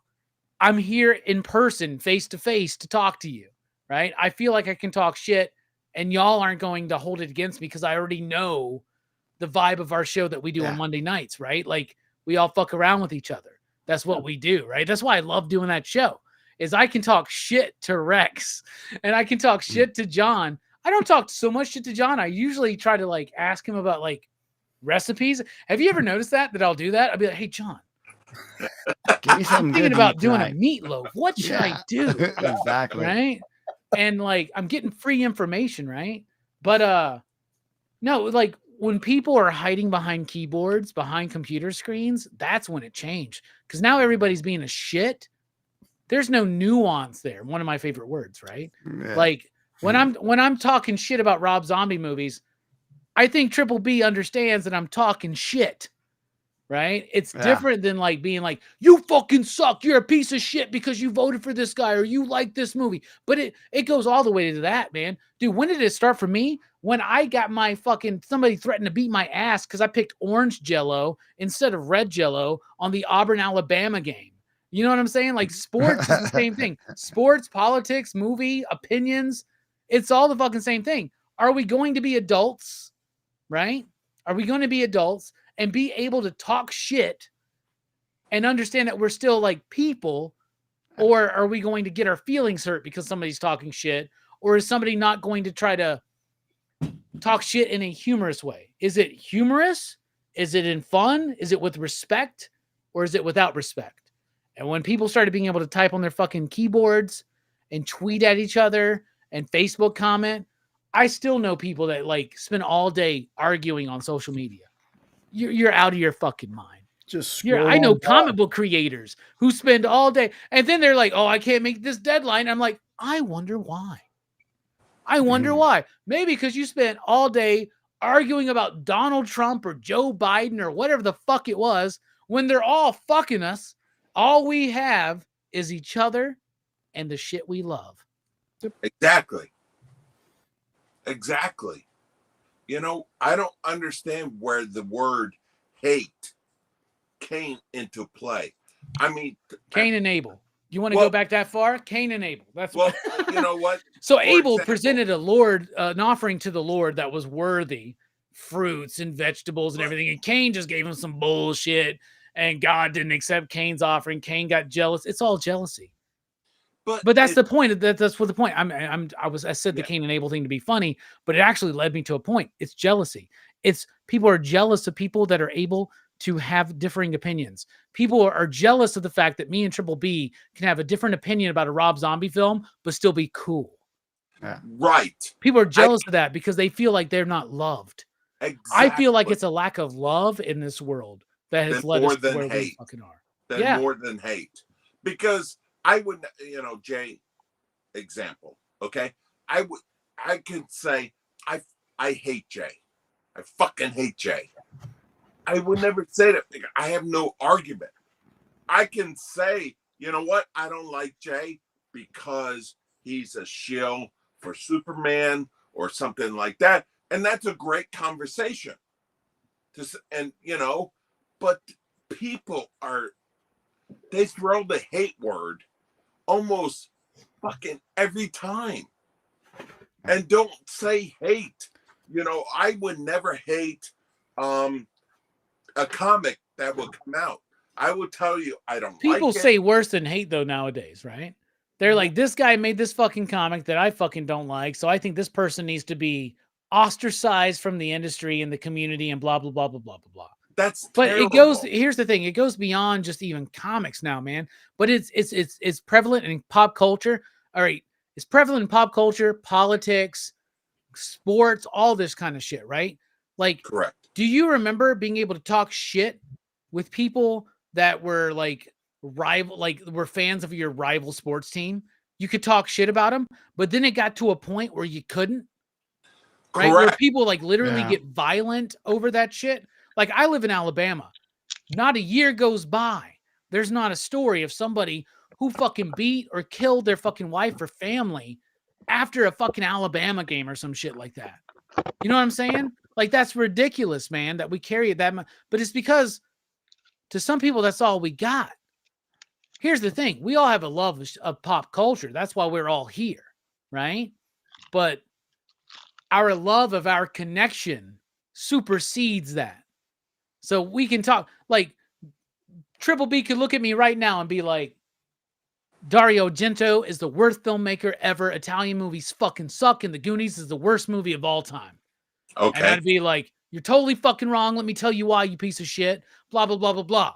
And then I'd be like, hey, man, what covers you getting on that new Vampirella #1, man? Yes. I really think that Lucio Perillo is like bootylicious, man. You know what I'm saying, man? Yeah. But like, we can have that conversation. People can't have that now because everything has to be everything's so polarized that there is no middle ground anymore. It is every movie either has to be the best movie of all time or the worst movie of all time. Yep. Every show has to be the best movie of all time or the worst. Every creator, every director, every actor, every sports team, every politician, every side of everything now has to be the best or the worst ever. And you got to pick a fucking side. Why? Why? Because people are empty in their fucking lives, man. Yeah. And they don't have connection. Connection's the answer, man. Connection's the answer. Do you want to be able to freely talk shit to somebody you love so much? How much shit have I talked about John tonight? He started with me, by the way, just so you know. A lot. Right? A lot. John, has that changed anything between me and you? Fuck no. Not a goddamn thing. No. Yeah. We have lost that in this world. And that's one of the reasons why I love doing the show with Rex and John, is because I learned very early on, oh, these dudes want to talk some shit. Yeah. Okay. Good fucking luck. Now, I'm not going to talk too much shit. I don't want to get fired, because I do get paid for that show. And it's some, they pay my car payment, Dynamite does. And I love them to death, man. But like, you get what I'm saying? Like, I love that shit. Like, I've had people on my show that like can't handle that shit. They're not on my show. I don't anymore. understand that. Like, I can go to Triple B and say, hey, dude, I did not like that.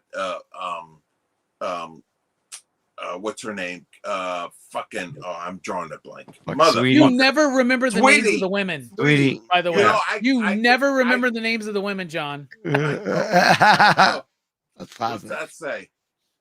No, like Sweetie number 6. Yeah, it's not for everybody, for sure. Why did you like that? That book was shit. Let's have a conversation. I don't understand where it started, where Brent, that book was like shit. You're a motherfucker. No, it doesn't go like that. Well, it goes beyond that now. Nowadays, people be like, oh, you like that book? You're a fucking sexist. You're a racist. You're a piece of shit. You're homophobic. Yes. I've been called homophobic. John, you know how funny that is. Exactly. You know what I'm saying? I get called that not too long ago, and I'm like, y'all don't even know me. You have no idea who the fuck I am or what I think. I've been called right-wing. I've been called woke. I've been called liberal. I've been called conservative. Awesome, Sean. And what's crazy, and I was talking about this just at the New Year's Eve party I was at, and my buddy Austin looked at me and goes, you're exactly where you want to be. Everybody thinks you're on the other side. But let me ask Triple B again. What changed from the horror movies to the comics? Why? Didn't you ask him that already? I did. He didn't answer. I didn't get a chance to answer it. I mean, it was just exactly. You know how hard it is to do horror movie reviews. You know how busy that space is on YouTube. So much traffic on it. Yeah, it's just like I still will do my horror stuff. It's just that like when I switched over to comic books, I guess like it was more easier to do these like unboxing videos and reviews, and now I'm doing lives. But like the following and the community that we've been talking about, the community has been so much more greater. And I'm a super small channel, but like what I get with my lives and then the comments, and then it's just amazing. So like, I don't know. I just like, that's just what I love to do. And like, I still love horror movies and all that stuff, but it was super hard niche to be into. I still have the other Haunted Basement channel on, I still put out some stuff on it. But you, the Triple B, that means that you are, this is what I was trying to tell my boy Dylan years ago. Oh, I was like, but you are a very special, because you are like an intersection. Yeah. You're a comic book fan and a horror fan, right? Yeah. There's an intersection there. And you know it, brother. You know it because you're in the same community I am. Yeah. Horror fans, comic book fans. Well, there's an intersection there where there are like certain horror comics and certain horror movies that really fucking work. There's a smaller number of people who love horror movies and comic books than there are the people that love comics, people that love horror movies. That's your fucking angle right there. That's your tunnel to follow into. Yes. You need to focus on people that love comics and horror. And you do that. Why do you think you're your unboxing videos do well because of your personality. Why do people get there? Exactly. Because you're unboxing shit like Vampirella, Mhm. right? You are in that intersection of horror and comics, right? And that's fucking awesome. Like, if I was you, I would go full board into that and go horror comic, fucking super focused with some movie content as well. And just focus on the idea that, like, the idea, like, this is what they say. Mhm. Because they're like, as fine-tuned as you can get your audience to be, the more successful you can be. So I got movie nerds, I got comic book nerds. That's a really wide range, right? Yeah. But comic book nerds with horror nerds, that's a smaller number of people. That means, though, that you have like more potential to grow within that very specific community.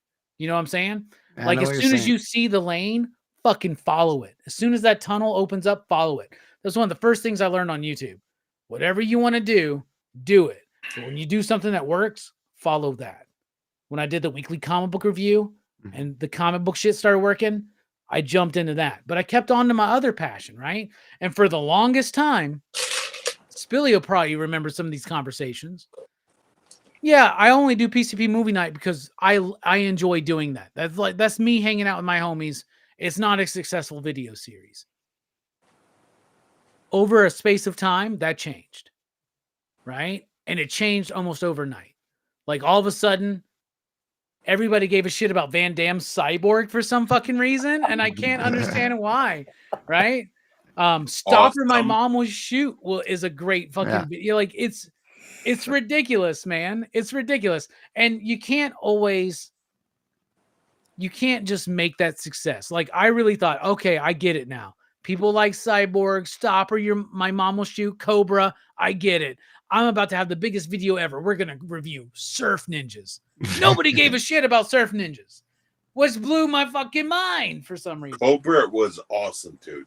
Come on. There's some guy named Sean in the chat. That's a coincidence. Yeah. Who's this Sean guy? Jay, who is this Sean? Cian Who is that? Bouteille, I think is his name. Sean, Sean, do me a favor, man. Don't watch the rewind. Don't watch the rewind, man. They're giving. Who is this guy? It's Shane Butkus. It's Dick Butkus' little brother. You know what? Is he a Kardashian or something? I don't know who he is. They've been talking a lot of shit, Sean. It's all in good fun. Really, go back. Except for me, I have no idea who the fuck you are. He only identifies. But before Triple B, same question. Yeah. Triple B. Yeah. The same question as with Robbie. What made your passion move to, hey, you know what? I'm going to do this on YouTube. I'm very curious of, like, even with Jay, well, that's part of his job, but something that you're passionate, like, I love comics. Everybody knows. I love comics, but I would never think about, you know what? Let me do this on YouTube. I would never thought of that. That's what I'm curious about. What made was it horror? Was it comics that made you think, hey, you know what? I'm going to post this on YouTube. And what made you even think of YouTube? Again, like, it was just want to do it for fun, but like when I really wanted to went serious and changed, like, the start the comic book channel, is that I did it years ago. I've been on YouTube for like 7 years now. But like when I flipped and flopped with my other channel, doing horror movies, doing comic book unboxings, and I'm like, I really never thought anything was sticking good enough. But when I was able to have, like, by the means to have, like, to make my studio that I have now, where I can actually have a computer, a mic, and a webcam, and another monitor here, that's when, like, I'm like, I'm still freaking buying comic books. And at that time, it was probably about a year where I hadn't, like, really did any unboxing videos or talked about comic books on YouTube. And it was during the, like, that pandemic time too, where, like, you know, the comic book boom happened in like what 2020 or whatever when that happened. And so I'm like, I want to, I don't know. I'm like, for some reason, I enjoy getting on camera and talking. There's a lot of people that are like really nervous about it, but like, I don't know. The more I've done it, I know I kind of fall in love. This like, I can be in the studio all by myself. I'm talking to a freaking camera and a microphone. There's nobody around. But like, wait. But what made you think about being on camera? That's what I'm trying to get. What made you think about, I love this and everything? Hey, you know what? He had something he wanted to say, John. He told you that already. No, God damn it. No, for what real too. Like, get this guy out of here. I had a lot of anxiety when I was growing up in high school. So like, I couldn't even like, you know, remember back in like high school and middle school, like the teacher would be like, okay, everybody's going to read a paragraph. And like, when it would get to me, I would be so fucking like this. I was so scared to read. And like, cause like I was a bad reader and I still am. And I can't spell or read a lot of words. I'm better now, but like, I'm older now. And like, I was so scared back then of like even talking in front of people, but like now, like I can like use like, I don't know, I grown up where like I want to be able to talk to people in front of camera and put it on the mic, even though, but that's why I like doing lives. Like I'm going live in front of people. I wouldn't be able to do this in high school, but like I grew up and like, that's the passion. What I think, like, I was so scared of talking in front of people when I was growing up, but now like I'm not. And like, I guess that's like gives me the urge to talk to the camera. Do and you like, just feel like there's an audience of Rob Zombies out there listening there's to Rob Zombie and they're all this fucking head banging and shit. No, but what I'm trying to ask is this. Was there a video you saw on YouTube that you were like, you know what? I fucking could do that. That's what I'm trying to get is. Oh, you want to get the deepest dirt. Yeah. I want like, what is the YouTube video you watched? Or who was the YouTuber you watched that made you go, I could do this? Exactly. No, That's what I'm trying to say. My You know YouTuber, what? right? My favorite YouTubers are Wham. We watched the movie, Mike and Jay. So those guys are so fucking funny. And like, those guys are probably what really wanted me to I'm like, oh, I want to talk on YouTube. I want to talk shit about movies. And that was it. Wham.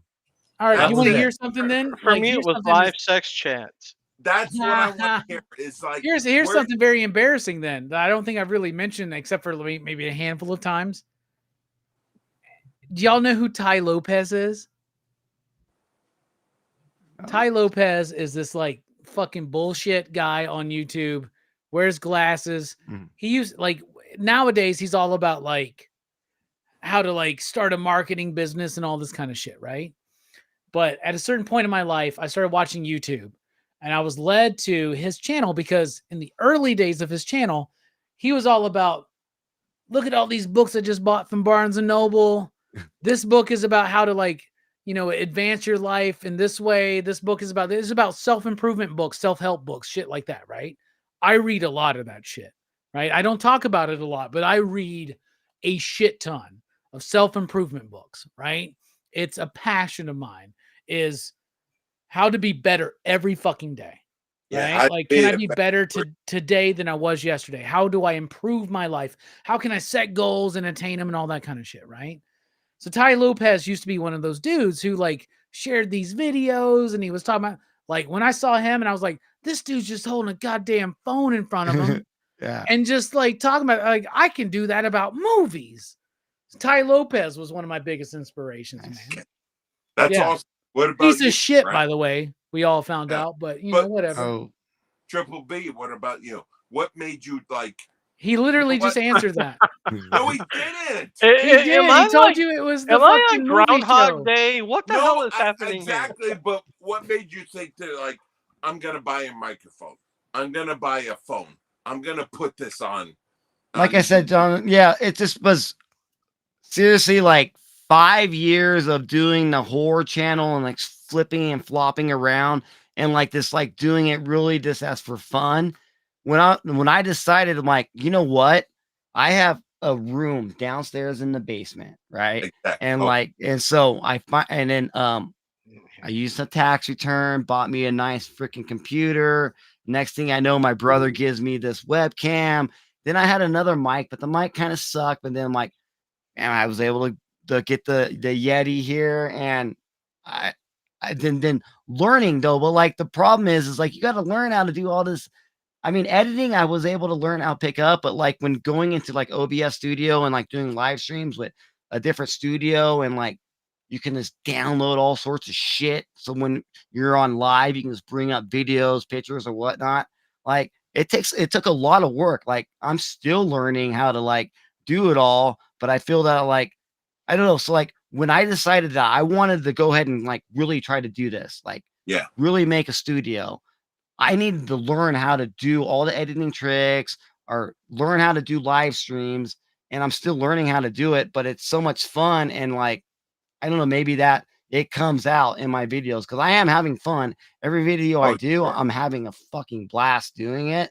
And it doesn't matter if it gets like no views or, you know, I've gotten, you know, on the comic book channel, I've gotten videos gotten like 17,000 views. And it's like, wait, what? Real quick, Like, don't want to interrupt. insane. This show's been going on for 4 hours and 20 minutes, 420. So 420. There we point go. that out Let's there. get it up. Hey. Time. Hell yeah. That's Perfect where time. I would time. love. That's what I love to hear. That the beginning of you, the Triple B, the beginning of freaking Robbie and Jay. I don't give a shit about Eddie, you know, but I like. He started killing at a young age. No, dude, it's so awesome to hear how you guys got fucking started and where you are now. Yeah, you know what I mean? You're fucking doing shorts. You know, you're doing shorts. People look at Weekly, Robbie, for their jobs or, you know, or fucking what books I'm gonna get.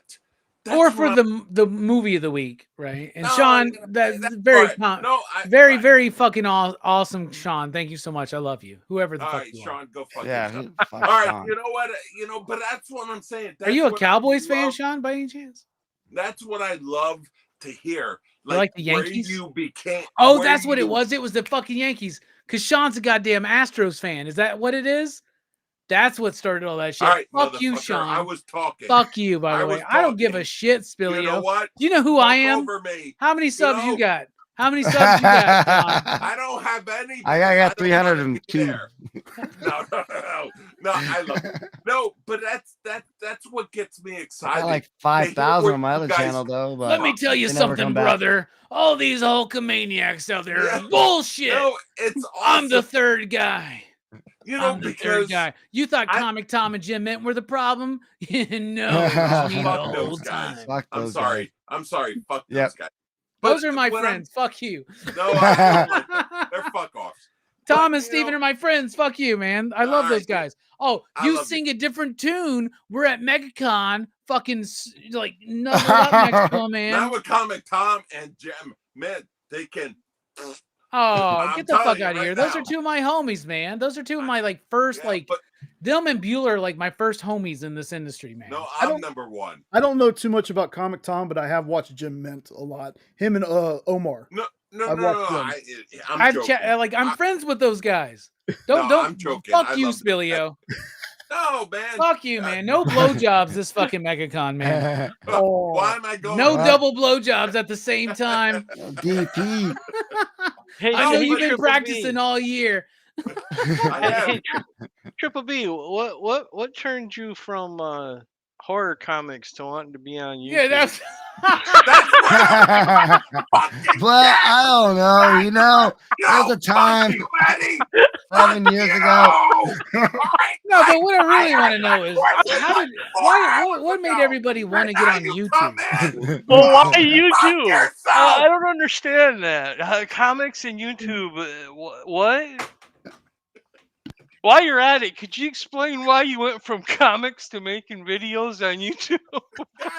God damn Triple B, Eddie, can you do me a back to favor and Blockbuster. explain why are you called Triple B Hardcore Comics? Oh no, man, it's my name, brother. How did you get the name Bromberg? From Does that Germany, stand? dude. I My got a dad question gave for it to you, me, John. man. I got a question for you. How many vodka and lemonades have you had tonight? 4. Yep, I Not get it. enough. All right. How much lemonade? How much And how much vodka?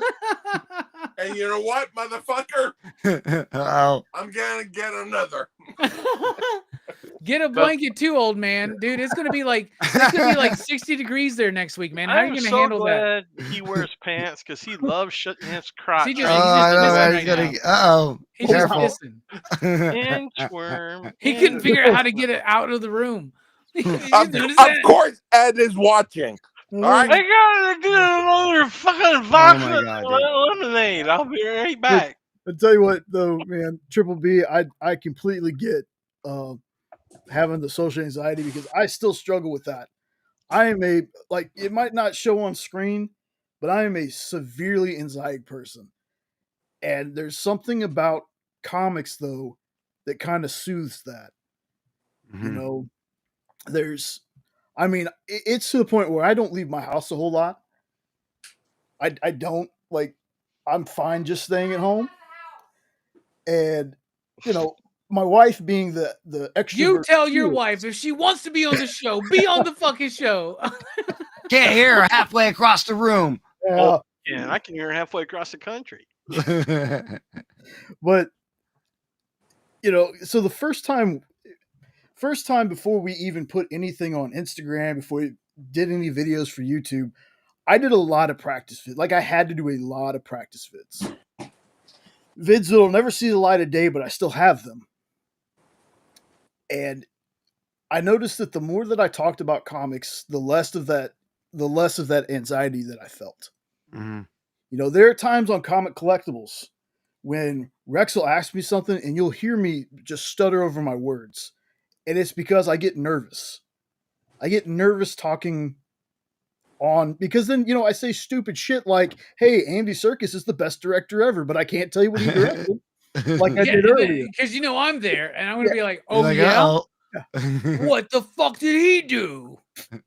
Like, you even know who Danny Boyle is, you piece of shit? My biggest claim to fame is being like, Michael Cudlitz wasn't Lex on Supergirl. That's it. That's all I have over Robin. Yeah, that's great. That's all I have over Robin. Was Danny Boyle the Frankenstein on Young Frankenstein? Oh my god! Greatest comedy ever, though. Absolutely, That's no good. doubt. It really is. But like I said, it's there's something about comics that soothes me. There's something about being able to talk to people that also love comics that, I do get overexcited sometimes. I am kind of the kid that I can talk to people who love comics until they don't love comics anymore. But it's just one of those things where this is my outlet. Like doing lives scares me to death. But there's something about the love of comics that overrides that. It overrides that fear. And finding folks like Ed. Ed has been on this show every single time Sean hasn't been here. No, fuck Ed. Triple B has been on here almost every time that I've asked him as he gets up and leaves. I've been here one time. Also, Robbie, I will never be able to explain to you, dude. I don't understand if you really get how impactful this is for me. I don't think I could ever convey to you how much you being here. I love the fact that everyone's here, and I don't want anybody to get that wrong. Okay, but Robbie being here, it's better, right? Just say it's better. Just say it's better. It's not better. It's just it's not anything that I ever thought would happen. Oh, I've been wanting to. I told you I wanted to be on the show, man. And this happened to be a Saturday night where I was free and alone and drinking bourbon, and I was like, "Fuck it." What I told he wants to have your children. Yeah, well, let me explain this to you guys. He never thought any of you would ever want to be on a show with him. He was that kind of nerd where he thought, "Oh, I'm just a little bitty nobody. That's it." This is actually huge for him, and he's not conveying it very well. Is that better?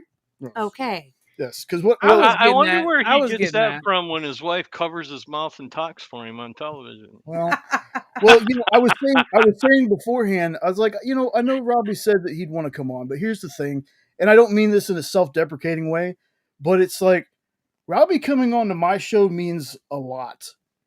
Me going on, because people are like, well, Robbie, why haven't you asked him to be on the show? And I'm like, because I'd never want to do that to Robbie.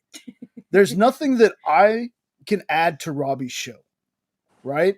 I love watching Robbie. I love being in the chat for Robbie. Wait a second. You want to be on PCP movie night? I didn't say that. We would have to keep it like under an hour, though. That's the problem, man. He used to watch your shows even before he was actually working for the experience. Yeah. Yeah. He told us that. Yeah. Like everything. And then I love Jay. Best producer the EXP has. I promise you. Oh, you stick me with that Kyle fuck one more time, goddammit, and I'm out. I'm out. Jay is number one. But Ed, Triple B, Castle, even you guys used to watch us, like me over on the other show, and you would talk to Jay in the comments just to be like, I was sitting there trying to sell comics. He's sitting there at work when he worked at Kroger's, and you guys would just be chit chat, and he's like, I have friends. And I'm like, yes, you have friends. You got plenty of friends. Where are your friends, Jay? Think about that. Jay, Think about that. Jay, Not only is how Rockin' many Robbie people on your love- channel, shut the fuck up, Spilio. Not only is Rockin' Robbie on your channel, I consider you a homie. I consider you a friend, brother. You're a friend to me, man. That means a lot. And last week when you were like, oh, I'm not going to be on the show next week because it's Jenna's birthday, I was like, Yeah, I think I even said it on the stream. I was like, "You gonna leave me with fucking Kyle or something?" Because here's the thing: there was a chat out there. Sean, whoever the fuck he is, said, "Why you get so nervous? Rex is harmless. It's not like Amy's getting after you." I love chatting with Amy. I love chatting with Rex. Here's the thing: I get nervous getting on my EXP Monday night show. You know why? Because I'm like, they're literally paying me to be here. They may not sell anything tonight, and I don't know how to get a word in. Between fucking these two fucking chuckle nuts, Rex and fucking John, just fucking going, right? Yeah. But when John's not there, then I go, oh no, John's not there.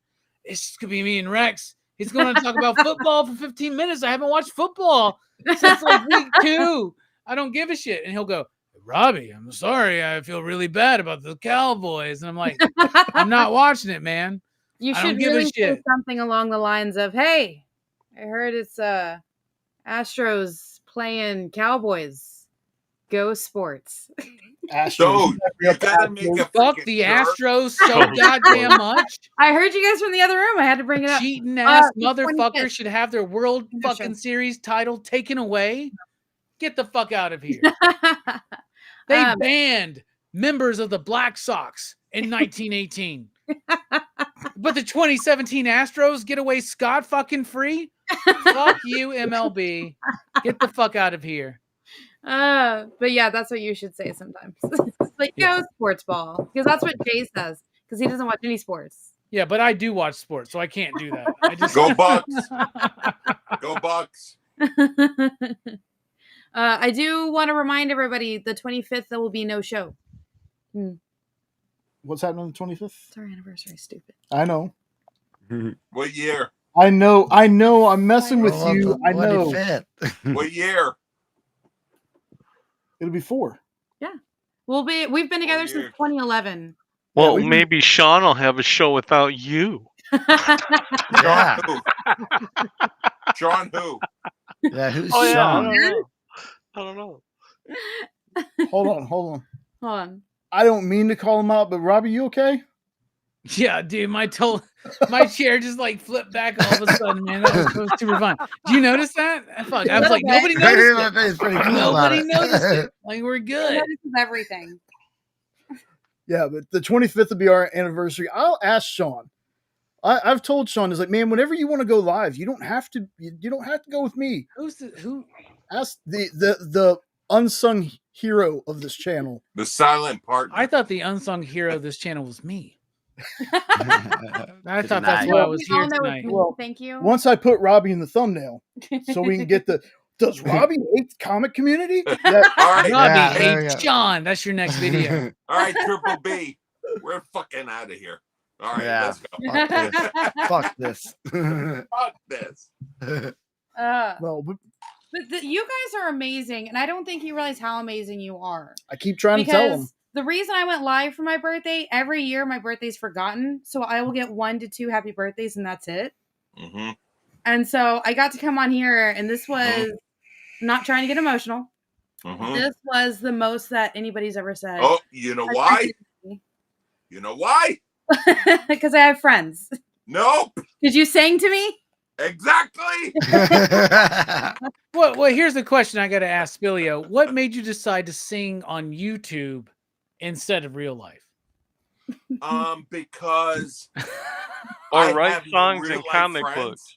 I have no real life friends. This is what I have, and God gave me a gift. It's true. Voice of an angel. To sing a beautiful song. Okay. Very beautiful. No, that all makes sense. But why did you decide to sing on YouTube aside from real life? All right, bitch. That's not where I'm getting at. Okay? Did you ever write lyrics in a comic book before you went to Eddie, YouTube? Nobody fucking asked you. All right? So can I just real quick? I don't remember what show this was, but Nick shared this in our back chat, right? It was a clip from a video where like some YouTubers, a podcast or something, they had Chip Zdarsky on, and they were like, "Hey Chip, have you ever thought about writing a Batman story where he's up against a killer robot that he has no chance against?" He wrote that story is the joke, right? And so he laughed along. And then you're like, "Hey, would you ever write a Batman story where Batman took a drug that he didn't know what it was about, but only to give himself improvement?" Like they were asking him, like, and it like that was the fucking interview, man.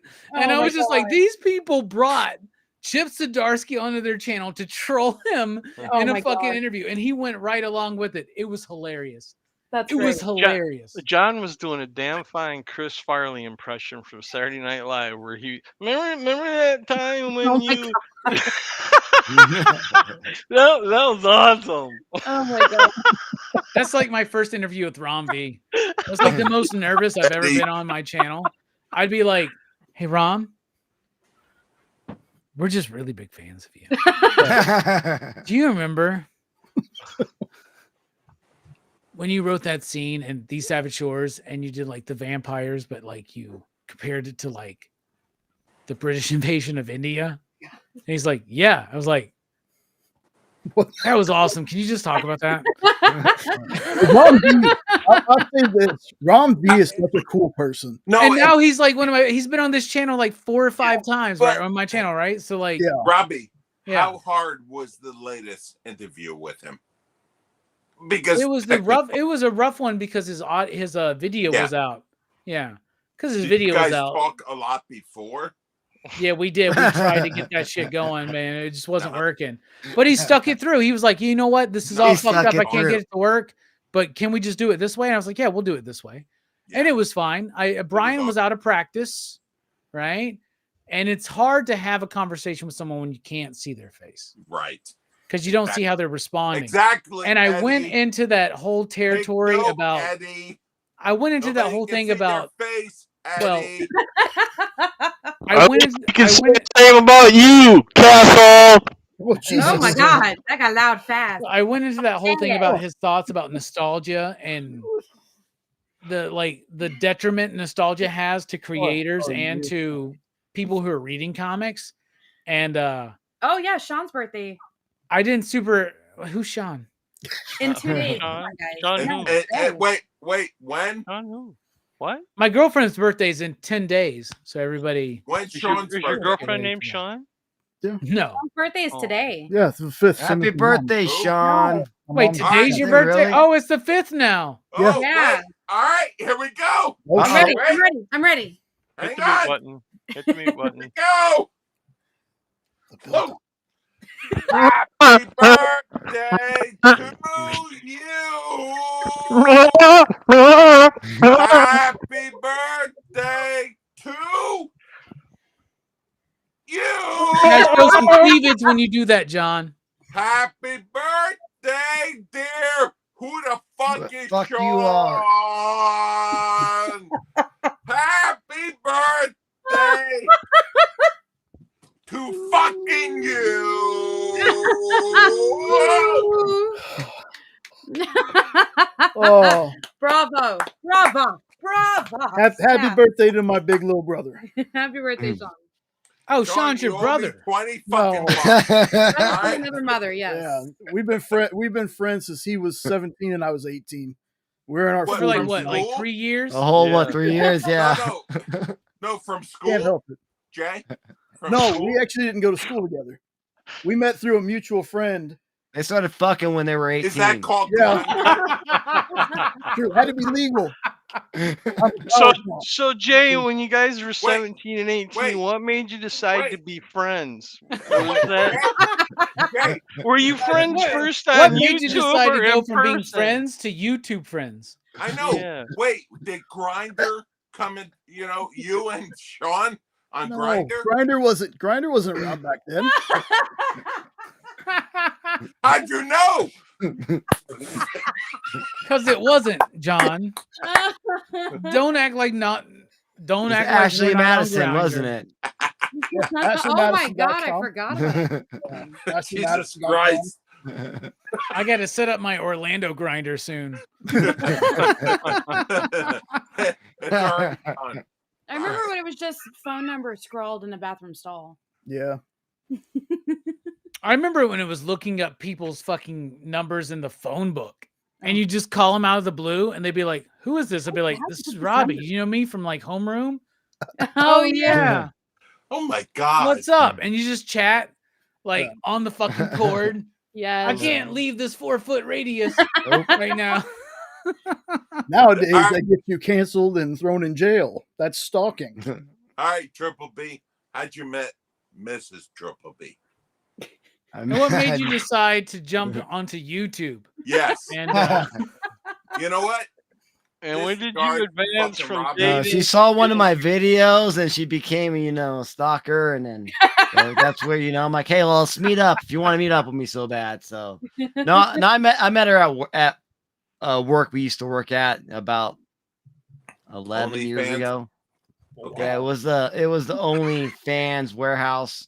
They had to have cubicles, but you would think what they would do with their, is fucking produce those girls out left and right, and guys coming and out. No, Sean, he did it to me first. I'm specialer. Wow, that's amazing. OnlyFans warehouse. I like men's warehouse. Yeah. there's a really good glory hole in the men's warehouse in town. Oh, you know what?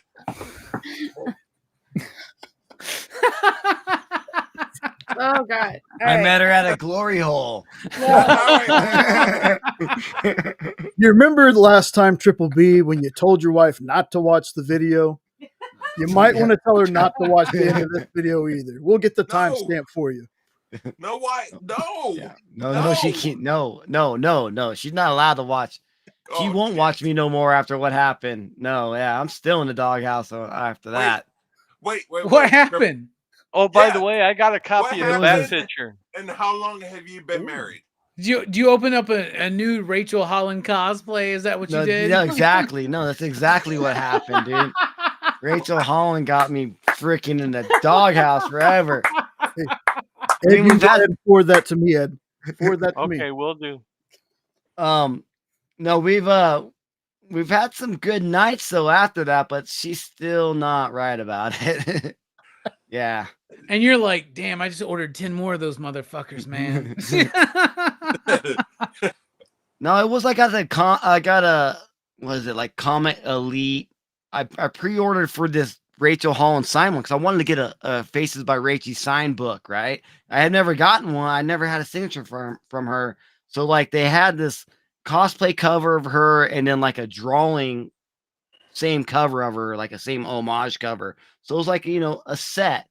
And I got it for like, I don't know, it was like $60. But it really took I bought it in October and I just barely got it. I got you, man. I figured. All right. Well, I am going to check out now. Oh, boy. Take care, bro. It's been nice knowing you, brother. Love you, bro. Hey, Love first you guys. time. Take care. First time, not the last. Love you. Later.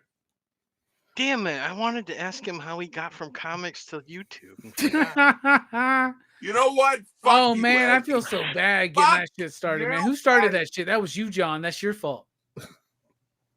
I'm out. Anyway, I'm taking it back to comics because now I just remember this while you were talking about the covers. I knew somebody was probably going to bring up the covers. I'm number one now. Look, I just He got himself into the one slot.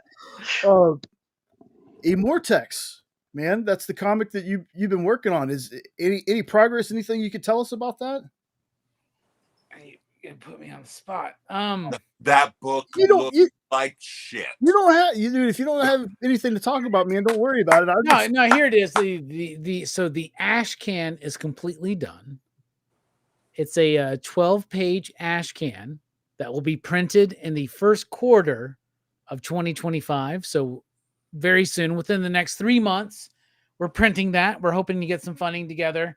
We got some people that have said they're going to help us out. We're going to reach out and see if we can get it.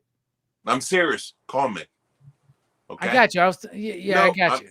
I'm being serious. Call me. I got you. We'll talk about it. I love you and Kevin. Oh my God. Look, one thing I've learned tonight: keep personal shit out of YouTube. Right. So we'll talk about that later. Dude, I love you and Kevin, and I know, man. What? Anything away, but Jay, Eddie, this book looks fucking phenomenal. All right. Well, I was about to do this. I was trying to set you up, Spillio, but you fucking stepped all over my nutsack. So, let's just calm down for a second. Again. I was gonna say the 12-page ash can is about to be printed.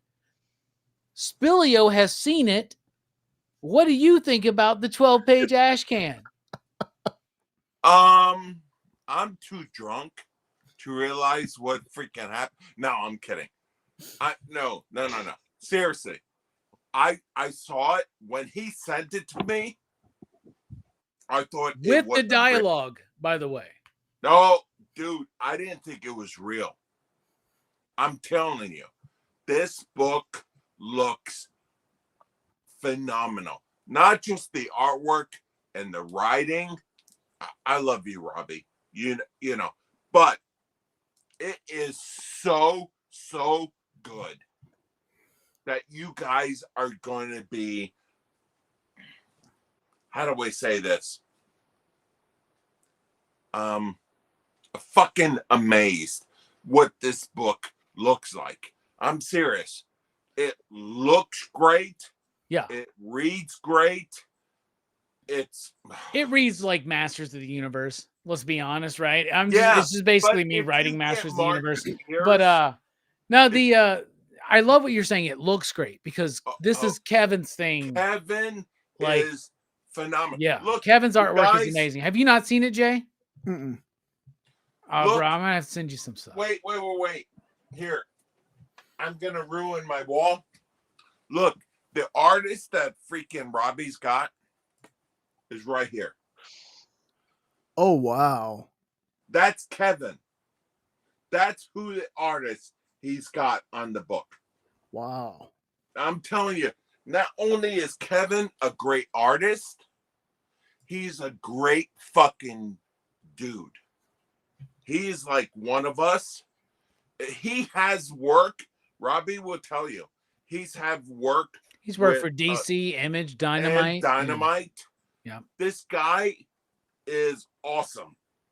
Kevin, not only is he a great artist, he's a fucking cool guy. He's really laid back and everything. So between a fucking great art and great writer, because Robbie, he does know his shit.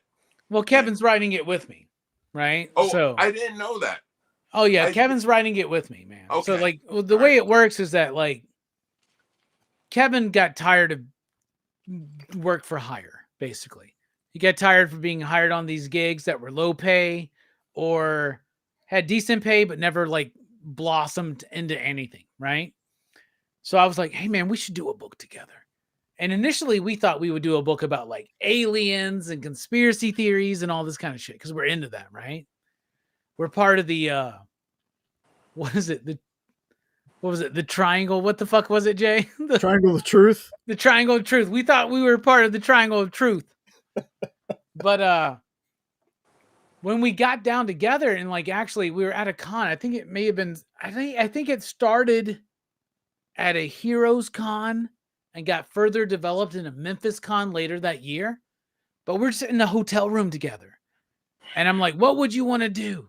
He's like, I would want to do something like fucking He-Man, good versus evil. And I was like, yeah, dude, I'm right there with you. Like He-Man, good versus evil. But let's throw in some like ancient civilization shit.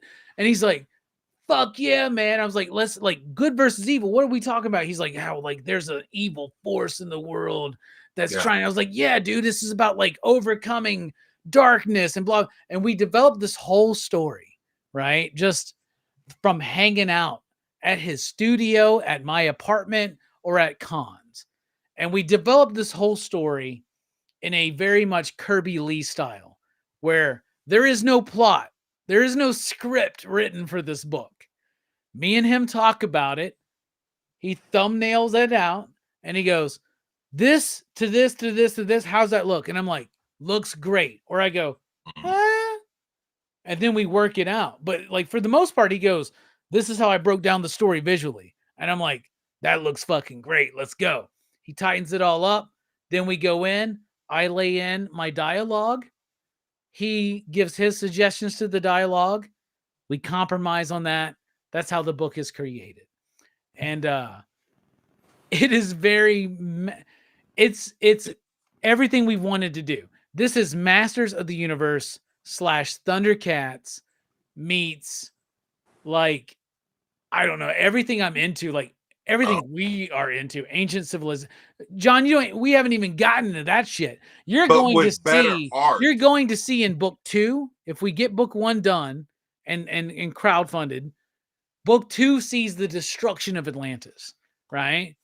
Like, so it's a character, it's truly a hero's journey, but told from a different perspective. And our initial mission statement was this: what if we got to do an image book in 1993? What would that be? And I said, want you, Rick. I love you. It's just that you're suffocating me. That was you, John. Fuck?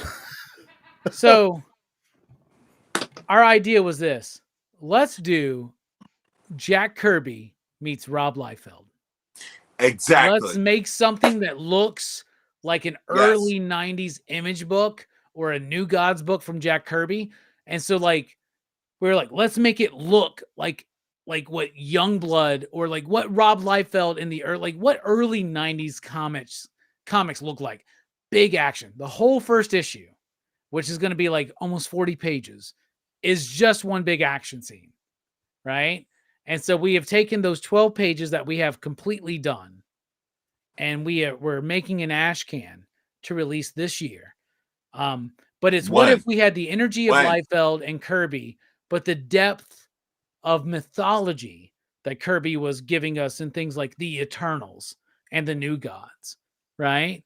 So we're going to crowdfund the first issue.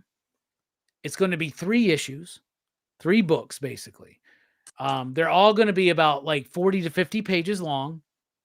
The 3 books together will be book 1 of Immortex. If it does well, we have plans for more. It's a thing that can go on and on. We have ideas. It could be a toy line. It could be, we're thinking He-Man, Thundercats. We're making our version of that by way of 90s excitement in comics and Kirby depth of comic mythology is what we're trying to do. So John has seen those 12 pages, man. Once again, dude. Kickstarter? Kickstarter is probably where we're going to go. I'm leaning on our boy who's had a few successful Kickstarters already to help us out. You may have heard of him. His name is Mark Spears. Who? Oh my. Yeah. Who? Yeah, I think he's friends with that Sean guy. I don't know. But so Mark's helping us kind of like figure out like how to get that going, and we're gonna have we're Mark is an in-demand artist now, right? Yes. But our plan is to have a stretch goal that has a Mark Spears cover involved. Dude, that would be awesome. I don't know when the Kickstarter is going to launch. We don't want to launch it till the book is done. We have 12 pages done out of 40, right? So I don't want to crowdfund it. I don't want to get it funded until we're near completion. But the thing is, Kevin's a professional artist, so he has had he's had some paying gigs that have come up, and part of our deal is this: Mortex is our thing. However, if a paying gig comes up, because he's not getting paid for this shit right now, right? And he's doing way more of the work than I am. I get to get drunk with him and talk about comic book ideas. Right? Oh, stop. You know, and then no, it's mostly Kevin, man. Trust me. He has to break down the story. That's why when the whole argument comes up about like who's more important, the artist or the writer, the fucking artist. Yeah. You got to tell that story visually. If we flip through a boring ass comic in the midst of 200 new fucking releases that week, who gives a shit, right? Is it going to be black and white? It is black and white, but with value. And the ash can is actually going to have red. It's going to be spot colored with red. And Spilio hasn't seen that yet. That's what Kevin's working on right now, is spot coloring it with red. And that's what the ash can is going to have. My idea for the crowdfund of issue 1 is that we have a black and white version, a spot color red one, a spot color purple one, and a spot color gold one. That's my idea, but we'll see what happens. But right now, the ash can is going to be in black, white, and red. So, and the red is all like blood.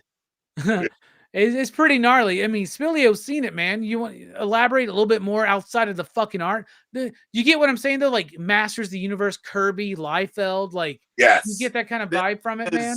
This is definitely above and beyond anything that's going now. Going back to the 80s and 90s, I mean, this book looks phenomenal. If I send you an image, Jay, could you pop one up? Yeah. Yeah, Kevin is, I love him. Like I said, I showed him this Silver Surfer. That doesn't do him justice. It doesn't. You know, the work that this guy is doing is freaking phenomenal. And even if freaking Robbie wasn't on here, I would still blow smoke up his ass. The writing is it seems like, Jay, I'm sending you the first 2 pages right now on Facebook. It seems like an event without being an event. You know? Yeah, another thing we want to do is like jump right into the story. Like I said, the whole first issue is just a big action scene. Right? You're balls in when you start. And that's great. And the first page of the ash can, by the way, is not the first pages of the actual comic. Okay. There is a preamble that we're not sharing yet that we're working on. So, but how, I mean, Robbie, how do you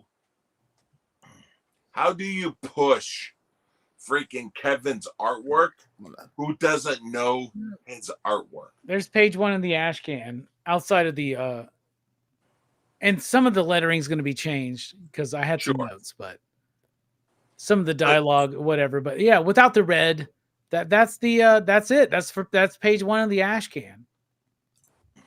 Grab the other one. Oh my goodness. No, dude, this is not even a percentage. What you get later is even better. And this shit is good. It's unbelievable. Kevin is a tremendous artist. Wow. Great artist. He really is. He's working on, I don't know how much freaking we can say, but he's working on something now. Man. that's delaying this, that's even better. You know, It's not better than this, man. No. What He I'm finished saying, that one project. There's another project on the horizon, but right now he's on there's a a Mortex project- right now. He's working on it. So yeah, there's a project that he's working now. That's you could tell me, not delaying it, but that comes later. maybe it's just one of those projects that we don't know if it's going to see the light of day. Right. Okay. Yeah. And that's a frustrating thing that he's had to go through as an artist, is having to put in so much work, get paid for it, but then nothing comes out of it. So he's ready to like do something on his own. And me and him got together and we came up with a cool idea. We got toys. That dude you see in the opening pages, that's our villain. His name is Lamok. And he's my Skeletor. He's my Lord of Darkness. He's my Monstar.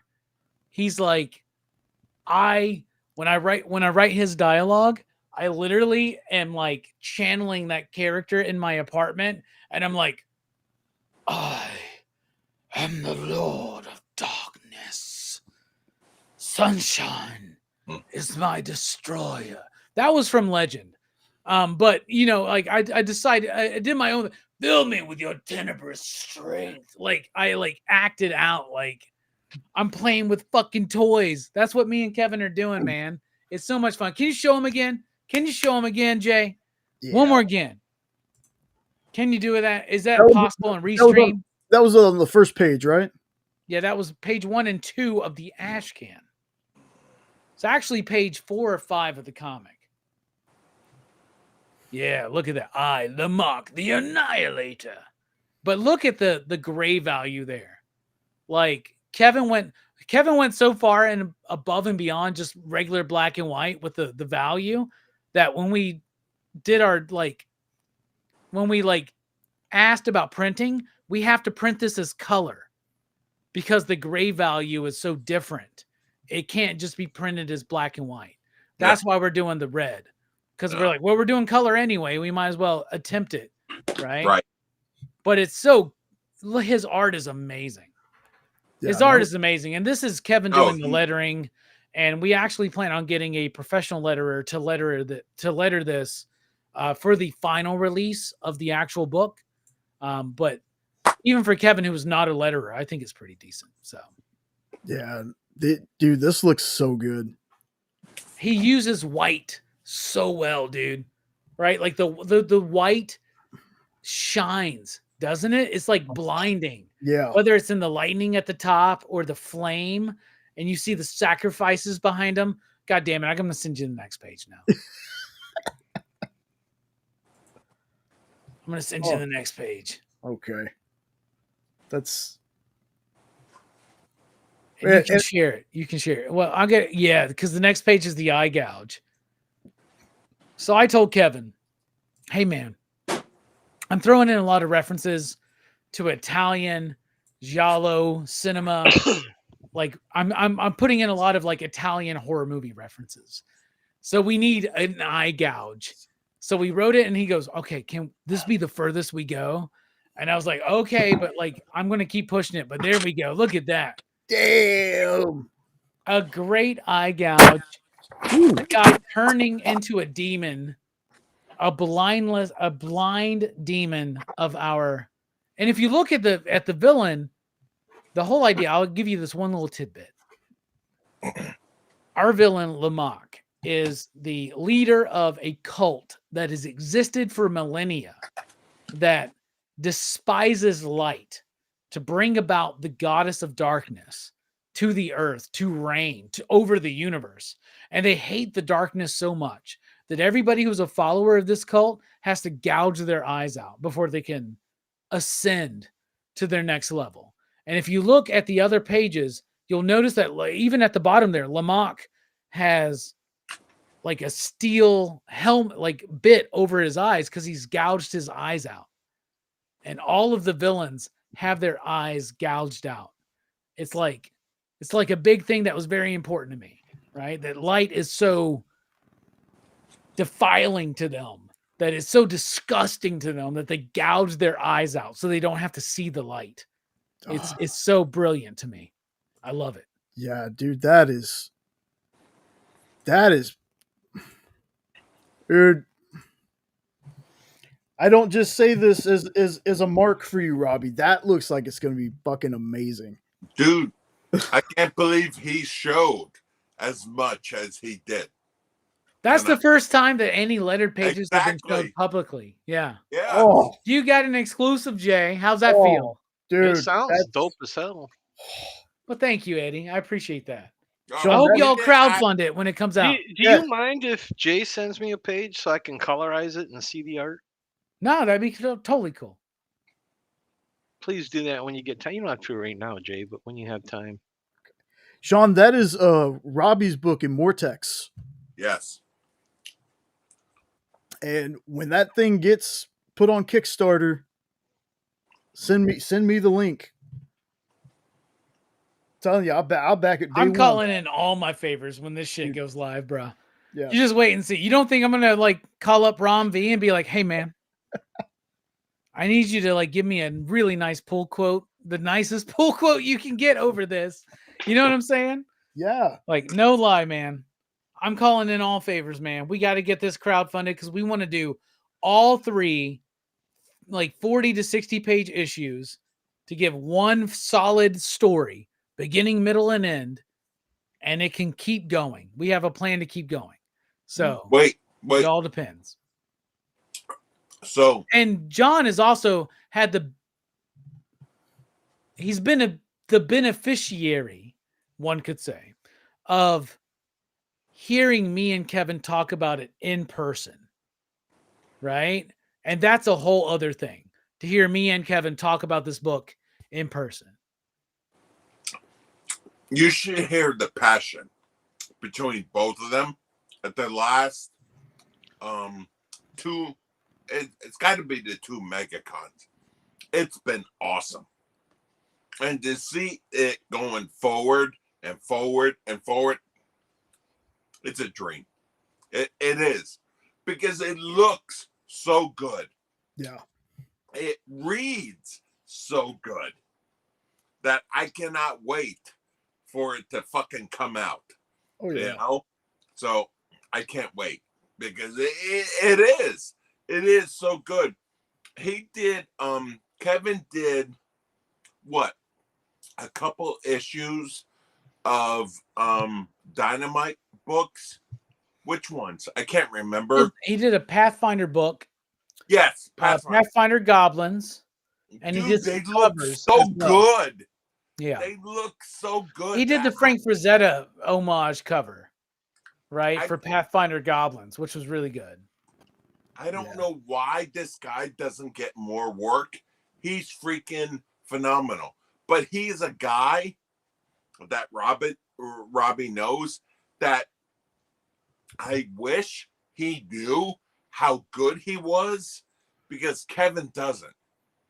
That's what makes Kevin so good. He doesn't think he's good. So he doesn't go to freaking, publishers to say, here's my work. Here's my work. I don't know why. Because he's freaking phenomenal. He really is. Well, if people want to see a shill, you wait till Robbie gets this book out. This channel is about to be the biggest Robbie shill on the planet. I hope so, man. We got to get it crowdfunded, man. We got to get that Mark Spears cover too, man. Oh, yeah. That's really going to, because me, Kevin, and Mark have known each other for over 20 years, man. Mm-hmm. Like, what a perfect community of like success all at the same time to really like elevate something, right? Like, it's crazy, dude. So crazy. Seeing people who love comics get that spark to make their own comic is just like, that's so awesome, dude. Like, that's so awesome. Like, if there's anybody that I knew could do a book, so I was like, hey man, is there a YouTuber that you know, like outside of Eris? Because I know Eris Kionis is doing the book that he does. It's Astonishing Times, which is really good. it would be Robbie. Like watch like there shouldn't be anybody that watches us that doesn't know Robbie. But I'm telling y'all, watch Robbie's stuff, man. Like that's the dude you got to look for. You got to look toward him when it comes to you want to know what good books are? Robbie's got recommendations, man, because he's recommended some good shit. These however many years, 7 or 8 years at least that I've been watching. Like Robbie knows his stuff. So Robbie doing a book, yeah, hell yeah, down. Sure. Down. Well, I appreciate that. I appreciate John eating his fucking dinner because it is like 2 a.m. where he's at. So I'm fucking hungry. yeah, you got to eat, bro. I got to eat too, man. Yeah. I fucking drank too much. Yeah, I really appreciate the encouragement there, Jay. Like, this is really like. I mean, it's easy for this. This is me and Kevin, right? It's me and Kevin coming together to do this, right? This is like passion on all sides, right? Absolutely. There is nothing but passion coming through those pages. And there was a moment where I was like really struggling. When I was writing that ash can, I was like, oh, fuck, man. People are going to expect so much of me. I should be like Alan Moore or Neil Gaiman or Grant Morrison. Then I realized, Robbie, you're writing Masters of the Universe, man. Like, just fucking go with it, right? And I just went with it. And I feel like it really flows with the energy of the artwork. It's going to be we want it to be a very dynamic experience. And we are trying to make the comic that we wanted when we were 13, 14, 15 years old. That's what we're trying to do. And I think we're fucking doing it. And John's seen some of it. Y'all have seen a little bit of it. Oh. You know, John's only seen like 9 more pages than you. But he's seen where a Mortex actually shows up. Can I send you? I'll send you the picture of a Mortex. Dude, it's awesome. Because you haven't seen a Mortex yet, have you? I thought you showed it before, but I can't did. remember. You haven't seen it lettered. Oh, lettered. Okay. There you go. Just into the Immortex page where he shows up. All right. That's the last we can. I wasn't planning on coming here to promote the Kickstarter that it may not happen for another 8 to 10 months. I don't know. No, I would have begged you for it, man. I would have begged you because I remembered it. I remember you talking about it. I was like, man, I've told myself, dude, if you ever get Robbie on, you got to talk about a Mortex. I want to know more about this. Well, book. I hope you have me back on and Kevin when the book is being funded, right? I would love to do that. And people keep asking us, do you want, like, if somebody asked you, like, why not like holler at Nick? See if Dynamite. I'm like, no, this is us. Exactly. That's so important to us is that this is us. Yes. We are self-publishing this motherfucker. You know? Amen. And here's the other thing. Mark Silvestri saw it last year, saw these same pages, loved it. I don't know if y'all are ready for this, but here we go. That's our hero, man. Coming up. Look at that. Yeah. My God. Bro, that is so badass. Thank you. That is so like Is that a lion for his hand? Yeah, he's got here's a little bit of inside information that we haven't shared publicly. He's got a shield that is a lion's head that talks to him. He can then at some point throw that shield in front of him and it becomes a lion head with a spectral body that he can ride. You get the hell out of here. So it's like a ghostly battle cat in a way, right? That is so dope. Bro. But that's a Mortex right there. That's the hero. Dude, that's not even as a freaking Robbie fan. That's just as a comic fan. Bro, that looks fucking awesome. My God, that looks, dude. All right, I'm gonna send you one more page then. I was gonna say you got to get one more good page here. Oh my God! Here it is. There you go. Just sent. This one is Lamach and Immortex confronting each other for the first time in the book. Oh, okay. A big money shot. Y'all, man, y'all get ready for this one. Let me get the image ready. Just let's go, dude. Let's come on. Dude, look at oh my god, dude. Yeah, there's some things we can work out on the lettering. I think the lettering up top, like it could be fitted. You know, as a, you know, I'm very particular about lettering, but we're gonna get this professionally lettered, hopefully through the crowdfunding. So by who? By who? Our goal right now is maybe Micah Myers or Taylor Esposito. Okay.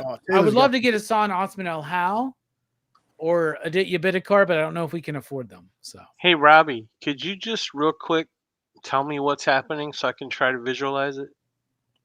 This is Amortex and Lamach confronting each other for their final battle in the first issue, which, spoilers, is not their final battle. So the lion head is attacking something? So he's holding up the lion head, okay, with his right hand, and he's got his sword in his left hand. Oh, and he's coming at you. See what I'm saying? His body's kind of turned, coming at him, right? Yeah, I think I see it now. And the guy he's fighting kind of looks like a devil horn guy or something. Kinda. Yeah, that's our. He's got like.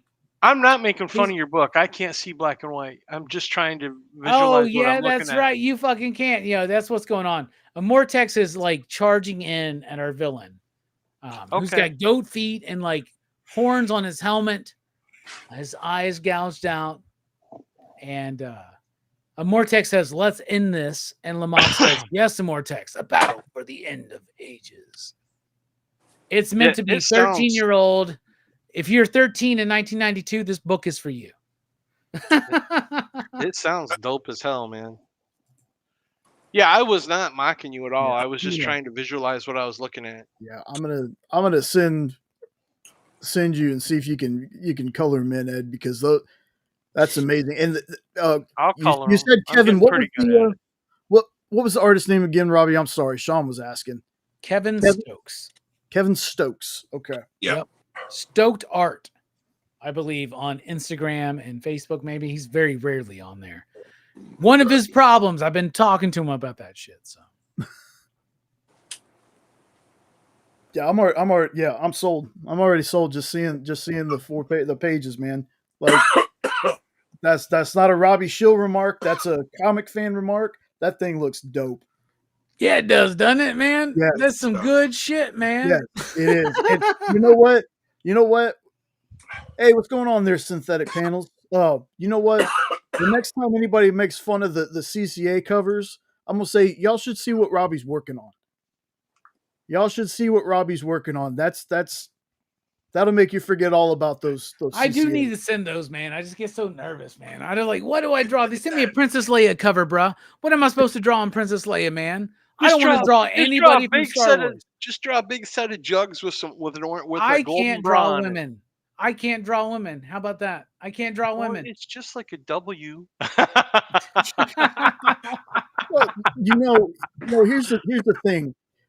They sent you a Princess Leia cover. Draw whoever you can draw, man. That's what other artists do. The only thing they told me was like, if it's a Marvel cover, it's got to be a Marvel character. If it's a DC cover, it's got to be a DC character.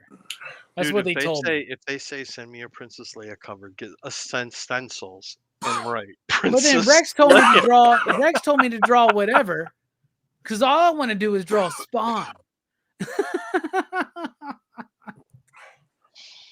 Do it, man. I want to get with somebody in this community that will draw the Rex Coppertone thing and send it to Rex. That's what I really want to do. Would you like me to Design will Photoshop do one? that, man. CJ, man. I could Maybe probably I should. Photoshop you. Yeah, we could just do something like that. We need to get some people together. All of us can get together and pay CJ whatever it would take to commission that, to get like him to do the artwork and send to Rex. And they'll put it on the goddamn show. Yeah. You know it. And then we'll buy can put it on the show, Jay, regardless of whether they want it or not. You know what, Jay? I think me and you need to take over that show. Fuck Rex, John, and Dynamite. The Jay and Robbie show. Let's just fucking go. On Monday, they're not going to know what's about to happen, man. You just wait and see. Oh man, it really like.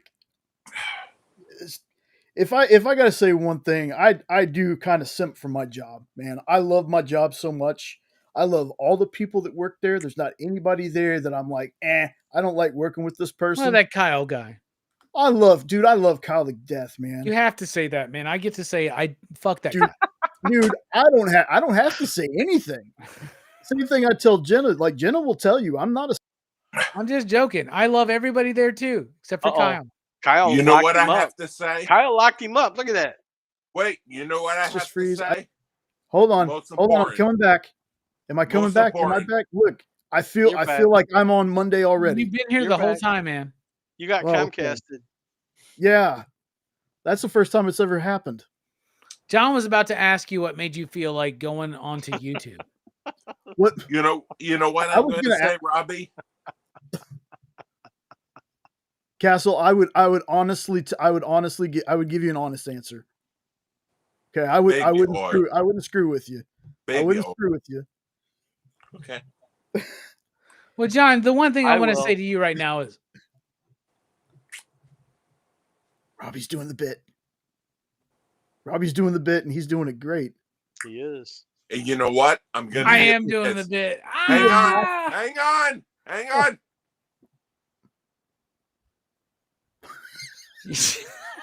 He's like, hang on, watch this.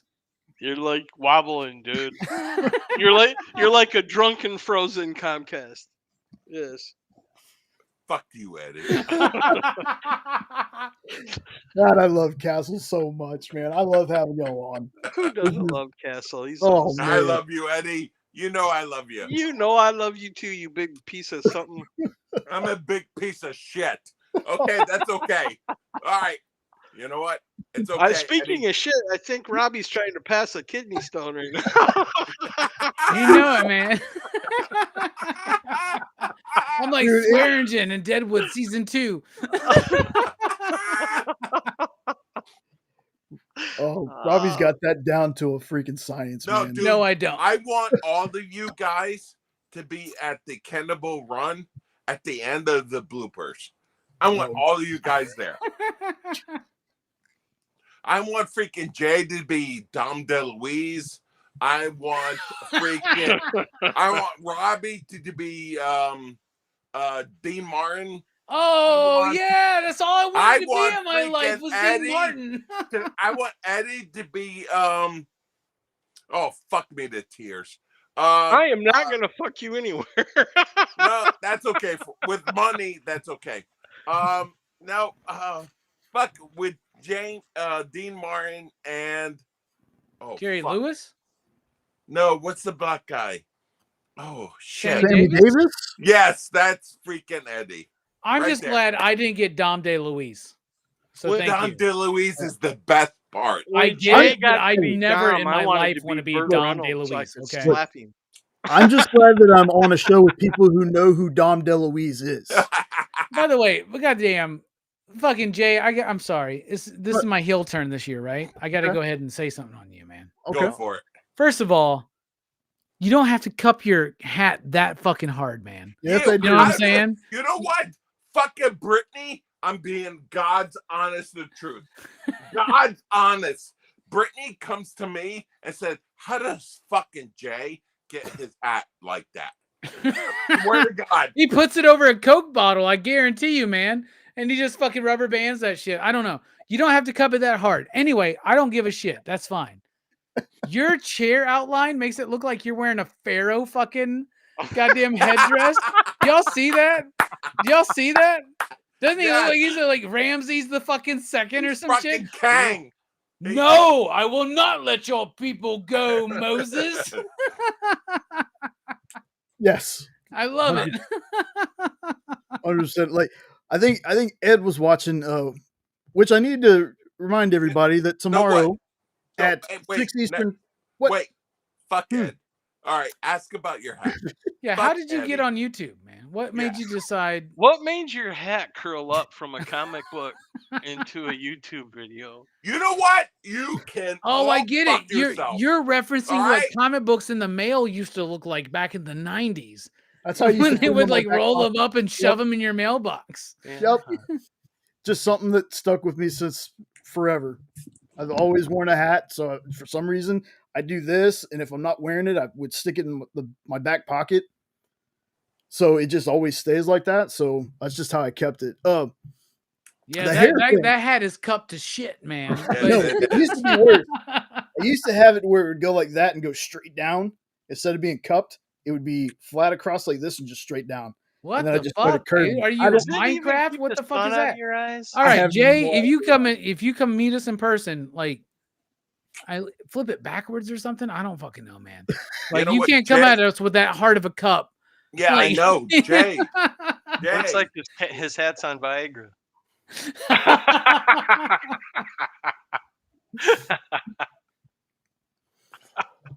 Anyway, I was gonna say something, but I'm gonna be nice. 6 Eastern, 5 Central. There's gonna be a producers live sale tomorrow with Kyle. Really?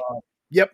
There is gonna be one this Who's time. I double checked. Yeah, fuck Kyle, fuck Sean. Okay? Jesus. That's what we're gonna do. But does he get irritated if you come on the show but not buy anything? Because I can't buy anything right now.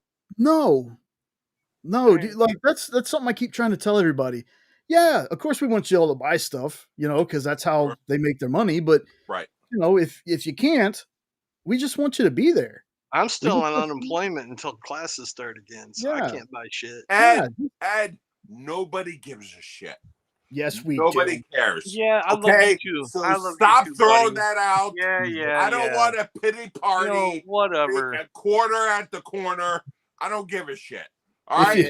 Yeah. Goodbye. So Ed was there. I love you when we did this. I think right before Christmas sale, and if people saw the thumbnail was Kyle is the Grinch, and I was Cindy Lou Who. Yeah. Right. That was so funny. Yes. Before the show, something in my brain says I've let my hair get out of control. Something in my brain was like, what would be funny? If you put your hair up in like a top pony, right? And I put my hat on. So we start the show and Kyle brings me on.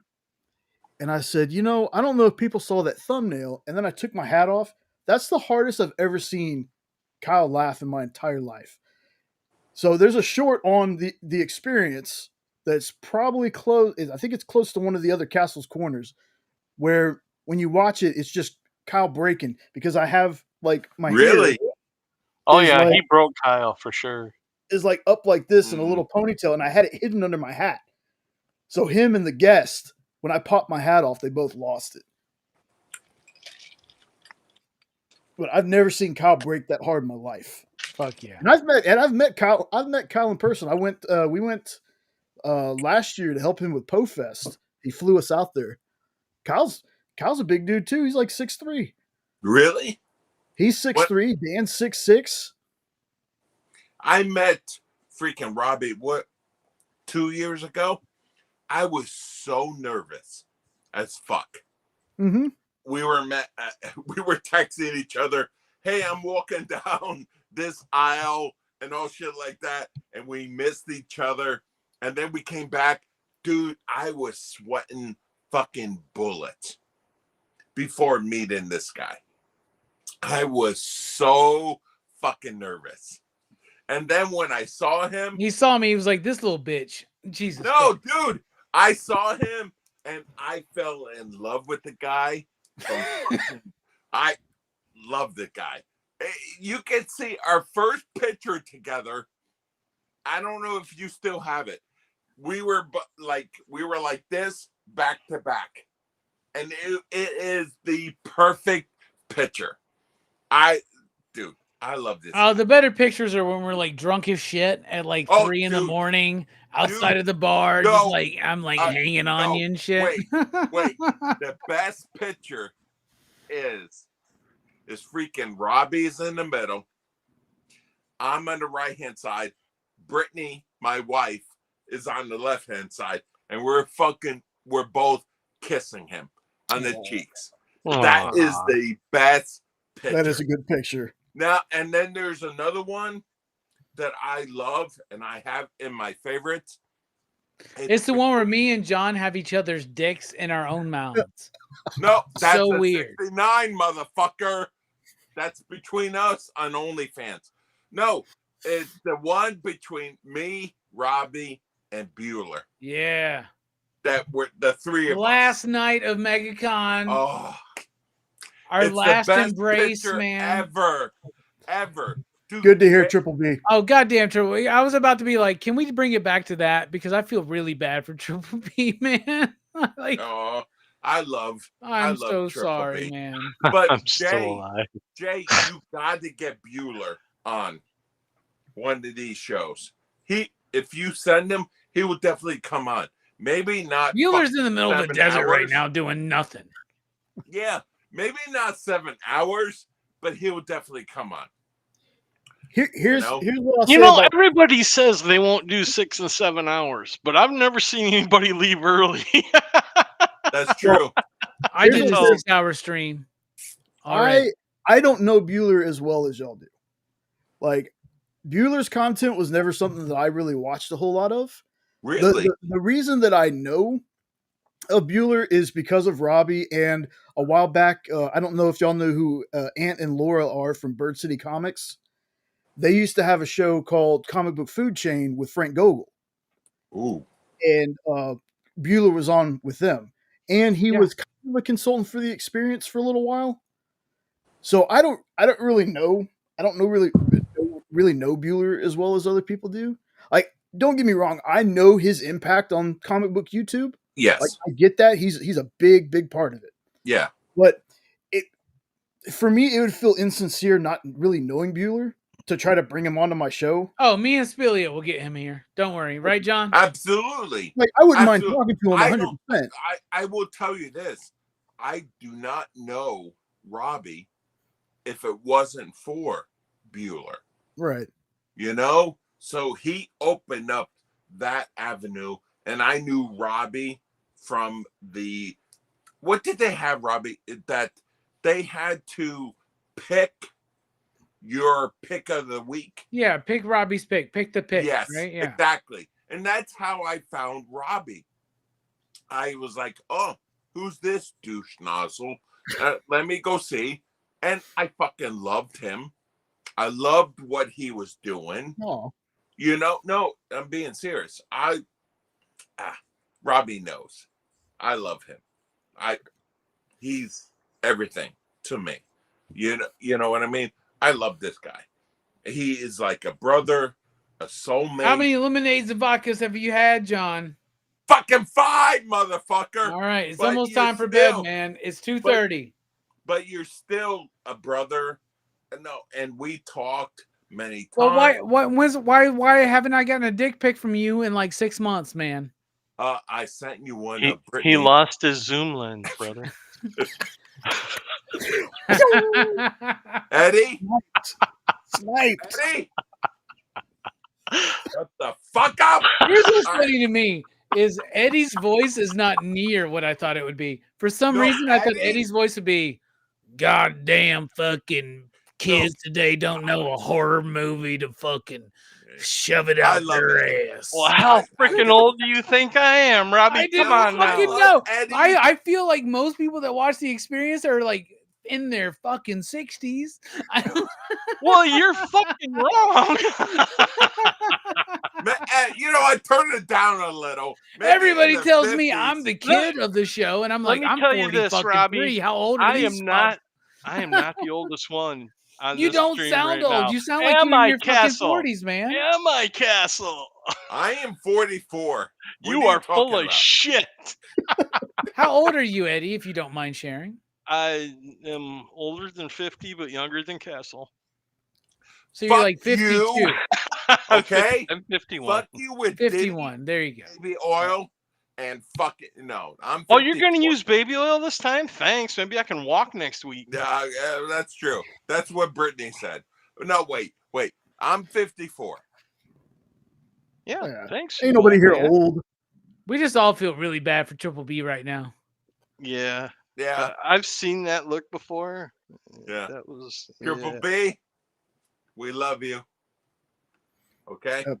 Hopefully What was you'll that? be, A pumpkin? you'll be on. What was that? Fuck you. I think he was showing him the size of his asshole or something. I don't know what he was doing. I was showing my size of my cock. Okay, that's what I was doing. The girth, not the yeah. So like, it's still only 2 inches, but it's really wide. It's really weird. Folks on the rewind, I promise this is a comic channel. I promise you. I promise you it is. When it starts getting later, though, that's when the crazy shit starts happening. No This shit. has been It's the like best Saturday night. It's like 1:30 where I'm at. John, it's 2:30 where you're at. Jay, it's like what? It's 12:30 where you're at. Yeah, it's 1:30. What about you, Eddie? It's going on 3 o'clock. You know what? We don't usually stop until almost 4. So I'm gonna have to cut out soon, man, because my vape just died. So Me too. My drink just died. I honestly thought, Okay. I was like, I'm gonna jump on for like 40, 45 minutes. It's gonna be fun. I'll This just is pop the in, best. say what's up. I'll dip This is the out. best. This is the best. With Jay, even Eddie, and freaking Robbie. Nah. Robbie, were you watching it all before you jumped on? Because literally, like 15 minutes before you jumped on, Jay said, and I'm not lying and I'm not making fun of him, if I could ever get Robbie on this show, it would be so awesome. All he Me on had to his do show, was fucking ask. He did. No. He was. He's like, if I did. was on Robbie's show, no one give a shit. But if I could get Robbie on my show, oh my God, that would be a dream come true. 10 minutes Brent, later, you're where like, are send me the link. And I'm like, I'm there you literally go, in my Jay. living room and I'm just like scrolling through YouTube. I'm like, oh, Jay and them are live. No. John's there. Yeah. Maybe I'll join anyway. Fuck me to tears. Motherfucker. See, he's. When's the last time you called me, John? When's the last time we chatted? We used to chat every week. Where's my boyfriend at? What are you doing? You goddamn playing Call of Duty or some shit? What's going on? Oh, you know I don't play that shit. You know I don't play that shit. You know I don't play that shit. You know that. But you know I'm looking forward to MegaCon to fucking give you the goddamn Spiliotopoulos hug. You know that, brother. I'm the only motherfucker that says your name right, by the way. I know. Hey, I learned it. Wait, dude. Ioannis Spiliotopoulos. Ioannis Spiliotopoulos. There you go. But you know, MegaCon Or is asshole. it's so special. You know?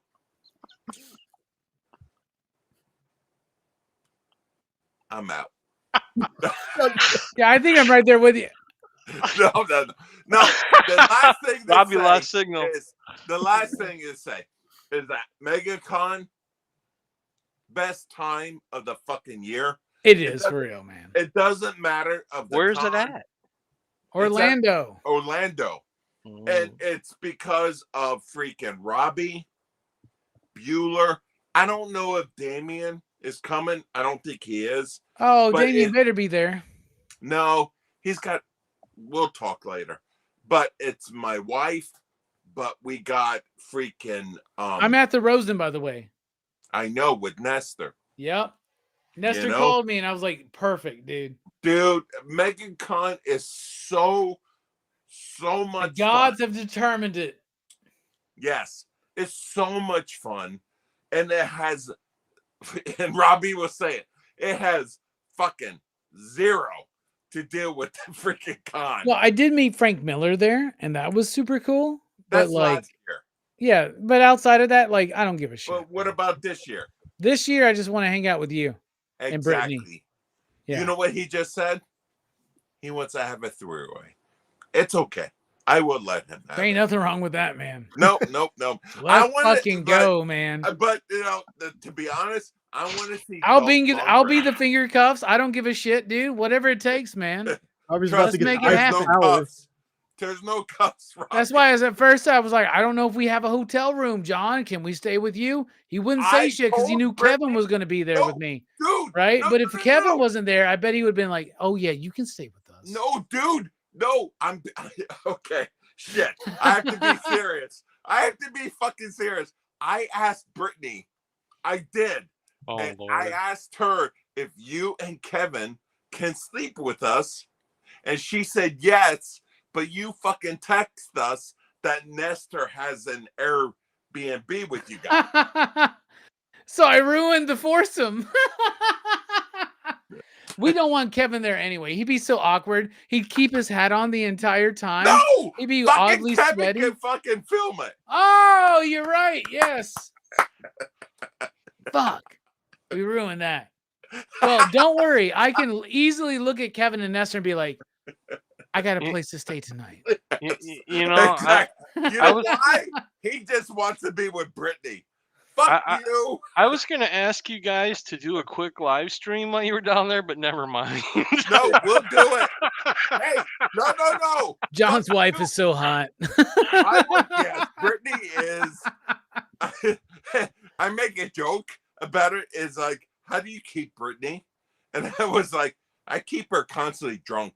I mean, otherwise, she's gone. But I'm lucky. No.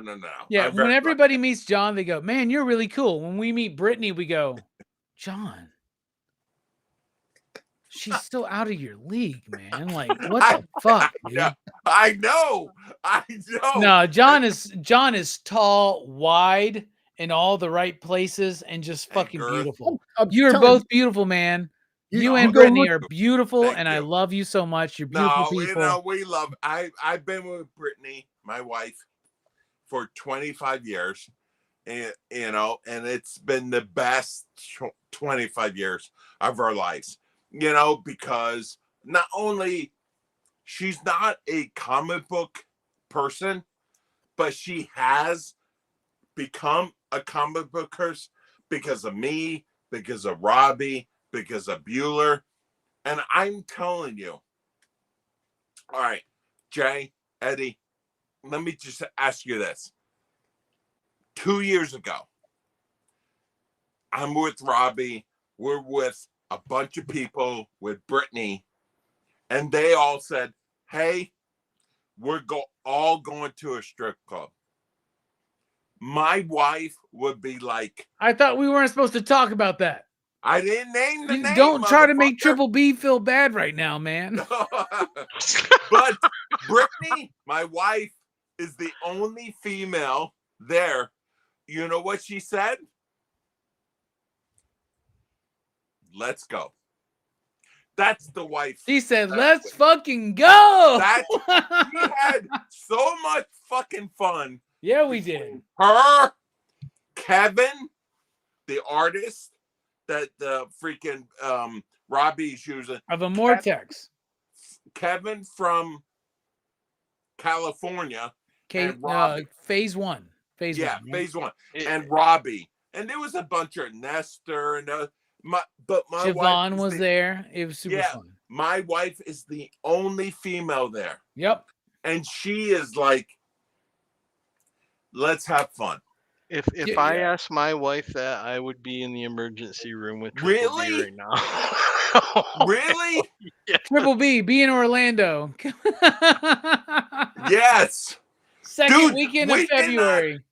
Robbie, we did not plan that. No, we didn't plan it. It was because there's a comic book artist named Javon. I won't say his last name. I don't want to dox him. Right. But we met him. We were all at Twin Peaks. Yes. And one of the servers was really hitting it off with Javon. And he's like, yo, where are you going to be later? And she goes, Rachel's is always popping. We're like, what's fucking Rachel's?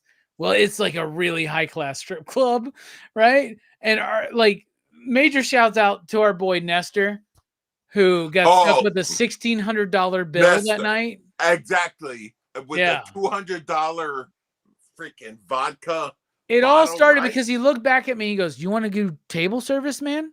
And I'm like, sure. I had no idea what the fuck that was, man. I just felt like a rock star. We had women all around us pouring us drinks. Oh my God. Drinks are on ice. It was super fun. It was awesome. John, do you remember who was the last person out of that club? When you're all waiting on the Uber, right? Yes. You. They I had to was send fucking people in drunk to as a find me. skunk on the curb, almost throwing up with Brittany and Kevin holding me up. Yes, Kevin, his fucking artist, was holding me up because I could not remember what the fuck was going on. And all of a sudden, Nestor is crawling through the back rooms of the strip club going, Robbie! And I'm just like, hold on, someone's saying my name? Robbie, we got to go. And I'm like, oh, really? He's like, our Uber driver's waiting right now, man. We got to go. And I was like, fuck, man. Okay. Nice meeting you. I'm on IG. Follow me. So, yeah. Yep. I remember that I almost threw up in the Uber driver's car on the side, that my wife had to say, please roll down his window. He's okay. Yeah. Roll down. And I remember that. By the way, do you remember that the Uber driver on the way there was a piece of shit? Yes. It's all like, oh, I don't have enough seats. We're like, you have enough seats? Nestor had to pay him extra to sit in the front seat. Yes. Like, so stupid. Oh, no. But that's MegaCon right there. It doesn't matter. We're in a minivan flying down the goddamn interstate to go to a strip club at like 3:30 in the fucking morning. What days are you coming? What days are you Wednesday coming through out? Sunday, bro. We'll be there Wednesday night. We'll leave Sunday morning, like usual. All right. We are there Wednesday till Monday. I know. I can't be there on Monday. I got to do FOC. I know you can. So that day we will spend with Triple B. Come to MegaCon, bro. You'll love it, dude. Triple B. If don't you come tell down, your wife. Dude, don't bring your wife. Come down with your wife. You will still get some. Hey, okay. You should stop mentioning her. Yeah, let's stop. She's probably watching. Let's stop. I don't want anybody disliking me for, too late. I just want to make sure. I don't want anybody getting in trouble, man. Triple B's the one digging the hole right there. Strip clubs and puking sounds like a great time to me. It is. Oh, God. My man's gonna end up in emergency. He's gonna end up in emergency. Yeah, I don't want anybody getting hurt because of the show. That's not what it's about. No, dude, no. You're gonna have to put a disclaimer at the bottom. No, of of course we're. Oh my God! Not liable for any hospital bills. I'm about to have to dip out, but I almost don't want to dip out before the show actually ends, so that we can have a little bit of a conversation back chat. Yeah. Well, my vape has died though. So. To be honest though, we are about to end. Let me go ahead and get back up here. Oh, you deserve This is my quickest show ever. I know. Fuck you, Eddie. Man, I think I've been here for like 4 hours, man. What the fuck? It's been awesome. Yeah. This is the best freaking next to you, Robbie. Sunday night. This is the best live. I'm telling you. Shut the fuck up. I appreciate No, Jay has it with Eddie and Triple B. Freaking, it has been He's great. got it with Eddie for now, but I don't know if Triple B's coming back, man. No, he will come back. He will come back. Now, And we'll smuggle him in if we have to. Yeah, and I've had Nope on here too. Mr. Nope's been on here. And somebody fucking named Sean. Yeah, he's supposed to be I've been on so many times. I haven't met this fucking guy yet. Who's Sean? He's not real, dude. Like Sean Astin? He is talking about not Stan real. from fucking Lord of the Rings? I was thinking Sean Cassidy. I swear to God. He's not real, dude. He's not. He did run. But we are. Thank you, Triple B. I'll be back. Yeah, Triple B.